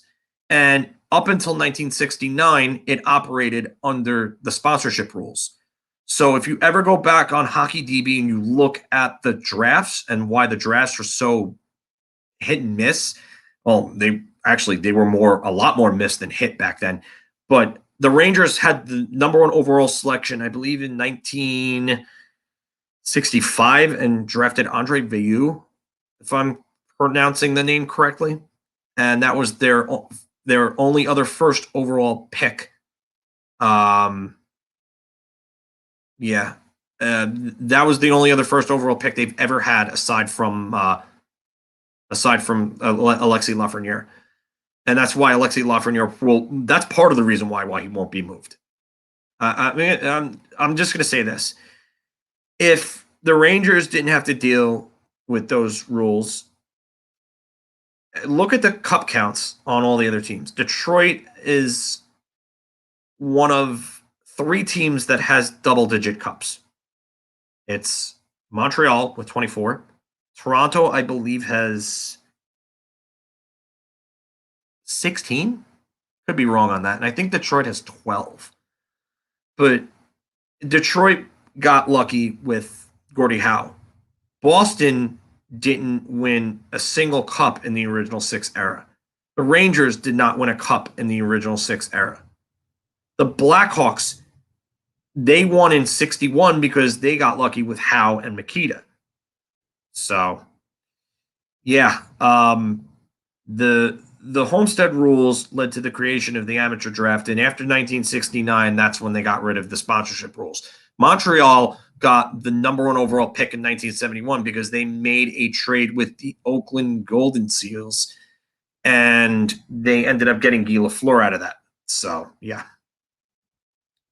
He was that was why Montreal got that pick. Montreal, and look at Toronto. Toronto has not won in 54 years now. It's 27 for the Rangers. Yeah, that's half of 54. Yes. So, yeah, that's part of the reason why the Rangers didn't win. I mean, if you want any further information, go Google it. It's readily available. But I'm not making this up. I have no reason to. The Rangers were a feudal organization for a while because James Dolan and Dave Checketts just ran the team the wrong way. They stepped in with the general managers. Neil Smith sacrificed a lot of youth to try to keep 1994 alive. The Rangers had to deal with the Islanders in the 80s, and they could have won 2 cups in the 70s if not for Orr and in 72, Orr and Esposito. They ran into that stacked Bruins team. And then 79, they ran into a stacked Canadiens team. So that was the last dynasty team for Montreal, that 79 team. Yes, H-Fits, it's going to be crazy. That's going to be a game that I'm glad's on TNT because that's going to get a lot of exposure for them. I met Adam Graves' family. Yeah. Adam Graves is a great guy. Great guy. Let's not get into the pissing contest with this shit. Really, it's just stupid.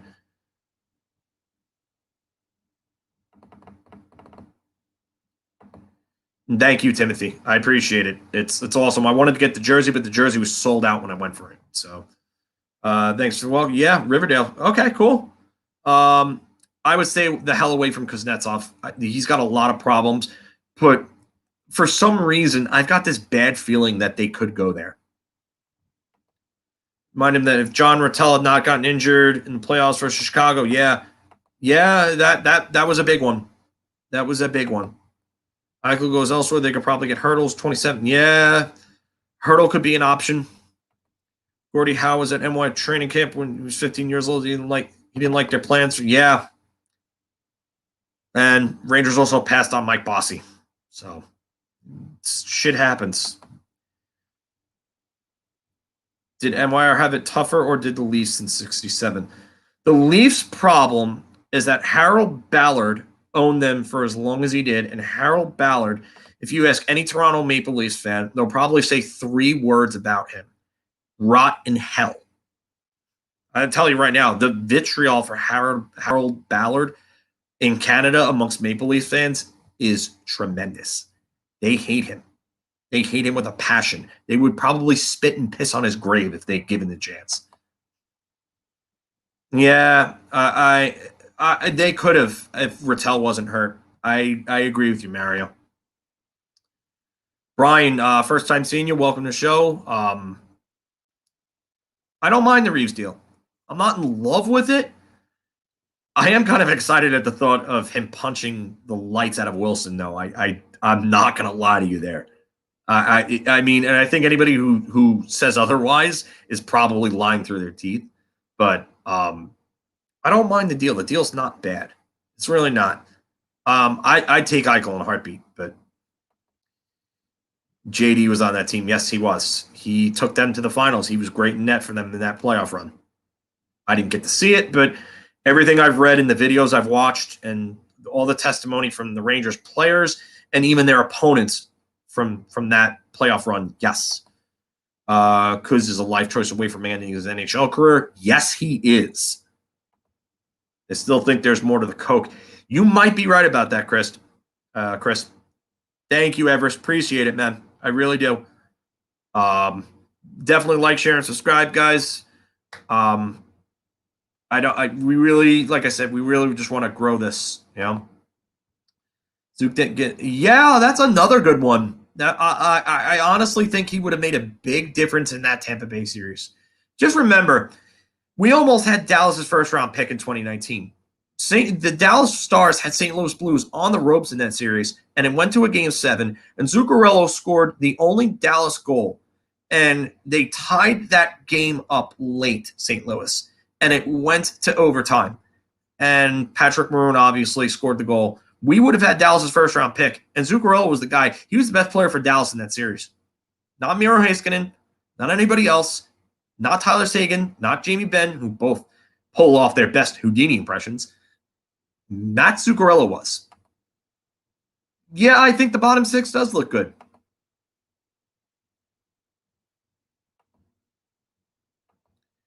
Who is the next? You're honestly, that's a lot to ask, man. Who is the next Brian Leetch?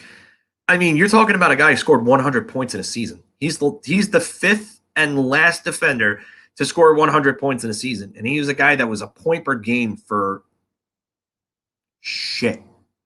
From 1989 to 1988 to about 2001, he was a point per game about defenseman. You know, they don't make them like that anymore, man. They don't. But Makar has the potential. I just wonder how Colorado plays out with their cap situation, because they're going to have to double McKinnon's salary in about 2 years. Heiskanen, I love Heiskanen. I love his game. I think he's got some potential. Dahlin needs some talent around him. He does. I mean, and I understand why they don't want to deal Eichel, but I just think the bridge has been burned. It's not. I'm not trying to dunk on you, Sabres fans. I'm not. But when your general manager comes out and says something like, "We want players who want to be here," when the issue is a medical issue, what I would have taken the high road if I was Kevin Adams. I would have just said, Jack, we will talk to Jack about his medicals, and I would have cut it off there, and I would have just said, I will give you more when we can give you more. You're yeah, he could. I don't. Again, like I said earlier, Timothy, I don't think he's the piece that gets the deal over the line. I even said that to Dave, the My Right Nut guy. But yeah. Definitely don't like the Kuznetsov option. Shane Knox would never trade Horvat. Yeah, no. Yeah. Jamie Benn, I would stay the hell away from. Old, declining. His two best seasons were Sagan's two of his best seasons. That's a no from me for Jamie Benn. Yeah, that was bad. We lost out on that first rounder. That sucked. Fox would be the closest we've seen. The thing is that Fox is Leach was dynamic. He was absolutely dynamic. He had the head for the game. Fox is cerebral, and I don't think he's as dynamic.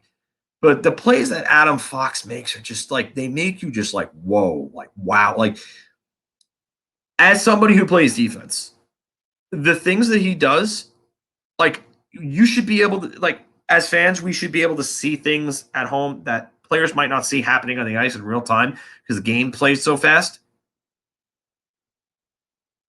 I just, yeah. Fox just, he wows me on a nightly basis.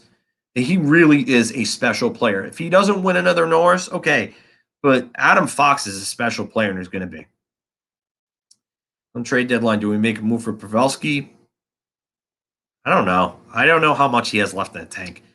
You remember, he was an older pick for the 2003 draft. He was a 7th rounder in that draft. So I don't know how much he has left in the tank. JD was incredible in 79. Yes, he was. That he was phenomenal in that run, just like Ranford was in 90 for Edmonton. Neil Smith for the Fish debacle. He fell off the face of the earth. That organization had a lot of problems at that time. A lot of problems. So yeah,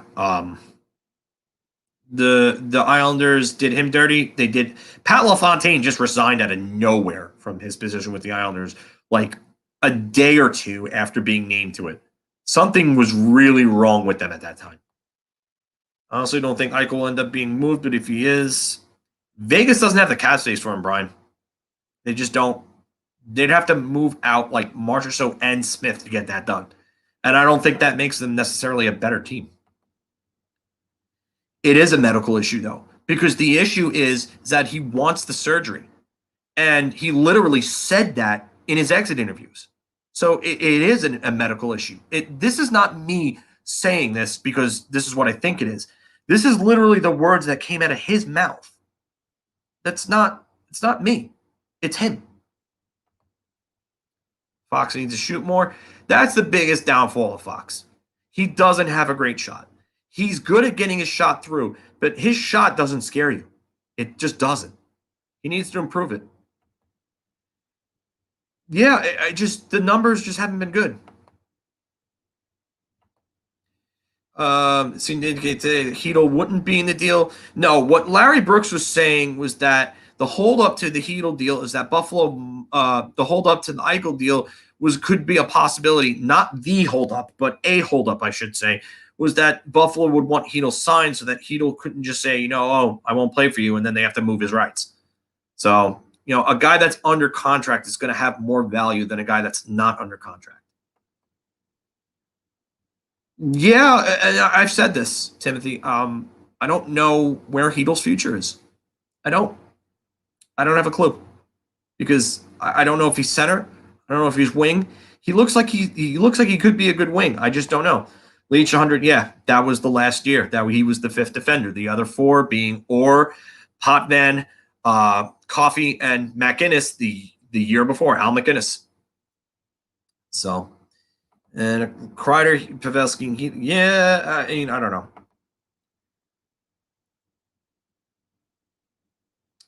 Yeah, I get that.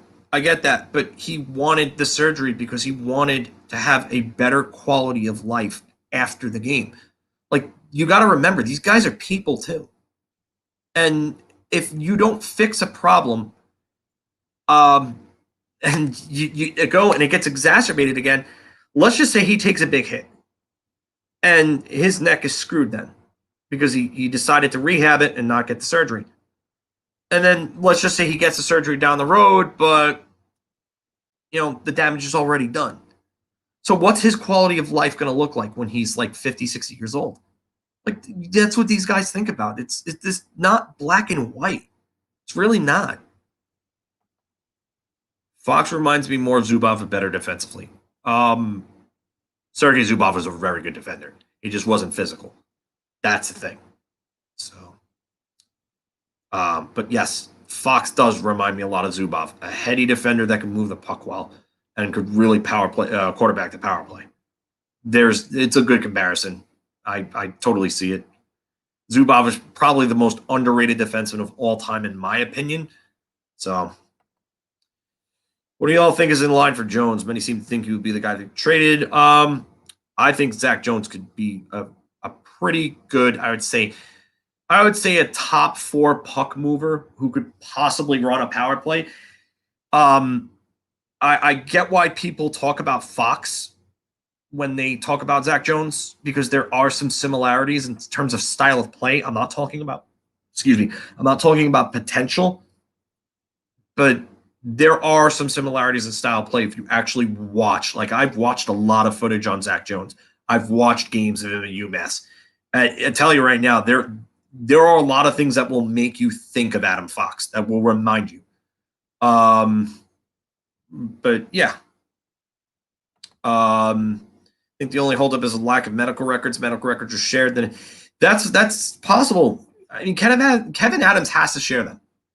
I think if he wants to be serious, I think Kevin Adams really doesn't want a deal like him, and I can't blame him. But if he wants to get a deal done, he's gonna have to share them.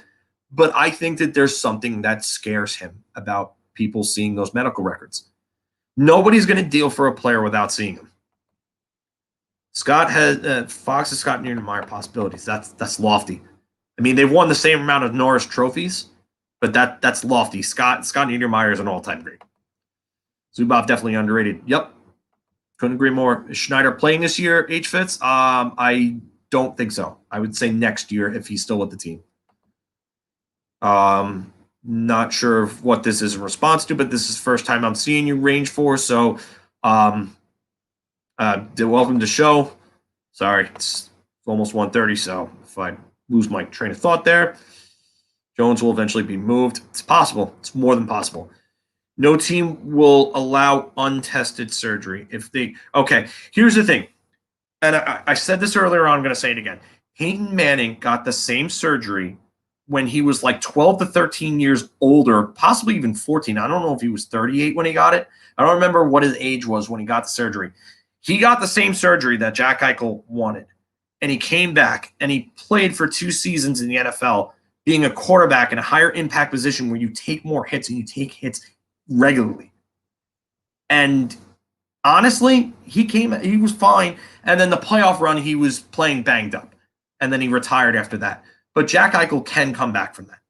And I don't understand why the Sabres, and I'm not saying I'm a medical expert, but I don't understand why the Sabres haven't looked at that and said, hey, if this could work for Peyton Manning in a higher impact sport, why can't this work for Jack Eichel?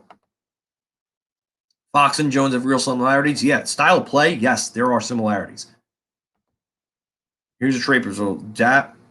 Drastically downsize goalie pads and all exchange.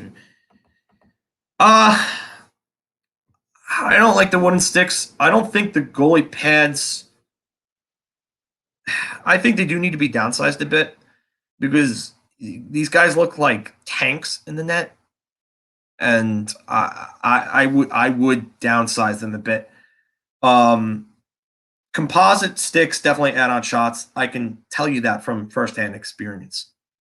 And I say this as a person who used to use an Easton Z Carbon wood stick, and I love that stick. That was probably my favorite wood stick of all time. It was light, and I used to get rips with it because the kick point was great.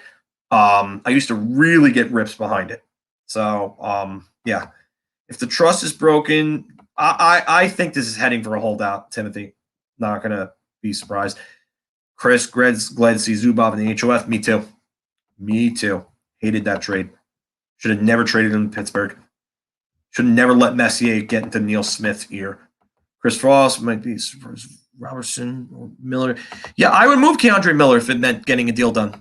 I would. You pair Jones or Trouba and trade Miller? Yeah. Yeah. If Miller can get us a winning center, I'd move him. Yeah. Why do I keep bringing up medical records? You get them. No, you get them when you're discussing a trade. You get them when you're discussing your trade. And yes, they have to go through physicals. Yes, I understand that physicals are a part of a process. There is a 20% chance that you won't play again. Oh, that's the problem. Then Kevin Adams has to realize that, and he has to budge. It's as simple as that. Both sides are going to have to budge. But the problem is, I'll get to those two comments at the bottom for you, Dave. But the problem is with this is that Kevin Adams has a clock that he's working against right now.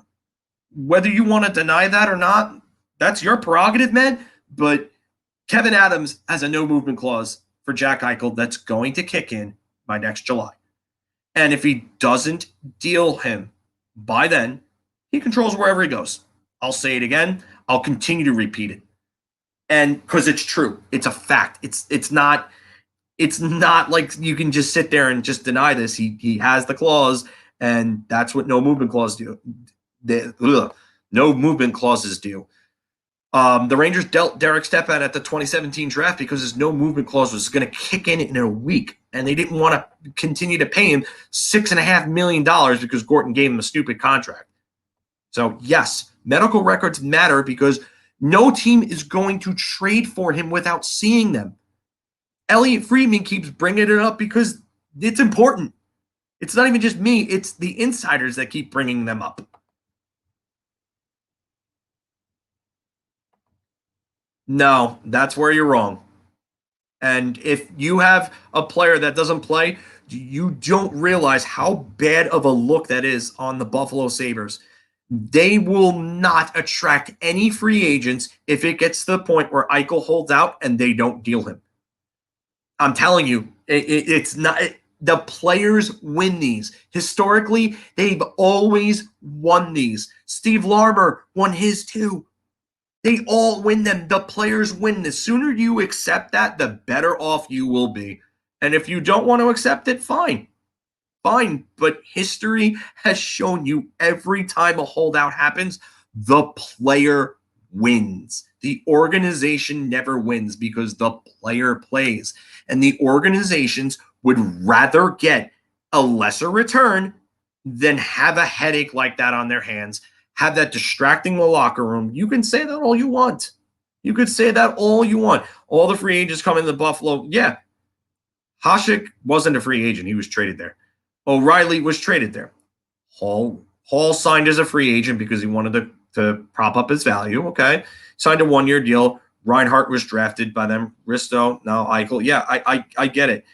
I get what you're saying, but let me know how Eichel feels throwing. Eichel's going to get paid. Eichel's going to get paid. We should have kept Booch. Joey, first-time senior, welcome to the show. No, Richter does not belong in the Hall of Fame. Sorry, but he doesn't. He just the peak was too short. Numbers overall aren't good enough. Curtis Joseph does. Curtis Joseph does. I know Richter has a cup. He's never won a Vezina. Neither is Curtis Joseph. But Curtis Joseph was top 5 all-time. No, he was actually number 4 all-time in wins upon retirement. And he was one of the top, I would say, 5 to 10 best goalies of his generation. Richter wasn't a top 5. He was borderline top 10. So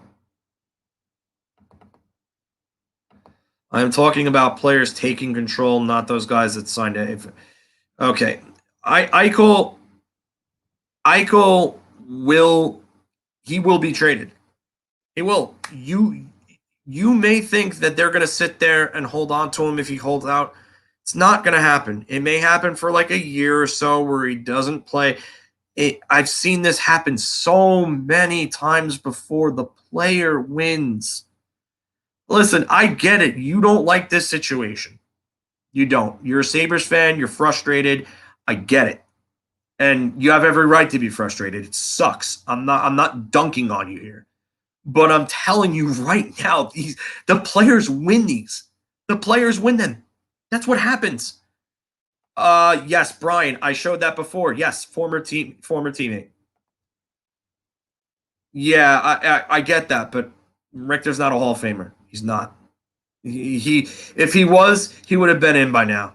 He's in the U.S. Hockey Hall of Fame, and he deserves to be. But the Hockey Hall of Fame, yeah. Eichel signed the extension 2 years ago. I agree with you there. He wasn't forced.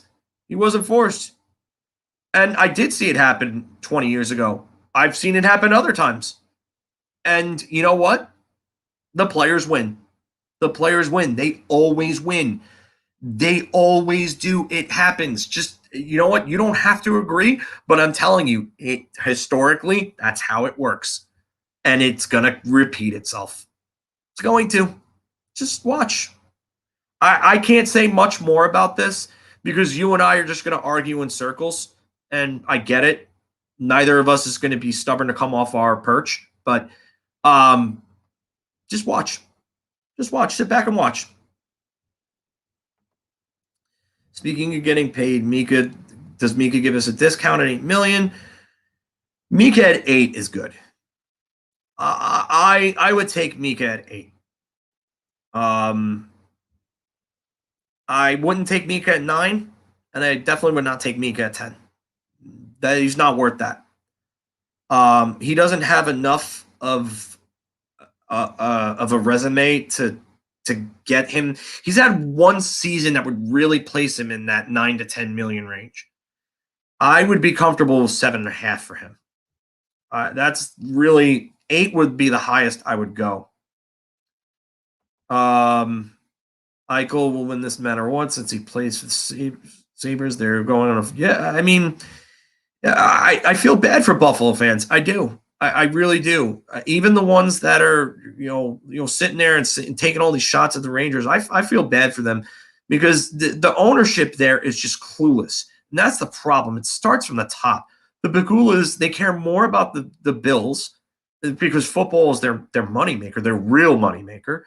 And the Sabres fans really haven't had a whole lot. There's no championship there. I mean,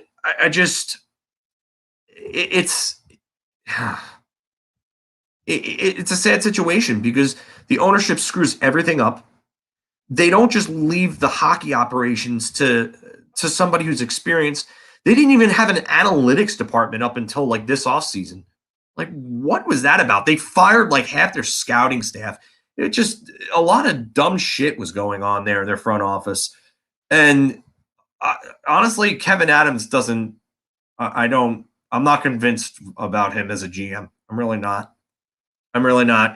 Honestly, if they could have gotten Ron Francis would have been the guy that I would have went for. Fire them, but Ron Francis went elsewhere. So, Brian, you're right. It's not just the NHL. This happens in other sports, and the players always win. Just don't include the Kakko. Yeah, I don't. Listen, I'm going to say this right now. If Kakko or Lafreniere or any of those types of players, if a team was willing to deal those players, then a deal would have been done already. It would have been. Other people have said this. Statboy Stevens said this when he was on with us. It's the truth. It's the absolute truth. Deal would have been done already. I don't want to get Logan into Logan Mailloux much. The kid made a big mistake, a huge mistake. And now he did the right thing by trying to renounce himself from the draft, and the Canadians just went and made a stupid decision there. And that's all. Just don't sign with them or anything like that. Remove yourself, whatever you can do. So, I'm not crying about Brendan Smith. Guy hoodwinked the Rangers out of a contract like all the Red Wings fans said he would. Did the exact thing that the Red Wings fans said. And then all of a sudden he fights Tom Wilson and everybody's crying over him. I'm not crying over him. Sorry. That guy was horrible for the majority of his contract after being a borderline stud for the Rangers in the 2017 stretch run and playoffs. He was great for us during that time when he first came here. So I'm not crying. Sorry. It's 5 years, $7.5 million. Yeah, I wouldn't want to go beyond 5 years either. Really wouldn't. Long term, we can actually pay Eichel on top of Panarin in 2026. Zibanejad. There's a way to do it. You'd have to get creative, but you risk becoming the Maple Leafs. You really do. Best of luck to Brendan Smith, Carolina. Yeah, I have nothing against Brendan Smith, but I'm not going to cry over him. Wonder how this Eichel situation would have traded. Sabres won the first overall pick. Did they? I don't know. I don't think you would. I really don't think you would. Hoffman could be I on. No, I don't think so, Brian. I think Hoffman is more like a Kreider replacement. With Statboy Steven on that one. Really worked out for Yashin.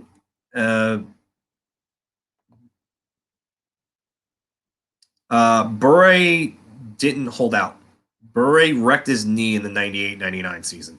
And then they traded him to Florida because they knew he wasn't going to re-sign with Vancouver. So, but yeah, Yashin got traded to the Islanders a year after holding out. He came back, he played a year, and then he got traded. So, Richter stole the World Cup of Hockey. Yeah, he did. I watch that every time I see it on. That was some of my favorite hockey of all, possibly my favorite 3-game series of hockey of all time. Buffalo Sabres' biggest problem was not switching from Kruger to Ganato. Maybe.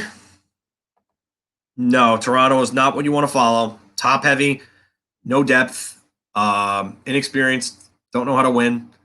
Love seeing the Blue Jays beat the crap out of the Red Sox, by the way. I'm just seeing highlights on ESPN right now because I still had the draft on.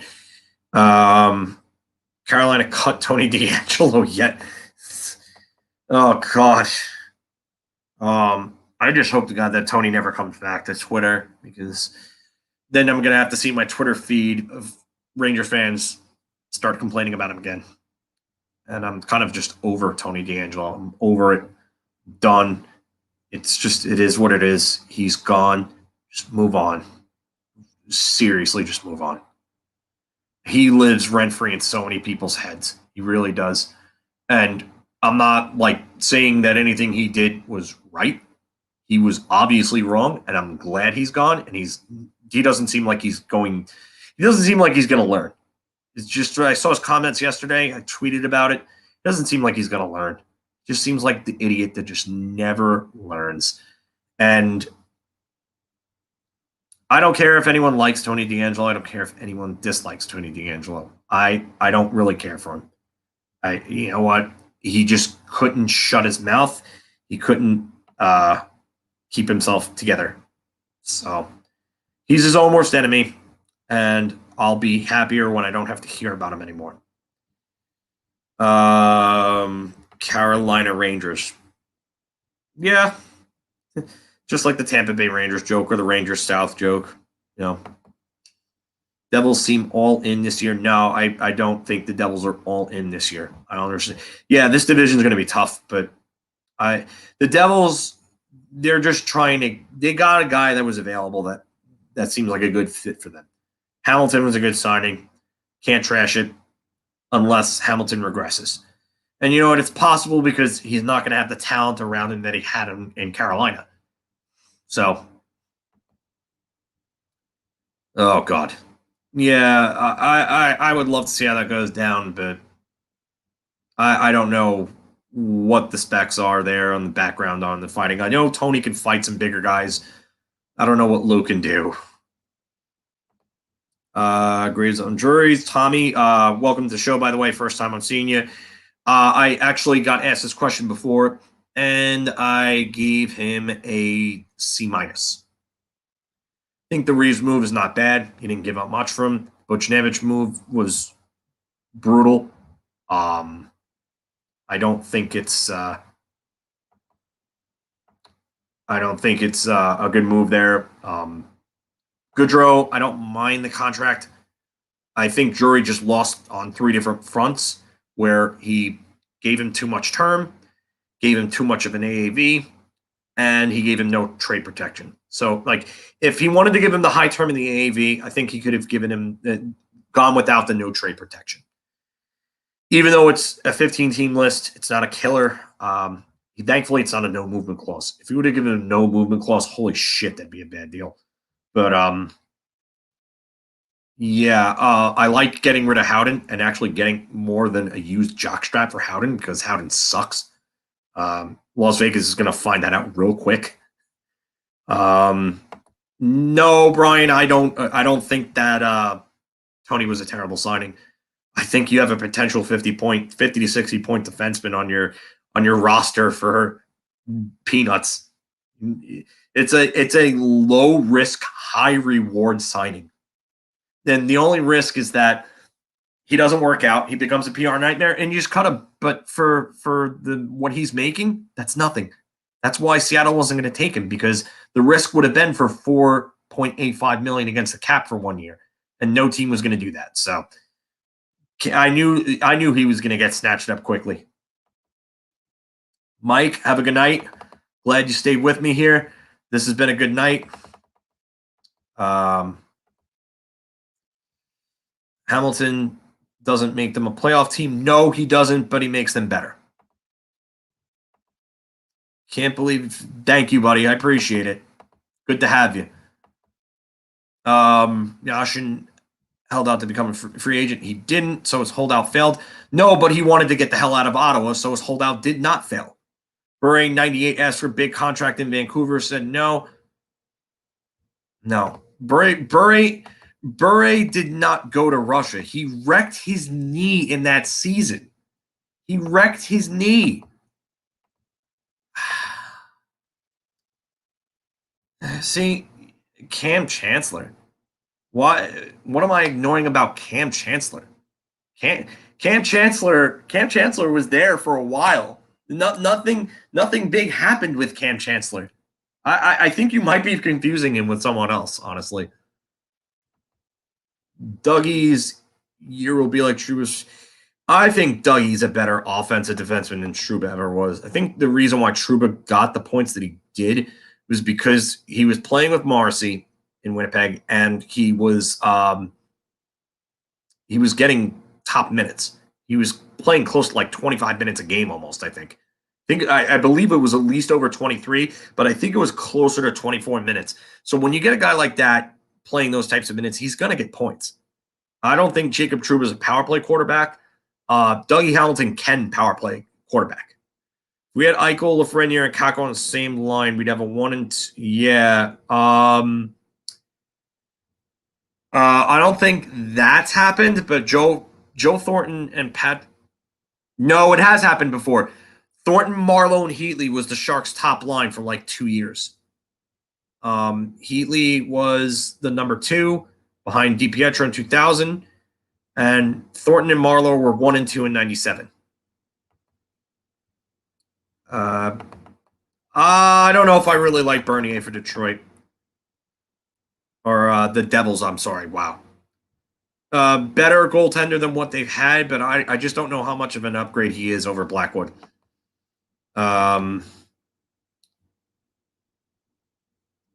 Oilers had Hall, Eberle, and I think maybe Nugent Hopkins might have been on a line together. But I know for a fact that the Sharks did it with Heatley, Thornton, and Marlowe. Yeah, Carolina, I mean, he could he's a power play quarterback, and he's a good one too, Tony. Answered this earlier on. I think they're still behind the Islanders, Pittsburgh, and Washington. So I would say 4th. Oh no, I didn't answer that question actually, Joey. No, I asked where I got asked where they would finish in the playoffs. So yeah, sorry. As good as Gorton was, either don't sign, trade Tony, or Georgiev. Wait, hold on. Let me reread this. As good as Gorton was, either don't sign or trade Tony, or if Georgiev was willing to forgive and forget, let him play. The problem with Tony wasn't an isolated incident. That's what happened there. Yeah, they were going to buy him out. That was it. I think they were rash on it, but I've said this, and I'll leave this on Tony because I really don't want to continue talking about him. But a better leadership group and a better coach stop that situation from escalating the way that it did, and they work with him. And they fix this problem behind the scenes without it going public. Like, and if you need further evidence of that, look at the 1994 Rangers. The entire team hated Mike Keenan. So they rallied around Messier. They had a chant of heave ho because they called Keenan a slave driver. And they hated him. They hated him. And they won a Stanley Cup. With Keenan leaking, having Larry Brooks purposely leak things, or John Delpino, what was it? Having purposely leaked things in the media, like they were going to trade Leach for Chelios. Like who does that? Keenan did, and they still won. Devil's still a couple years away, yes. And if you guys have not seen this, but this is in reference to Jonathan Bernier and his interview gaffe where he thought Nelson Mandela was a hockey player. So go YouTube that because it's absolutely hilarious. It's probably the greatest hockey blooper ever. Yeah, no, that's not going to happen. That's not going to happen for a multitude of reasons that I'm not going to get into. There's no, don't be sorry that you mentioned it. I just, you know what it is? I've talked so much about him. I agree with you that the whole situation was mishandled. And like I said, the better leadership group and coach would have stopped this. David Quinn was in over his head from day one. And if you have a better coach like Gallant there, I think that gets quashed. Maybe Tony's still dealt, but it gets quashed. Yeah, pretty much. You would have saved paperwork, Timothy. Trouba's contract is not going to age well at all because he's never going to get the minutes at even strength to be able to put up the points because he's not I'm not saying that he's not offensively inclined, but he needs more time than what he's getting to put up the points that he put up in 2019. And he's never going to get the power play minutes to justify those. So, yeah, it's not going to age well. You think we'll see Barron or Robertson? Barron, I think there is a very good chance to see Barron. Robertson, I don't think so unless he really blows everybody away in camp. But I said that about Miller last year, and Miller ended up doing it. Yeah, this was a bad gaffe. Like, if you guys ever get the chance to watch that, holy shit, it's hilarious. And then Bernier tried to say that he was joking around afterwards. Yeah, okay, buddy. Okay. You legitimately thought Nelson Mandela was a hockey player and you embarrassed yourself on live TV. Take it as a blooper, take it on the chin, and have fun with it. Have fun with it. You would gain so much more notoriety and stature amongst fans, and you could get fame off of that, man. You really could. Thank you, Sarah. Thank you. Yeah, I just remember that being a line. I was just like, holy shit. But I never thought of that as like the top two picks all playing on the same line.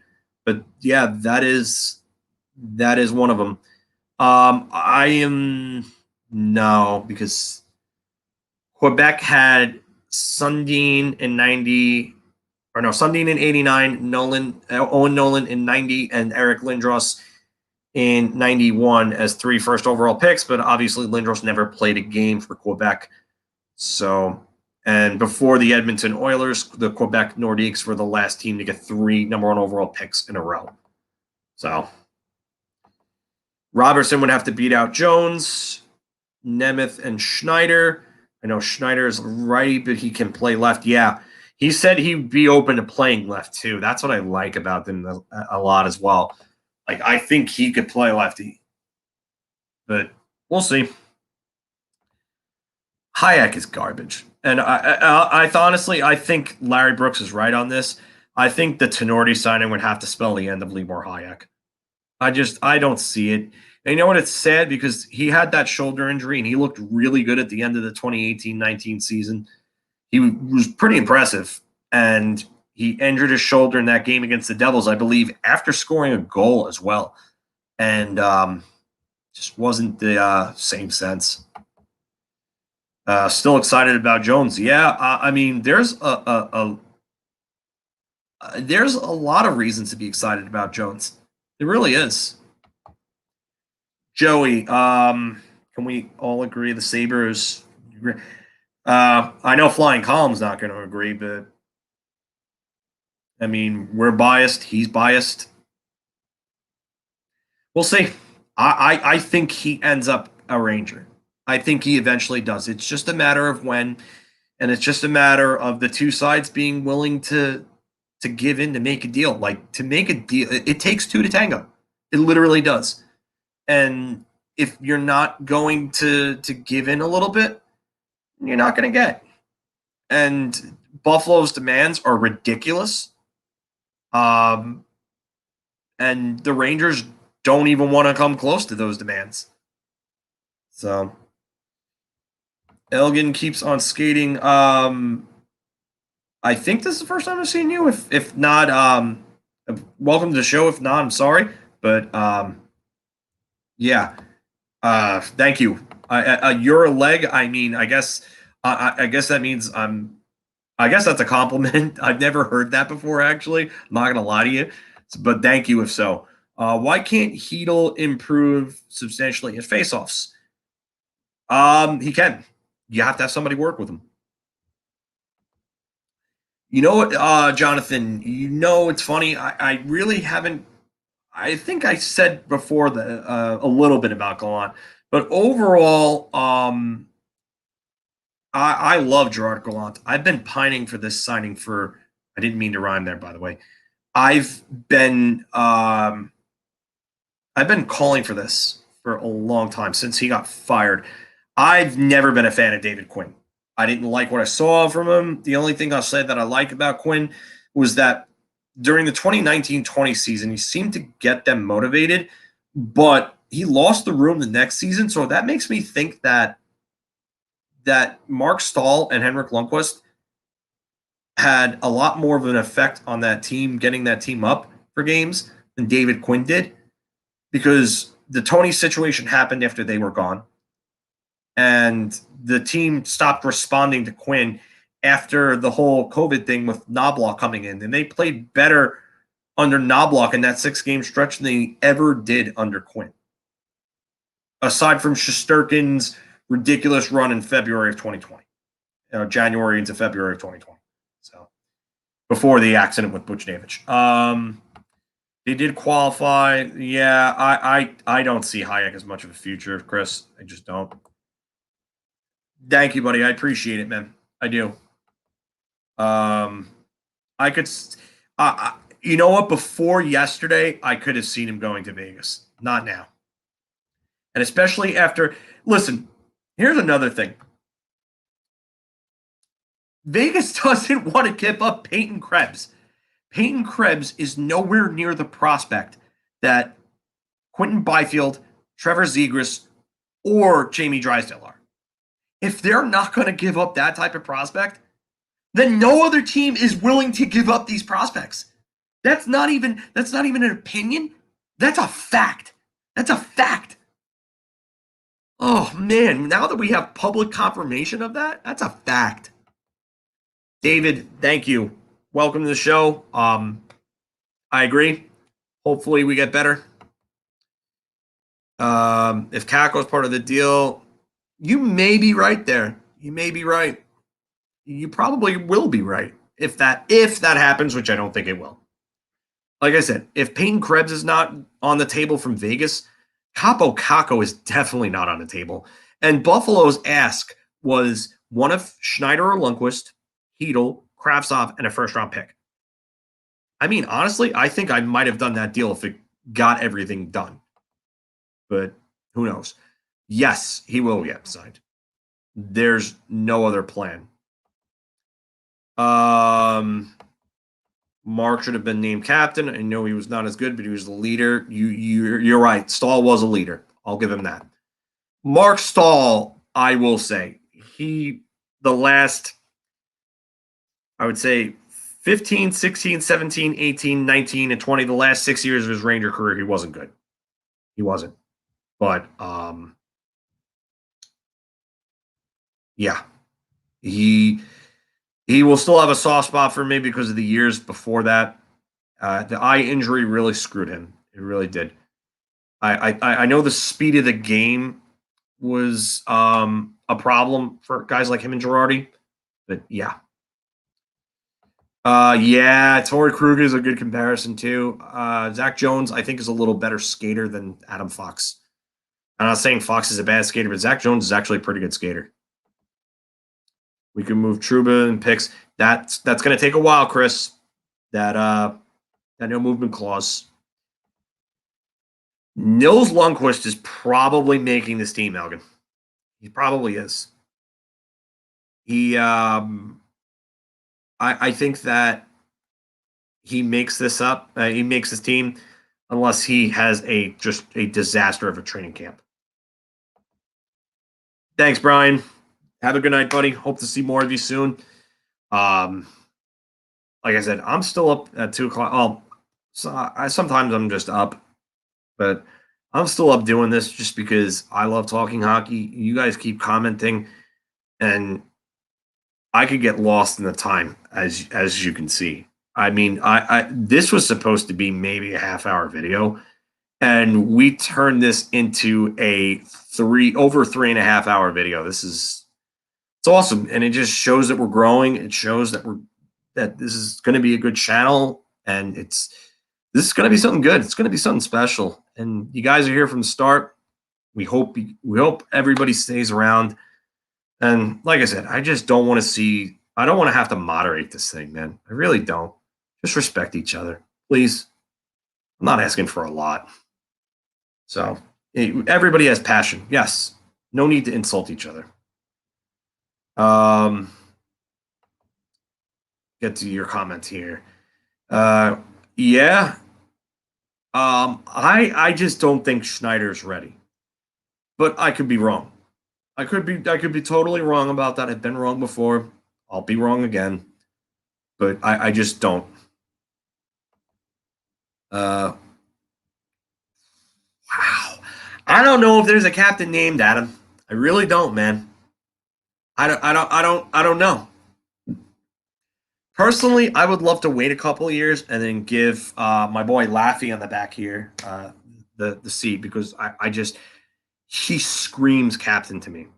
Captain of the Rimouski Oceanic, captain of the World Junior teams for Canada, both U18 and U20. I mean, he has everything. He throws his weight around in big games. I mean, he brings it. He's just one of those guys that, like, I think he has it in the locker room, and he has it by example on the ice. Yeah, I mean, 2 really good pieces. Could be 2 key cogs of the future. Dino, what's up, buddy? Yeah, so if you just woke up, Ryan Reeves, as you can see, is a Ranger. We're going to knock Tom Wilson's lights out. I can't wait for that. I can't. Got a bunch of comments right quick.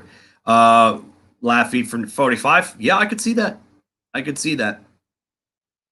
I wouldn't even be shocked if he gets close to 60. 2-3 years, it'll be a brawl for captain between Laffy and Schneider. Don't forget Ryan Lindgren. Ryan Lindgren's a good candidate for captain. Adam Fox, too. Yeah. I will tell you this right now. Lafreniere, to me, has 85 to 100 point potential. If the skating is improved, which it will be, and to me, Lafreniere is one of those guys that has the work ethic to really be one of those great ones. So I think Lafreniere could be an 85 to 100 point guy, provided the talent around him also produces. I think the problem with Quinn is that he always kept things close. It was a plus when they were behind. Unfortunately, it was a negative. Yeah, I would agree with that. I think the negative with Quinn is that he just wasn't willing to give the young guys chances until it was too late. That was the big thing for me. Like, you got a bunch of guys that are talented and need to develop.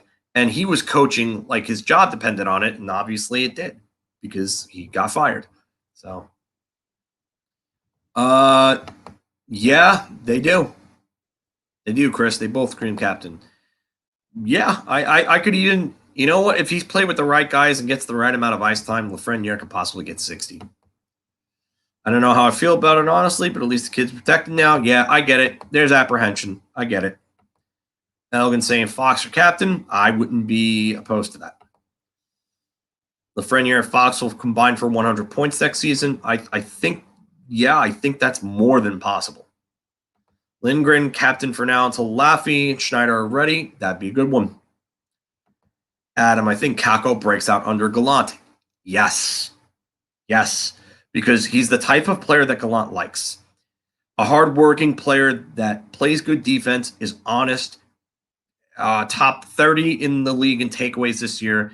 His expected goals against, chances for and against. Kakko's underlying metrics were incredible. I wish I could actually. Do I have the picture in here? I can probably try to see if I can pull it up on my phone. I know I have the picture. I just have to find it. Let's see. Where was it? Kakko.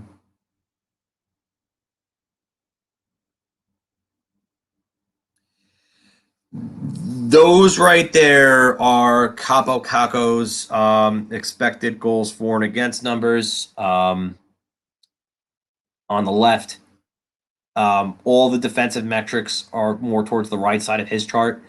And yeah, that's Colin Blackwell's, who really isn't a good defensive player. But that's Kakko's advanced metrics right there.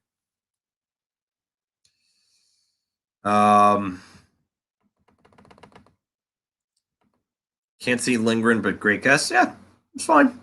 I mean, I think Lindgren's more of an A type of guy, but I wouldn't rule him out. Kreider seems like he should be captain material. Not sure what's missing. What's missing is Kreider for like 30 games. Like, he literally got half of his goals in a 6-game span this season. It was ridiculous. Ultimately, I think Lafreniere or Fox. I like those two. I really do. Those would be Quinn's talent might be coaching strategies from the seats. Knobloch like coaching on the bench. Knobs quicker shifts, keeping them fresh was what made Quinn's system work. I like Knobloch. I do. I think that eventually he will be an NHL level coach, and probably a pretty good one. I just think that he's a guy that players like. I think his system works. He seems to get more out of the guys. When Knobloch came in and they played those 6 games, I knew that Quinn had lost the team. But when Quinn came back and they played those 4 games, 2 against Washington, 2 against Buffalo, the efforts were putrid. They played a good 50 minutes against Washington, and then the 10 minutes were just bad when Ovechkin scored those 2 goals left alone in the slot back-to-back, and they lost that game. Then they played like garbage for 40 minutes against Washington, had a great 20 minutes to end that in that third period, and ended up winning that game because they scored like 4 goals in the third or something like that and blew them out in that period. But the 2 games against Buffalo were putrid. Like, the efforts were so bad. They barely won, and then they lost in a shootout. 125 points for Lapi, Zib, and Kakko. It's possible. It's very possible. Great morning. Yeah. I love this, man. I do. I'm glad I could be up at 2 o'clock in the morning and doing this because it's awesome. I'm not even tired. My mind sometimes just is all over the place. That's what happens when you're an ADHD kid. Yeah, I was born with ADHD, so yeah. Sometimes that's why you'll see just brain farts from me. But yeah, I'm not actually physically tired. It's weird. Probably the C4 I had before I went to the gym tonight. I think Chytil will get a top 6 spot. Oh, I don't know. That might be tough. It depends on what he shows you. So happy we signed Filipino. Yeah, I like it. Can't go wrong with that deal. 2 years, $2.35 million per. Can't go wrong. He's gonna be motivated to play his best hockey. That's the one guarantee I can give you with that deal. Because his next deal, he's gonna want it to be an even bigger one. So Kreider is all about consistent effort and showing up to big games. If Chris Kreider was consistent and he had a real good playoff run in 2014 and he was good in 2012 for them, but his other playoff runs have kind of left you with a lot to be desired. The thing with Chris Kreider is if he wasn't the type of guy that would show up for 10 games and then disappear for another 25 to 30, he would be a guy that could probably score 30 plus goals and 60 plus points a season. And what he is a nice player, but he's literally the most consistently inconsistent player in the NHL, if that makes any sense. One of the most surprising things this past season was how good Buch, Kakko, and Kravtsov played defensively. Yep, I've said that before about Kravtsov. That was the one thing I noticed about his game this season when he came up, is that his game away from the puck was just incredible, I thought, for a kid who was maligned for it. New commenter. Louis LaBouche. Get Jack Eichels, that would make a Stanley Cup contender. Not right away. I still say 2 to 3 years before they're really starting to get into that area. I think the young kids developing is key. But yeah, it definitely pushes them in the right step. And welcome to the channel, by the way. Thank you for coming on and being on with us at 2 o'clock in the morning. I did not expect to have this many people here this late. So thank you all. Depends on what we give up. Eichels, okay? Yeah, basically. Hit it on the head of the nail there, Chris. Timothy Lafreniere put up 4th line type ice time. Yeah, and big indictment on Quinn. Bang on. Thank you. And that's my biggest problem with Quinn, is that he couldn't give these guys a chance. I was saying that before. I was responding to, I think, Mario. I think that he was just coaching to save his job instead of doing what he was brought in to do, and that was to develop people. I don't think Quinn was that great of a developer, though. If you look at where he was in Boston University, and Boston University is a renowned college program built up by the great Jack Parker. So he got handed a dynasty type team in college. Like, he was handed like the Montreal Canadiens or the Toronto Maple Leafs of the NCAA. That's what he was given. All the best recruits go there. It's more of their success is due more to the name value to that team, knowing that they've had great development for as long as they've had, and their recruiting system. It's not Quinn. Quinn didn't win with Eichel there. He got beaten by, I believe it was Union College beat them. I was thinking it was Gossesbeer was on that team. Next, Shefty. Shefty. Thinking Adam Schefter there. Shesty, yes. Yes, Elgin. Yes. A lot of yes for that. Do you think Knobs was being diplomatic to give credit to Quinn? Players and coaches don't usually call out teammates or coaching staff mates. I love this because this is the comparison that I've actually made. And I think if Kakko becomes Mark Stone, you take it and you run. You do. And it's going to take, and this is true, it's going to take a couple more years. But yes, I think he can be. This is actually another great point, Timothy. This is a great point. Lafreniere is a left-handed shot, and I called for him to be on that power play. And just remember, for context, Alexis Lafreniere is the first overall draft pick since Joe Thornton in 1997 to not get significant power play time. Yeah. And that's an indictment on the coach, too, because the power play for a while was not working. Even with Adam Fox on it, it wasn't working. And then things started clicking, and they went through that crazy stretch. And the numbers against Philadelphia, when they put up I think it was 8 power play goals in 2 games on them, and that seriously inflated their numbers. If you take away the 2 games against Philly and their more normal run-of-the-mill games where they get 1 or 2 power play goals, they're probably still a bottom 10 power play unit in the league, not a middle-of-the-pack team. So, but yeah, that power play was not good for a while, and he refused to he had at one time, for a very brief time, just think about this. David Quinn had 5 righties on 1 power play unit. What kind of galaxy brain shit is that? And yes, a left-handed shot is needed on a power play. I'm going to give you an example here. Take a look at Tampa Bay's configuration. They have the best power play in the league because their configuration is damn near perfect. You have Braden Point. He's usually in slot somewhere, gets that triangle funnel pass that Washington does where they go back behind the net, back out in front, and then bang it in to the guy in the slot, where it's usually either the TJ Oshie there. Tampa Bay rolls Stamkos on the off wing on the left-handed side because it's a right-handed shot, one-timer from the Ovechkin office.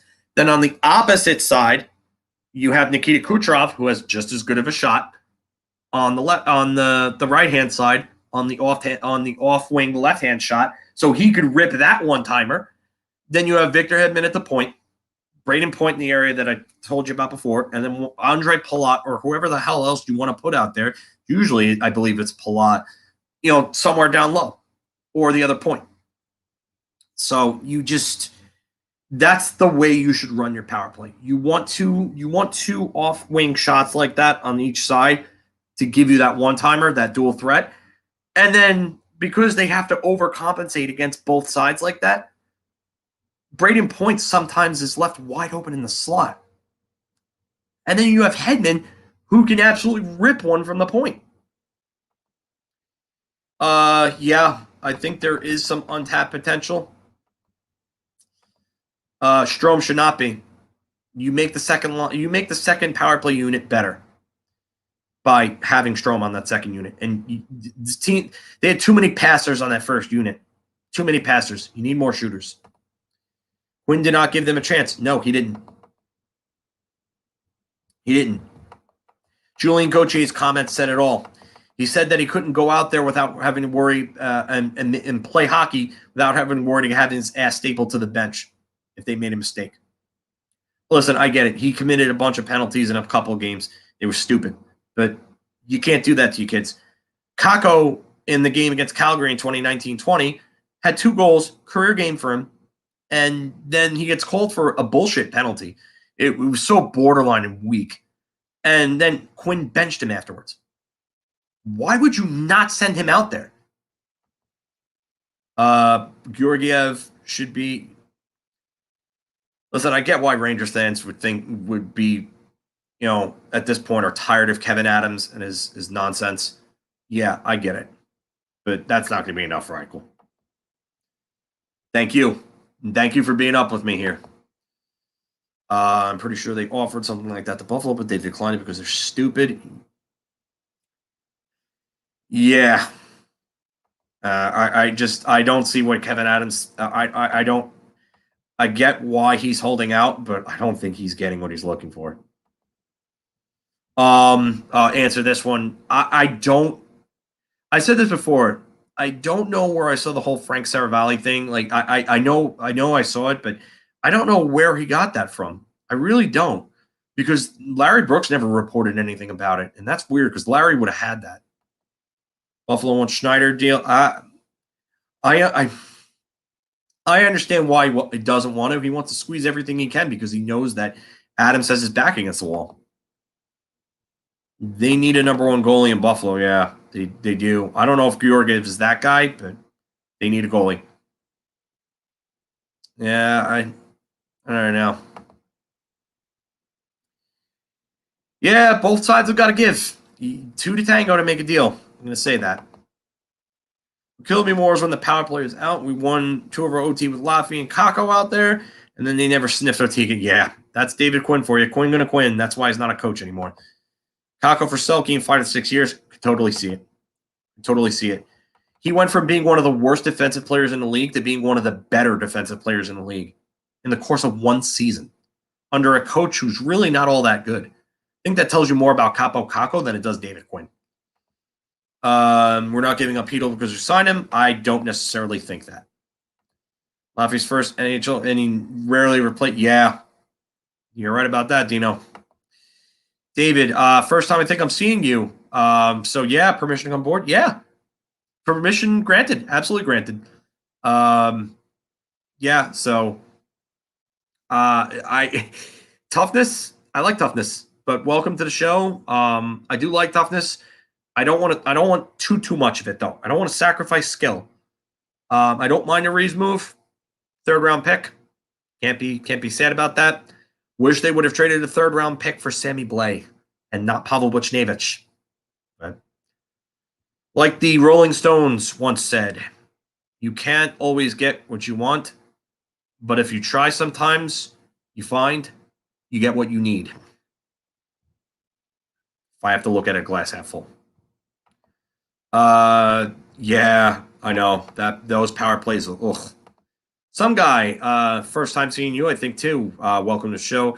How do you think? I said the 3rd line before. I think that I could see, and I think would be actually a really good 3rd line, probably one of the better 3rd lines in the league. If Chytil takes the step that I think he takes, if he's here, I think it would be Chytil, Kreider, and Gaudreau, and I think that could be a really good 3rd line. 4th, I could see Blais, Reeves, and maybe Morgan Barron. So, Timothy, Kreider is over 200 pounds. He's over 200 pounds already. Yeah, the scoring is coming soon. I think he needs to improve his shot. Georgiev, the Longo? Who's that? Bundy 2180. Think first time I've seen you too. Is that a Warcraft avatar? If so, that's pretty cool. But welcome to the show. But yeah, we do have enough. I agree. Hate when people rag on Laffy for scoring. All right, I'm with you here. And the thing that they don't look at with Lafreniere is the fact that he started scoring down the stretch big time.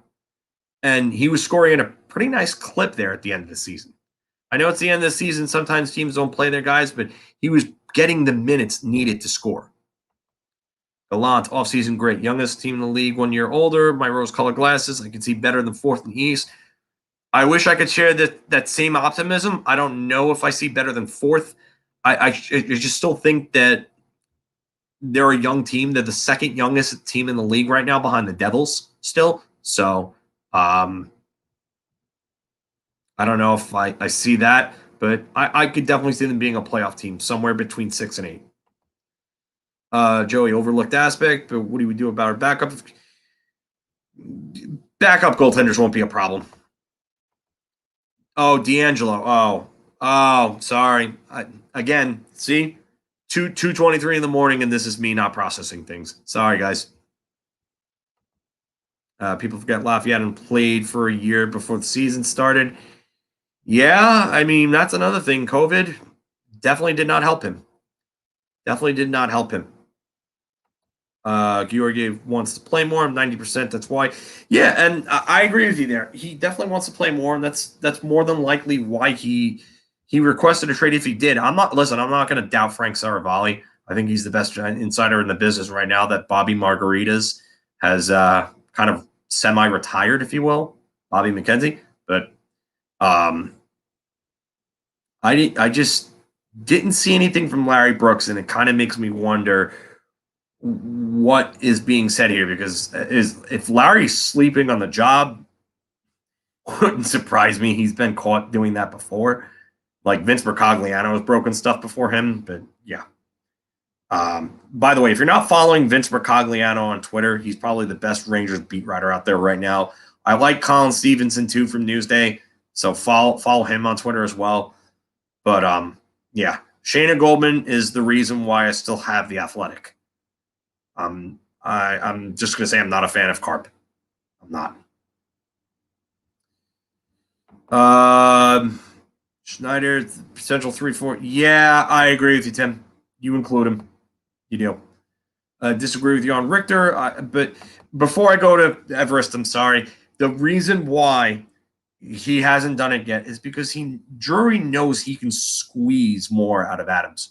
He knows he has Adams on the ropes. Every team has Adams on the ropes. That's why Eichel's not dealt yet. They know about the no movement clause, and they know what's going to happen.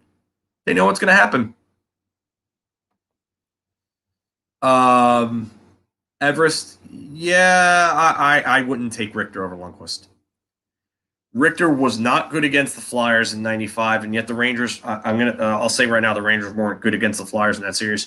He wasn't good against the Flyers in '97 either. He was good in the first 2 rounds before that, but he was not good. And listen, I liked Mike Richter. I loved him growing up, but there were a lot of times where he let up a lot of bad goals. A lot of bad goals. And Henrik Lundqvist gets criticized for them when he does. But because Henrik Lundqvist, they're rare. And when he do, Lundqvist let up a bad goal, Mike Richter let up a lot more bad goals than Henrik Lundqvist did. Yeah, sure.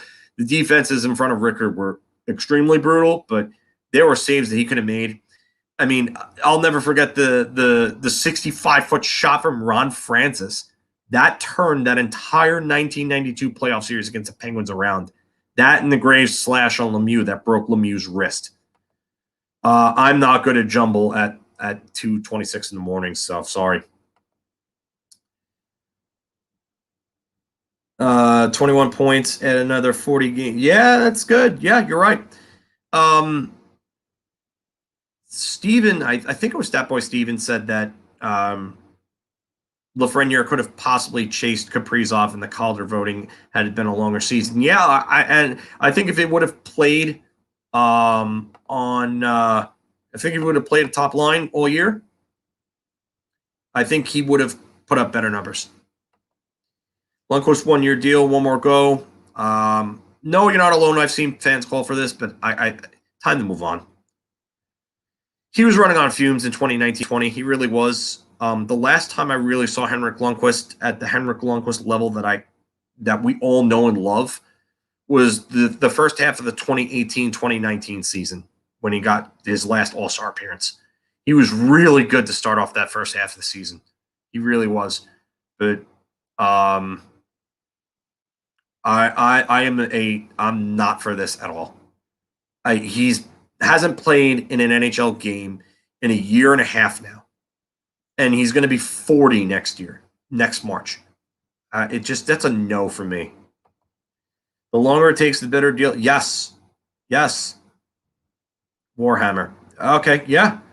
I thought so. So, good stuff. I'm not a big World of Warcraft or anything like that type guy, but anybody who plays that type of stuff is A-okay in my book. I'm a big Zelda guy, big retro gamer. Halo, Mega Man is my jam. Mega Man X is arguably my favorite game of all time. I'm right now doing the Skyward Sword remake on Zelda, and it's pretty good, but the controllers are a little wonky. I think my Pro controller might be broken a little bit. So, because like the the joystick kind of just moves a character on its own sometimes. I don't know if that's a game, but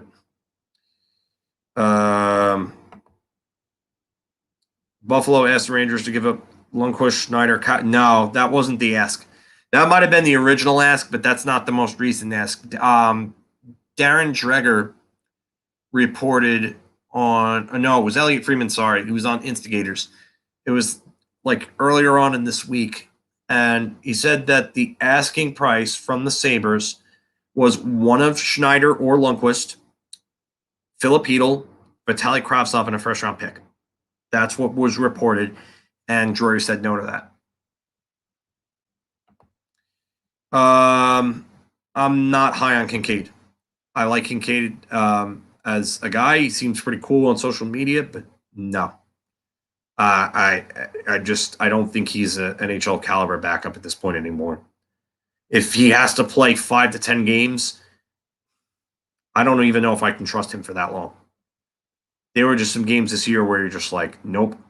And Quinn completely screwed up that goalie carousel, so I'm not high on him. Contra on your phone, that's awesome. Contra was great. The original Contra, even Super Contra was pretty good. No, my controller has stick drift. Yeah, it definitely does. Of course, he will say no to that. Yes, Drury is going to say no to that because he knows he can squeeze more out of Adams. All the GMs can, and that's why they're not running to make deals. Up, down, left, right, BA start. I'll give you a different one. A, B, A, C, A, B, B, A. Anyone know what that one is? A, B, A, C, A, B, B, A. I'll give you guys a few seconds while I answer some other questions. First, Adam, personally feel like Krav takes over Buch's spot and scores with more ice time this season. Yes, I hope so too. I just want to. I want to be careful here because it's a lot to ask from or replace that production. I'm sorry. Yeah, I know. That, like I said, it turned the series. That and the Graves slash on Lemieux that got him suspended. Good night, everybody. Yeah, good night, Enrico. Well, I think Drury will not get Jack. It's possible. Mass Effect. Ooh. I never finished the first Mass Effect. I never finished it. It just, there were so many options and stuff like that. Man, it was a good game. It was fun, though. I definitely had fun. Buffalo's asking for too much. Yeah, you're right. But the longer it takes, the longer it will be before Eichel gets his treatment. That's the thing. Teams are also not going to want to give up a lot for a guy that could be out for a significant time this season. Oh, you know what? This is a good one. I've never played it, but I've heard that it's an amazing game. Everybody I know that's ever played it says it's awesome.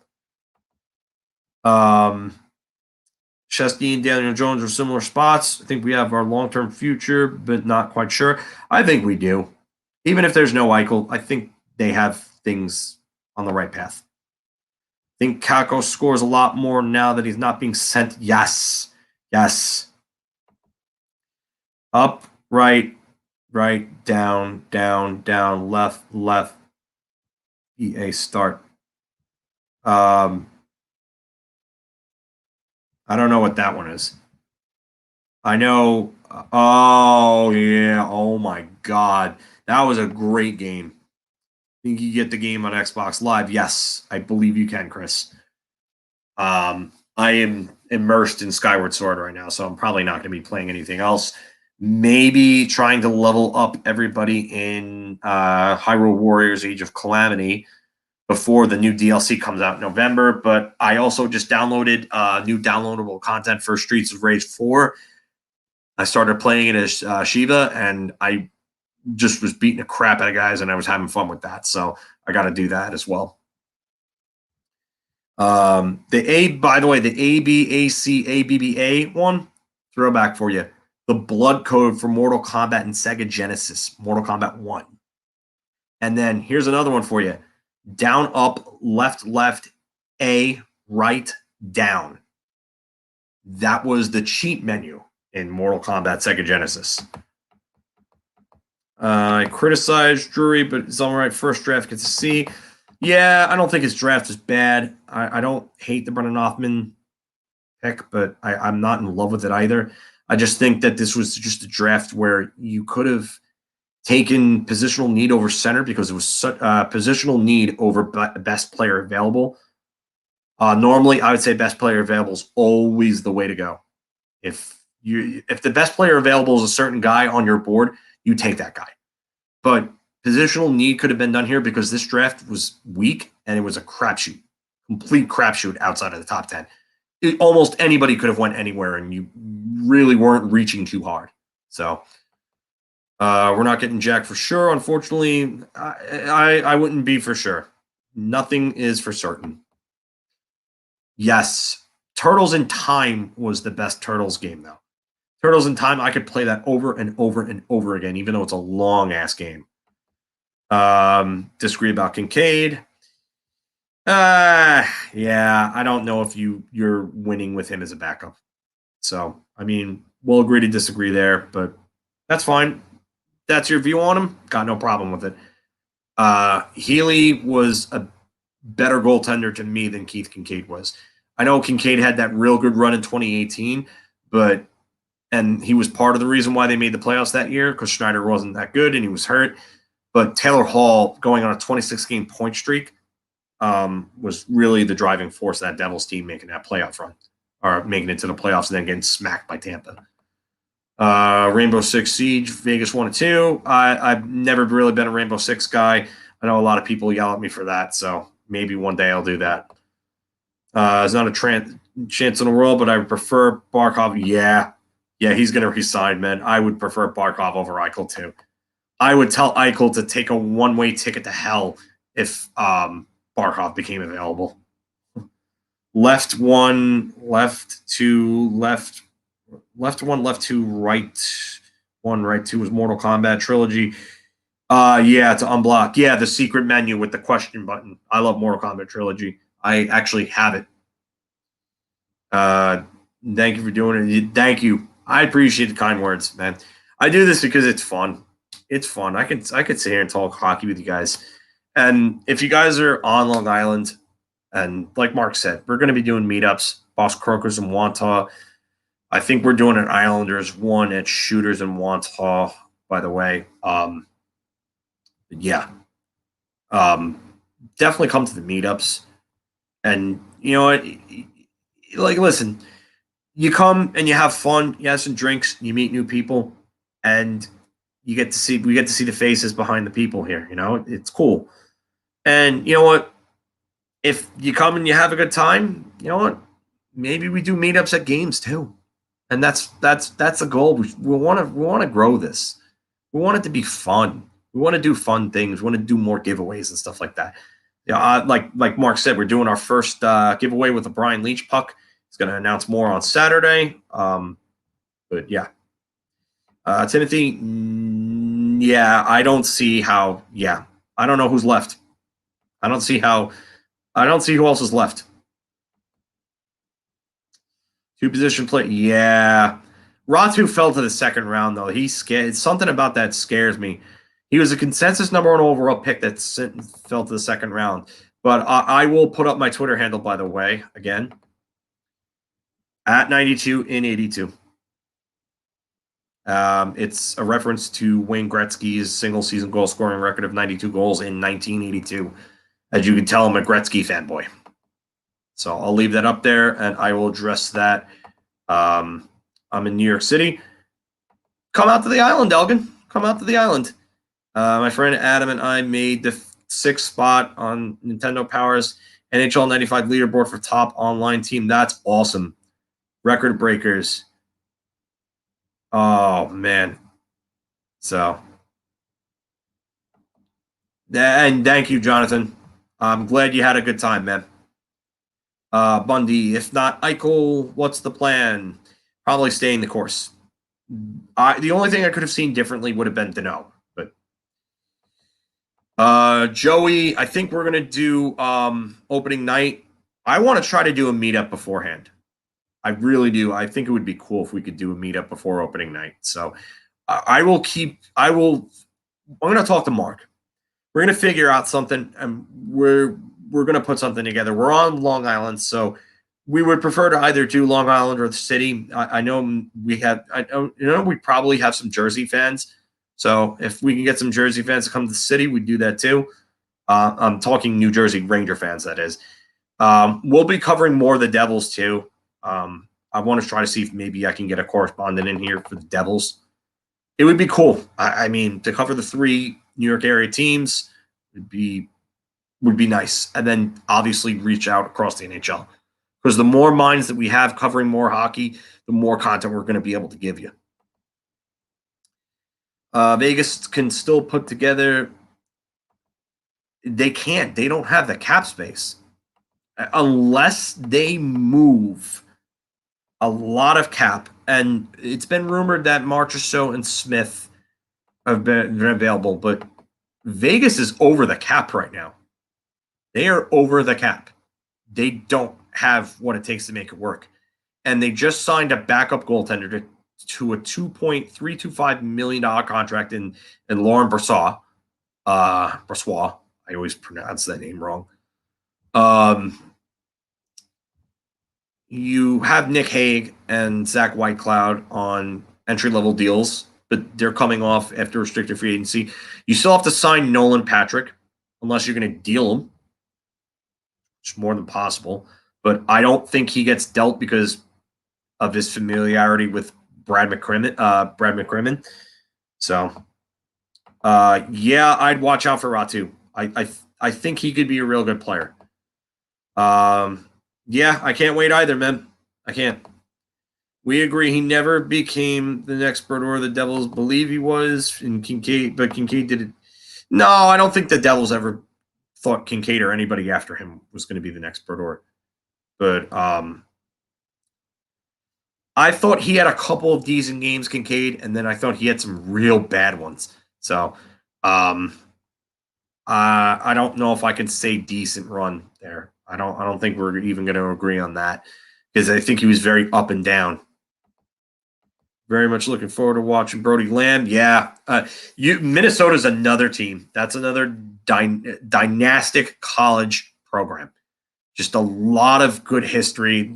They're another team, another type of Montreal or Toronto of the NCAA type team. So if Brody Lamb scores there, the Rangers could have gotten a steal. Because high school hockey in Minnesota is a lot closer to the CHL, the juniors, than people will believe. Tim, agree on Barkov over Eichel? Yeah. It's a pipe dream, though, man. You said it right with that hashtag. $15 million in March took, and Dadonov. They're not going to move Dadonov. They just signed him. If anything, it's Marchessault and Smith that they would move, and I don't know why you'd move those guys. Those are the types of guys that actually show up for them in the playoffs, not Max patio ready, who's always seems like he's ready to sit back on his patio come playoff time because he never shows up in the playoffs.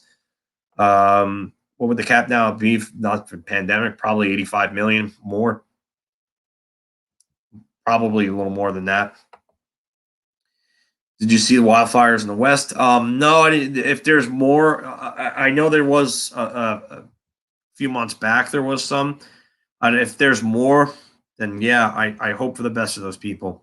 Hope everybody's safe.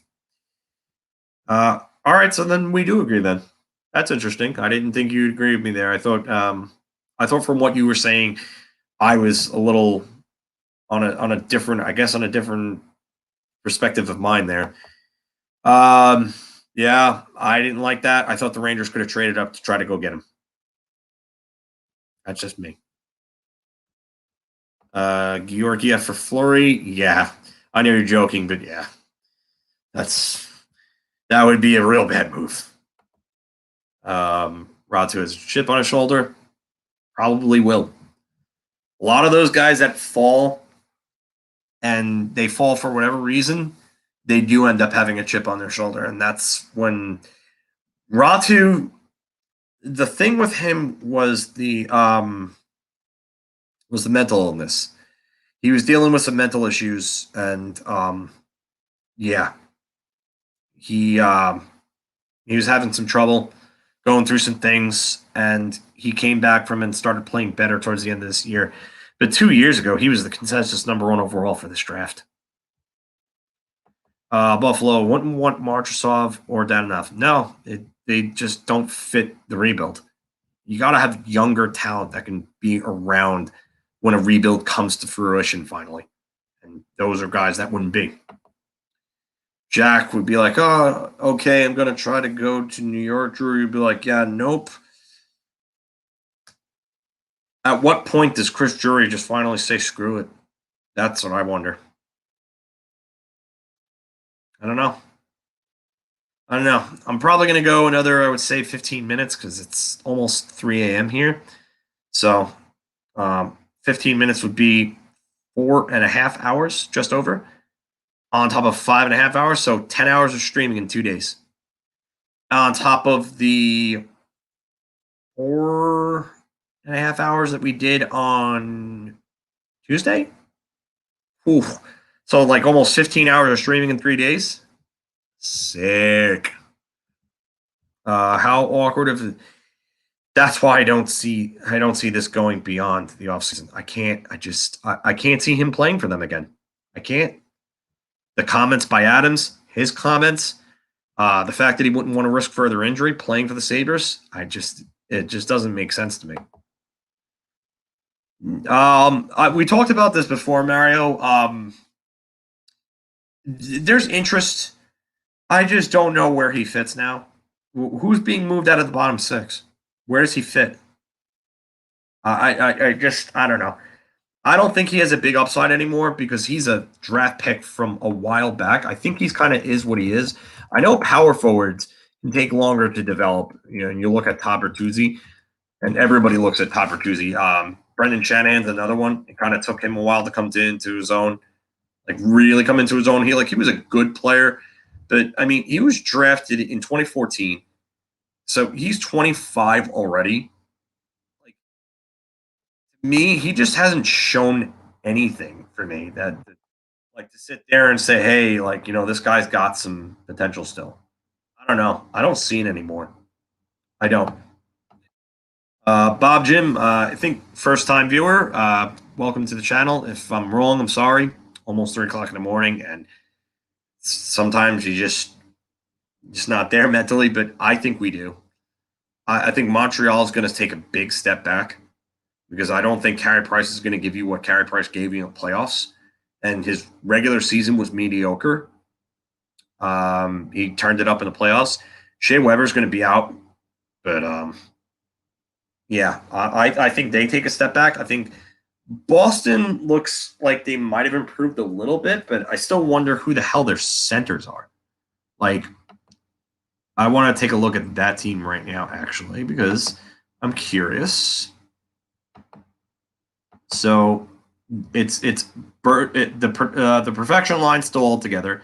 If Taylor Hall, Charlie Coyle, Nick Foligno can play center, but is he really your second line center? Eric Hall, they got. I like the Noshik signing. They got some better depth. Derek Forbert's good. I think their defense has improved. They might be a little bit of a better team, but I don't know if I trust their center situation right now. So I'm kind of meh on them. I think the Islanders regressed a tiny bit. Tiny bit. They're still going to be there. Washington's kind of stood pat. They haven't really done anything special. So, Mario, yes. Have a good night. Hope to see you again soon. Krejci's not there anymore. He's out. They didn't re-sign him. He actually signed elsewhere. Where the hell did he sign? I can actually look that up right now because no, he's unsigned. But he's signed somewhere. But he's unsigned. I wonder if the Rangers would take a flyer on him for like a year or something.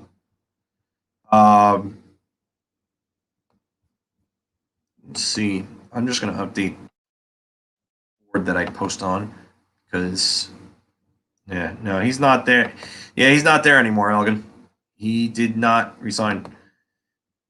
Our old teams ending. Yeah, Jersey's rebuilding. Philly made some improvements.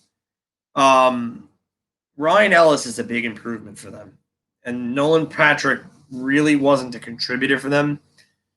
Yandel, I don't know how much of an improvement he is over Gostisbehere at this point, even if he is. I don't think he is. Yandel's not great defensively. Neither is Gostisbehere. But Gostisbehere has the ability to rebound. Lauren Darkin, hello. Welcome to the channel. First time seeing you. Ristolainen is a dumpster fire defensively. And he's an all right puck mover. But Kane fan, oh, welcome to the channel. D'Angelo is a bit of a hothead. He is very talented. Could probably be a 50-plus point defender. But you need a good leadership group there. You need a good coach there, which Carolina both has. And I think he's going to probably be on his best behavior. He caused a lot of problems in the locker room in every previous stop he's been in. So, yeah. Maybe, yeah. I'll finish up Lauren's question, but he's very controversial. He's a right winger, so a lot of people on Twitter criticize his political views because that's what the world has come to today. Unfortunately, nobody can accept anybody's views anymore. But D'Angelo is also a shit stirrer. He actually challenged a Rangers fan to a fight outside of Madison Square Garden, which was weird. I actually know the fan that he challenged. He also got in trouble for being like a COVID denier and stuff and all this other crazy views politically. Listen, I'm not a political guy. I don't like talking politics, but part of D'Angelo's problem is the fact that he just couldn't shut up about them. So he's just a very immature kid. He still thinks he didn't do anything wrong. I'm happy the Rangers have moved on from him. But to tell you right now, if he's on his best behavior, he's a 50-plus point defender, possibly even a 60-point guy. He is one hell of a talented defender offensively. So, Chris, yeah, that would be funny, even though I don't think it happens.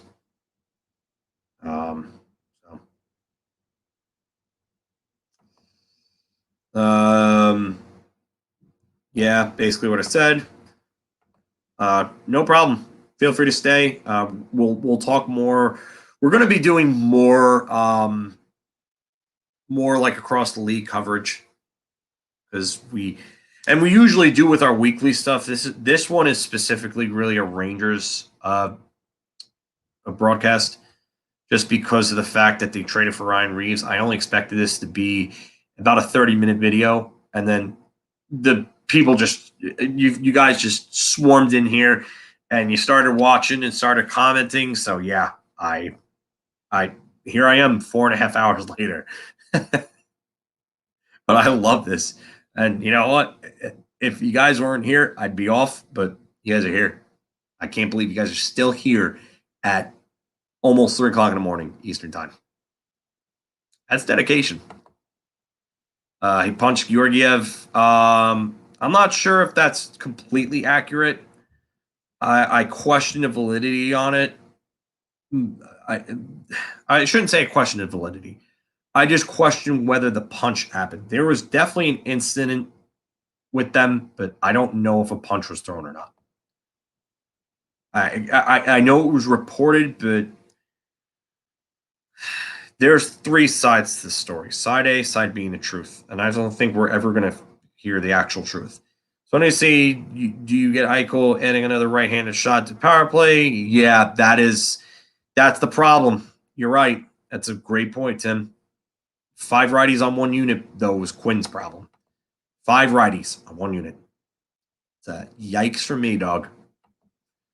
Just to see Leonard back with Buffalo. That'd be an interesting. Time is a flat circle. Krejci looked washed in the Islander series. Yes, he did. Yes, he did. Rangers look at we're looking better. I'm not sure if they're gonna be like a big team this year. Like, it depends on the young guys. Depends on the young guys in the top 6, really. It's a lot of pressure to put on 3 young kids to replace Pavel Buchnevich's numbers. Solid, yeah. Could be a good team. Tempo gain. First time seeing you. Welcome to the channel. Unquestionably popular with his teammates. Not a cancer. He said something. Georgiev punched him. He was popular. I just wonder how popular he still is. I think there are probably still teammates that love him, and there's probably teammates that hate him. I don't know, to tell you the truth. I'm not gonna. Anything I say would be conjecture. Yeah, there was rumors about Kreider and the bloody knuckles and everything like that, but see, that's why these stories get jumbled, and you can't take everything you see from these bloggers as gospel, because these guys have gotten stuff wrong before. So be careful about who you're getting your information from. And I love people like this to talk their fans up. And thank you, man. Thank you, Elgin. I appreciate it. Kind of sucked that D'Angelo was such a bad presence because he's got, yeah, power play was good with him on it. Really was. Top 5 in the league. Thanks. I doubt it. Kreider did an interview post-game. Can't see it. Someone broke it up, I'm sure. Yeah. None of these guys will ever say, really, yes, that's how it is. That's how it is. Most times, things like that don't get public. They don't. He was once voted funniest guy in the locker room, Tony D'Angelo. I know that for a fact because I saw a Rangers video on it. So, yeah. Things change. I do know Tony and Strome buddies. Yes, they were. I know that for a fact. Tony really loved playing with Stahl. Yes, and Stahl went to bat for Tony. So that tells you that he was liked by teammates at one point. Yeah.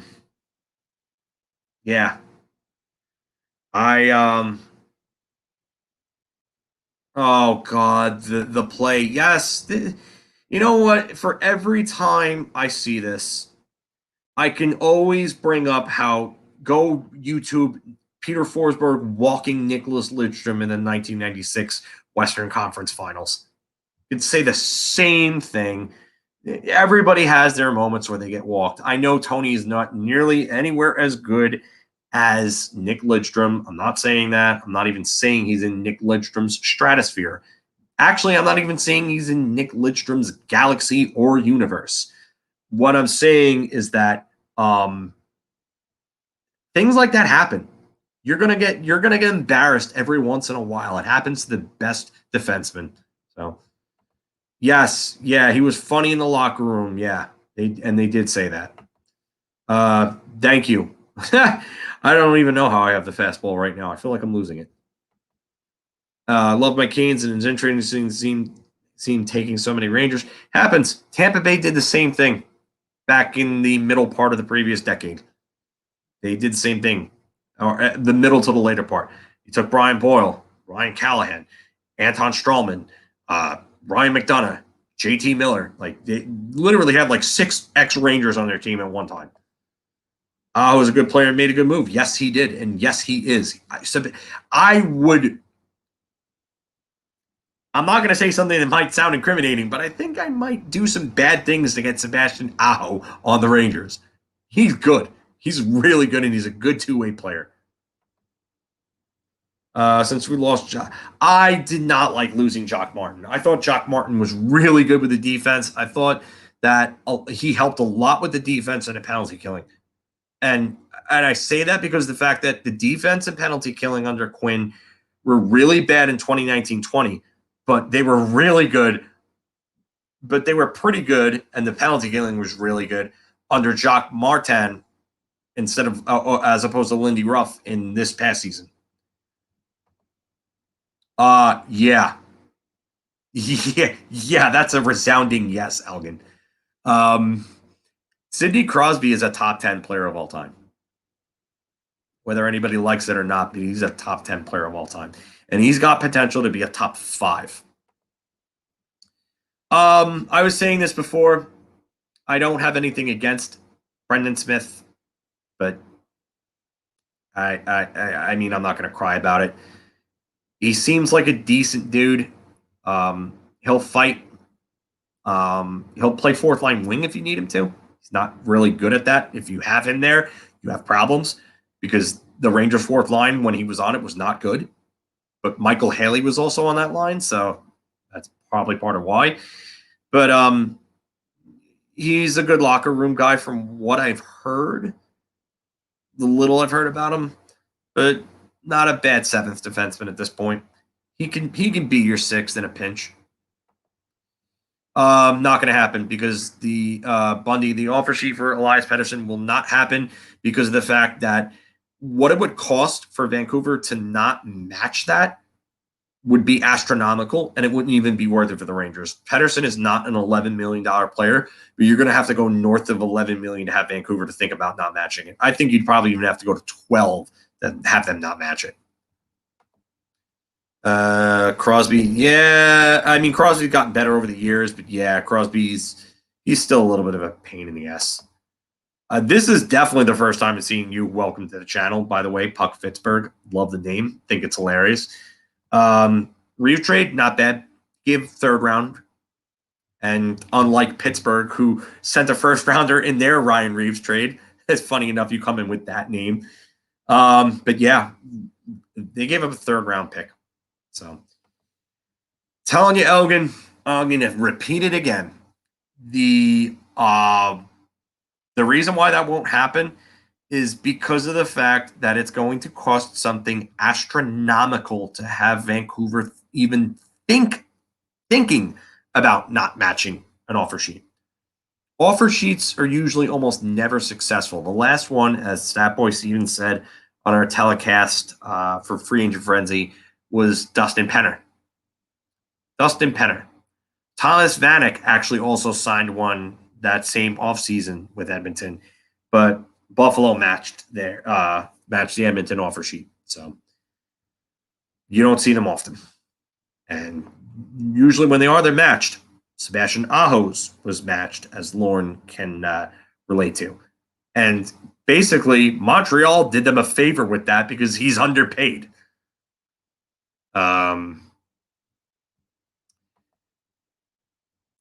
Tony D would be offensive defenseman who plays on the right. Yeah, that's pretty accurate. D'Angelo is a good puck mover. He's great at walking the line on the power play. He has a very good shot, both wrister and slapper. Wrister, I think, might be better than a slap shot, but he can fire a slap shot. He really can. But he's got a good wrist shot. He could put it through screens. He knows how to get it on net. He walks the line very well. Zone entry wise, like gaining the zone, he's one of the better defenders in the entire league at doing that. And he's great on the power play at it. And the power play, the reason why the power play was so good in 2019-20 was because you had 2 zone entry monsters, as I call them, 2 guys who could gain the zone with ease in Panarin and D'Angelo. And they were so good at that. And zone entry is key on power play because if you gain the zone and you don't lose the puck and turn it over, you're going to add about 20 to 30 extra seconds on your power play, and you're going to have more time in the offensive zone. So Tony was really good at that. Vancouver's matching $10.5 million for Pettersson. They're going to match that.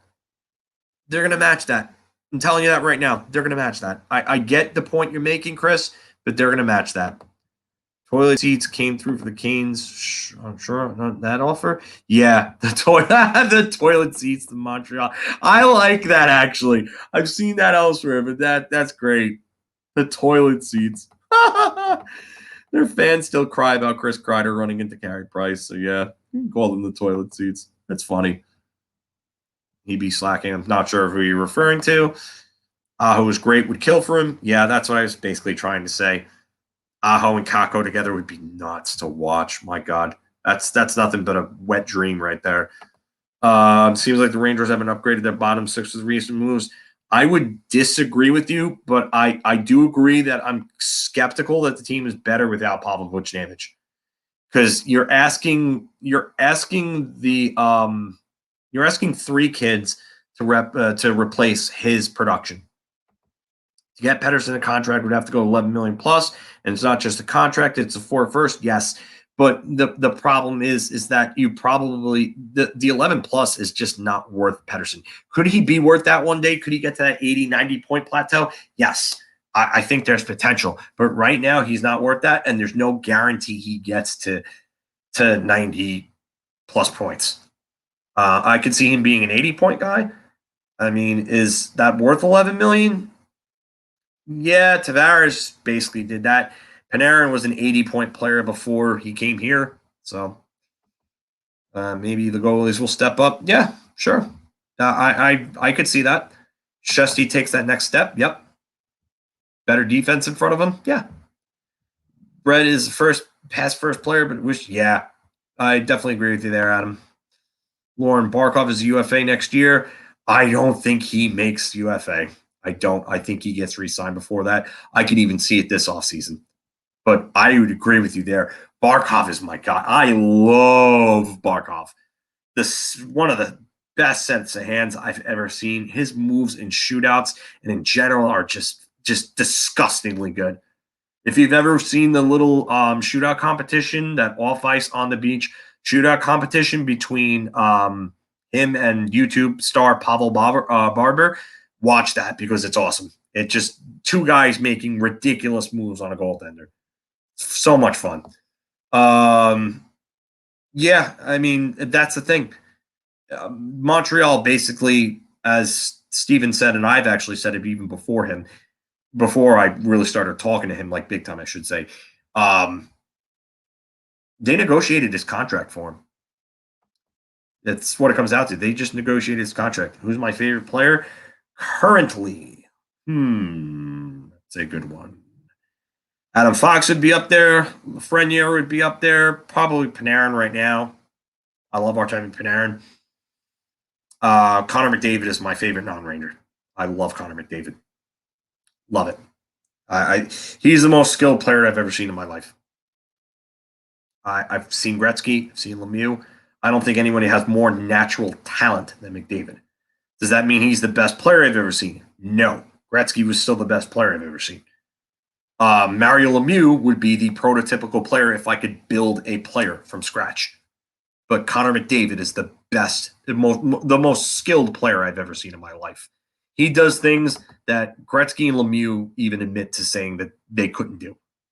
The hands, the moves, the speed. I've never seen Connor McDavid. I've never seen anybody that has the ability to handle the puck at the speed that Connor McDavid does. And Connor McDavid is like driving on a windy highway in a Ferrari doing 155, but seeing the road like you're in a Camry at 55 miles an hour. Like he's so fast and yet still processes the game at the highest level I've ever seen. I just don't understand how you can do that. That's not something you can teach. That's something you either have or you don't. Laffy and Kakko would be better finishers than Butch.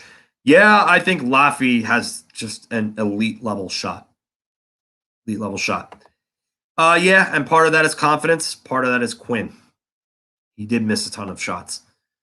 Very good scouting report. Thank you. I appreciate it. To add further insight there, he's not a great defender, but you put him with a solid defenseman. And I'm not going to tell you to put him with Jacob Slavin, even though I think that would be an awesome, awesome pairing. I think either him or Brett Pesce. I think Pesce plays the right side, though, I believe, right? I think Slavin plays the left. So actually, Slavin might be a really good partner for him, but you could put him with one of those two guys. I think they would be a real good pairing. But Lauren, correct me on that if I'm wrong, but I believe it's Pesce that plays the right and Slavin that plays the left. Am I correct?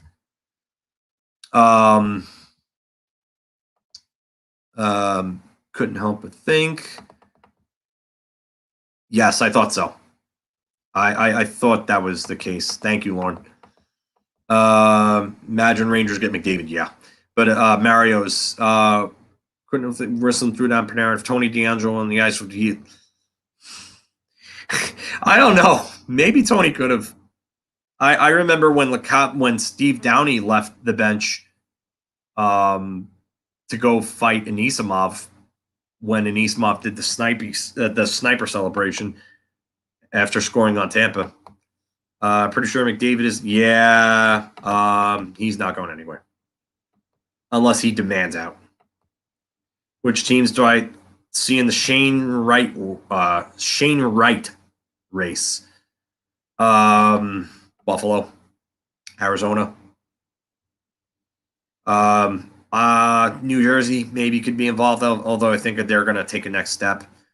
LA's improved big time. I think they're going to try to compete for a playoff spot, so I don't think it's going to be them. Yeah, that shot was incredible. He's got an incredible shot.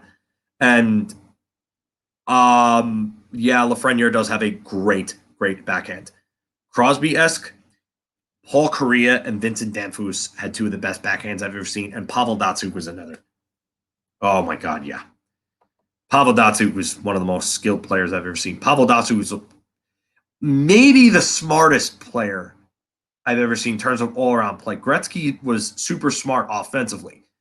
His defense wasn't the best, but Pavel Datsyuk's defense, oh my God, man, he was so smart. Datsyuk made a play. It was against the San Jose Sharks in the playoffs sometime in the late 2000s. I don't know if it was the 08 run or not, but they were on a power play, and he was on the near side wall, and he had the puck.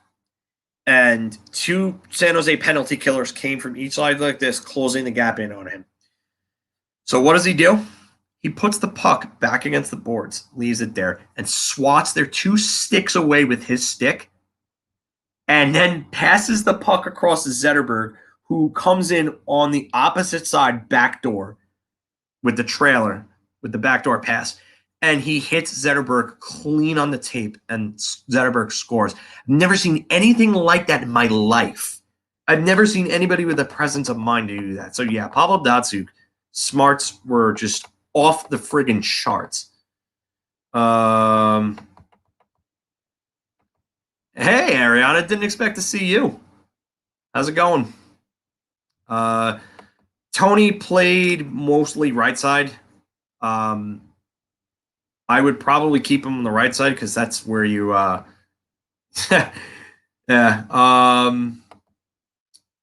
I don't think so. I think there's a good chance he will. No, I don't see him going unless he requests out. Yeah, Datsyuk is probably the best two-way forward I think I've ever seen too. I'll give you guys a little fun facts here. Pavel Datsyuk is one of 5 players in the history of the NHL to score 90 or more points and win the Selke Trophy in the same season. The others, Sergei Fedorov, who is the only player to score 100 points and 50 goals and win the Selke in the Hart in the same season, 1994. Fedorov also scored 100 points and won the Selke in 96. So making him the only player to score 100 and win the Selke twice. Doug Gilmour won the Selke and scored 120 points in 93, the year before Fedorov, first time. And Troy Murray scored 99 points in 1986 and won the Selke, playing alongside Dennis Savard. And Anze Kopitar scored 92 points in 2018 and won the Selke. And he should have won the MVP. He should have been the MVP that year, because he dragged LA into the playoffs when his top 2 scorers otherwise than him were Drew Doughty, who had 60 points, which is actually a really good year for him, and Dustin Brown, who had a renaissance 60-point season. So Tony and Shea was a disaster pairing. I'd never do that again. We got to hope for Florida to suck next year, which they won't. They're not going to. They're on the ups. and they got a great Hall of Fame coach. Mario Lemieux was the best player you ever saw, but derailed by injuries. Only saw Gretzky in L.A. Mario was a cheat code. Yes, Mario was a cheat code. Mario was literally Bo Jackson in Tecmo Bowl on the NES. That's what he was. Top of the three players I've seen, Gretzky, Lemieux, McDavid. Yeah, I don't blame you. Listen, anybody who says Lemieux is the best player they ever saw, got no problem with them saying that. Gretzky is the best player ever. You really can't deny it statistically. You could take away all of his 894 goals and his 1,963 assists are still the all-time leader. 1,000 points in 5 years and sandwiched only by a 196-point season. He outscored in a 7-year span. He outscored the second highest scorer in the NHL by over 65-plus points. And there were 2 years or 3 years in there in which he outscored the second highest scorer by 70 points. No one has dominated like that. Mario Lemieux, the highest he ever outscored a player, was Gretzky by 31 points in 1989 when Lemieux had his 199-point season. Gretzky had 168 for the Kings and won the Hart over Lemieux. When Lemieux won the Hart over him the year before in 88, and Gretzky won the scoring trophy, I believe, that year. So, Hurricanes, yes, did pick up Ranta. Yeah, I know you're being sarcastic there. So, Canes have Smith, D'Angelo, Fast, Shea, Keane. Am I missing any more Rangers? Yeah, if Joey Keane makes the team. I like Joey Keane. I actually met him at the prospect meet and greet in 2019. Ranta, yes, that's another one. So, yeah, the Canes have officially become the Rangers South of the NHL again. Shit. Forgot about him. Kings Rangers Stanley Cup final, 10th year anniversary repeat is going to be sick. Yeah, Kings are going to be a problem. They are. Just stopped in. What was consensus on a Reeves signing? Welcome to the channel, by the way. Arman, I haven't seen you before here, so welcome. It's not a bad move. Reeves is not a bad move. For a third-round pick, can't complain. At least they didn't do what Pittsburgh did and give up Oscar Sundqvist and a friggin' first to get him. That was a bad, bad deal for them. Rangers got Foxy and knew he wanted to be with them. Yeah. I think Fox is always going to be a special player. Scott Wheeler, the Athletic, was all over Fox for the longest time. Yeah. Canes pick up Lundy for third goalie and win the cup. Sorry, I'm not going to root for Henrik Lundqvist. I'm not going to root for the Canes. Hank needs to retire. He was running on fumes in 2019-20. Yes, even Mario would say Gretzky was better than the two, and Gretzky would say Mario was better than him. Just how they are. They're classy, diplomatic guys. They're both amazing players, both the two best players ever. I would say Bobby Orr you could probably argue over Lemieux. Bobby Orr would probably be the only guy I'd argue over Gretzky. He changed the game and dominated the game in a way we'll never see again. Rekindle the Ranta Lundqvist duel. Yeah, that'd be interesting. Marc-Andre Fleury now. Flower. Fox is so good. Yes. Watched it. McDavid, Gretzky. Gretzky is a class act. He's just a good dude. I feel like Fox takes. Yes, I've said this. I've said this on this telecast earlier on. I keep calling it telecast, but podcast, stream, whatever. Stream. Sorry, it's late. I think Fox takes discount too. I think a little bit, not much, but a little bit. If you could get him for $8.5 million for 8 years, you run at this point. You run. I don't see this, but okay. I mean, to each their own. He'd never remind. If you're talking about Gene Wilder, tiny bit. Not in his early days, in his later days, maybe. But yeah, maybe a tiny bit of Gene Wilder. I guess. I don't know. I'd have to take a look at it again. I couldn't properly say right now, probably. I don't think it's going to be that low. Before the Makar deal, I would have said 8 mil. I would have said 8 years, 64 million. But now I'm thinking it's going to be probably 8.5, maybe 9. And that would still be a discount because Norris Winter is going to get a lot of friggin' money. And Cale Makar, if Cale Makar didn't, if he didn't get that deal, yeah. He didn't get that deal. Green is the best of all time. Green? Am I missing something here? I know it's late. Yeah, that's actually true. That could have been really bad. That could have been really, really, really bad because he could have gotten that 10 million and then oh shit.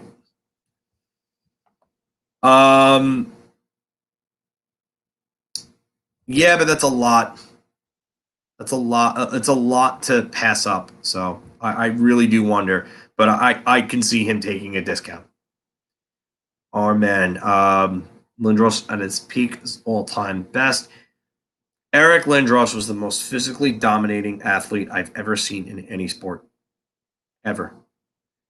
You could say Shaquille O'Neal, but the way the game changed for Eric Lindros changed the way that teams built their teams. Eric Lindros is the reason why Sergei Zubov and Peter Nedved were traded for Luc Robitaille and Ulf Samuelsson. Just remember that. Fox is going and should ask for 10 million. Maybe he will. I happen to think he probably takes a discount. Maybe it's just me being hopeful, but I know he wants to be in New York, and he spurned 2 teams to come here. So Gretzky was unreal. I wish I saw him in Edmonton. But I agree, the great one's the best, but Mario is the best you ever. Yeah, I wouldn't blame you. Mario was probably the best player that I got to watch in my lifetime. Like I didn't get to watch Gretzky in Edmonton. I got to watch Mario in Pittsburgh, and I got to watch him torture the Rangers for 92, 3, 4, 5, 6, 7, 1, 2001, 2002, 2003, 2004. Yeah, so for 10 years, I got to watch Mario just kill the Rangers. Makar, no, I think he signed an 8-year deal. After Jones got almost 10, I was like, yeah, Chicago overpaid Seth Jones so badly. 2023, we'll have 2. Yes. And I just mentioned them before, actually, Lauren. Matvey Michkov was breaking junior records in Russia. He had like 70 goals this year in the MHL. VHL, sorry. Mario in Pittsburgh was legendary. But yes, Bedard got exceptional status and actually put up better numbers during his exceptional year when they're paced out over a full season than Connor McDavid. That's fucking nuts. Or the best defenseman I ever saw retired at Blackhawk. I know that Tony Esposito loved this signing, having Orr in front of him rather than Barron. Yeah, but it didn't last long. Mario with Yager and Francis was disgusting. That was their power play unit. Earlier in the 90s, Mario played with Kevin Stevens and Rick Tocchet. Yager played with Francis and Joe Mullen, I believe. Puck Pittsburgh, does Reeves and Tenorti and Blay make this team better? Tenorti is a 7th defenseman. Don't expect too much from him. Reeves and Tenorti are going to make this team tougher. Reeves and Blay are going to make this team tougher to play against. Goudreau too. So, yeah, be back. I'm gonna call this soon because it is getting really late. I know I said 3, and now I'm probably gonna end it at 3:30. So sorry guys, but I am starting to get a little tired, and it is really late. I got a concert to go to tomorrow night, so seeing Rise Against and Descendants. I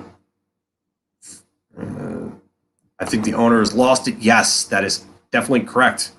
Tom Wilson has Tom Wilson is in their heads. There's no doubt about that. Receiving a special Sean Day. Yes, Sean Day did have exceptional status. He's in Tampa's system. But Sean Day's problems were personal. He also lacked motivation. Werenski's deal went over to the Makar deal. Werenski deserves big money. But Werenski's you can't really compare Werenski to Makar though, because Makar's on an ELC. Werenski, his next deal was going to be either a bridge deal or a deal that buys out UFA. Werenski bought out UFA years. Jones was going to be Jones was going to be a free agent after this upcoming season. Welcome back. And you're welcome. And yes, rest in peace, Joey Jordison. Saw Slipknot Tattoo the Earth 2000. I loved Joey with Slipknot.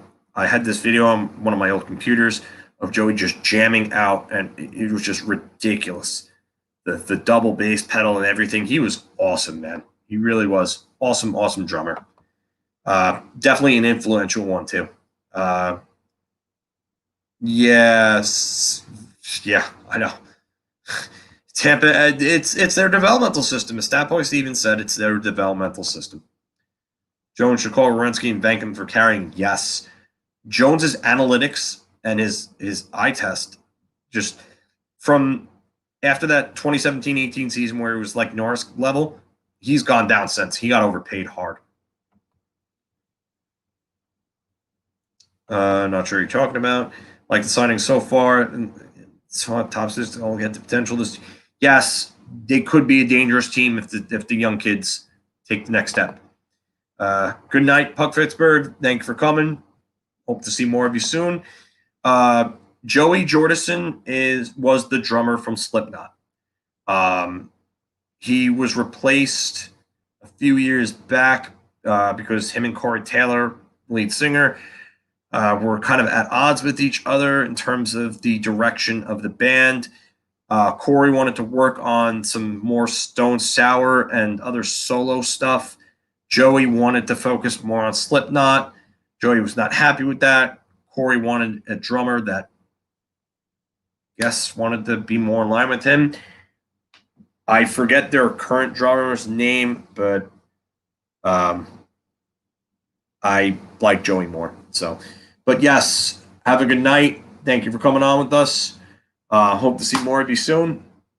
Going to be putting out more content. We'll probably do another live stream, provided nothing happens between now and then.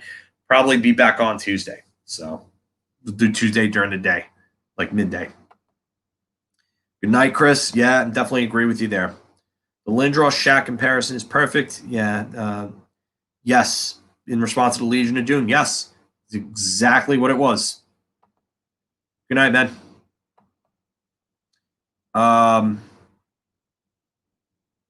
Yeah. It was a panic move. It was a panic move. It's just it was a direct byproduct of them being bullied by the Flyers. And then the Rangers made the same stupid mistake in 2010. They got bullied by the Flyers again in that 2-game series to end the season when they lost in that shootout with Olli Jokinen. That's the name. That's where I'm saying it's gonna give me PTSD in the intro to my editorial.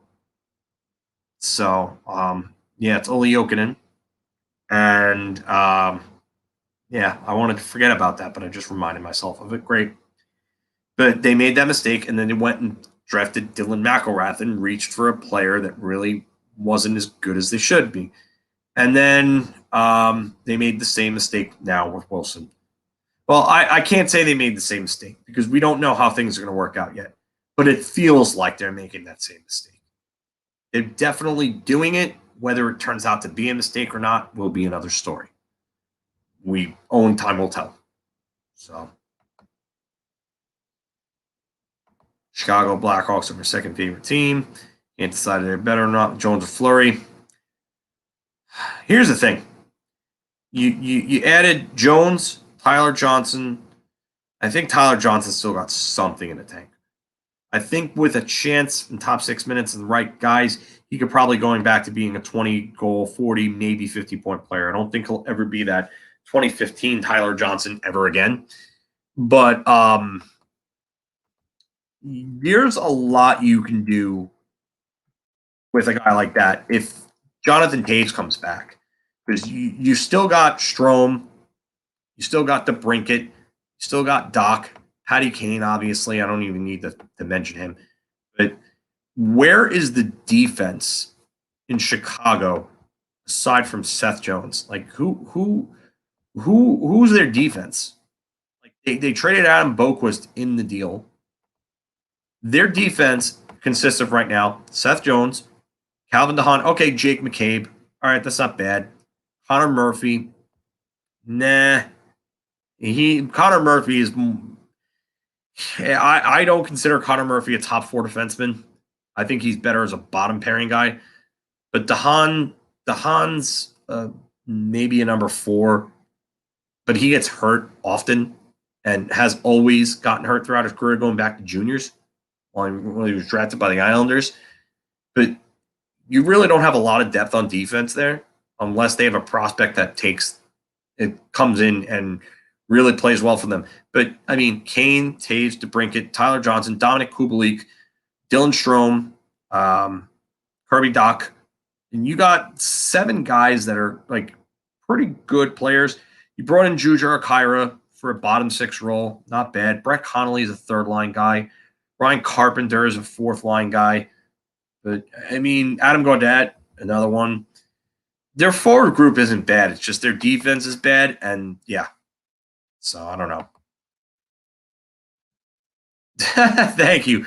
It's funny enough, people have said that about me before. I've had other friends say that, and that's probably why I don't have a girlfriend, because I know too much about hockey. So, yeah. I'll be blunt with you there. But I'm going to call it a night. It's 3:30 in the morning. I don't know how I'm still up like this doing this. I'm starting to get a little tired. I'm glad everybody stayed. I can't believe we still have actually over 20 viewers right now. That's nuts. But just remember, guys, if you can, like, share, subscribe, turn on notifications. So this way you get more in. The likes and the subscriptions help with the algorithms. We want to grow this, and we want to do more content across the league. Love having fans from other teams in here. I mean, we got a Buffalo fan that's now coming in. It's 2 days in a row. Buffalo fans in here. He's starting up stuff. But guys, again, please just respect each other. I don't want to have to moderate this. I really don't.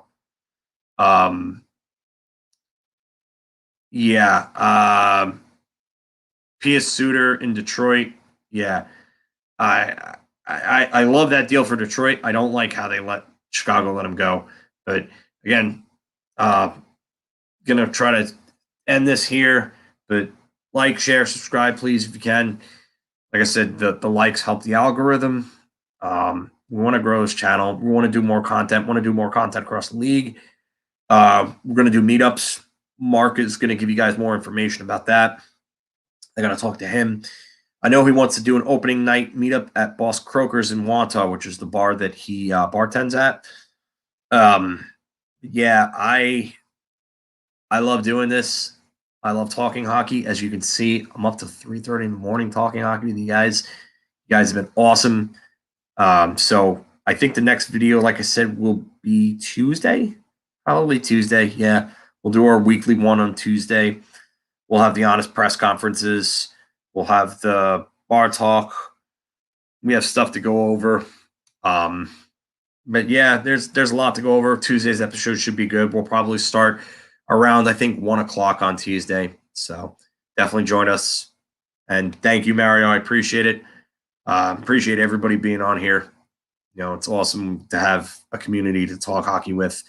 And this thing's growing. We're going to take it places. It's going to be fun.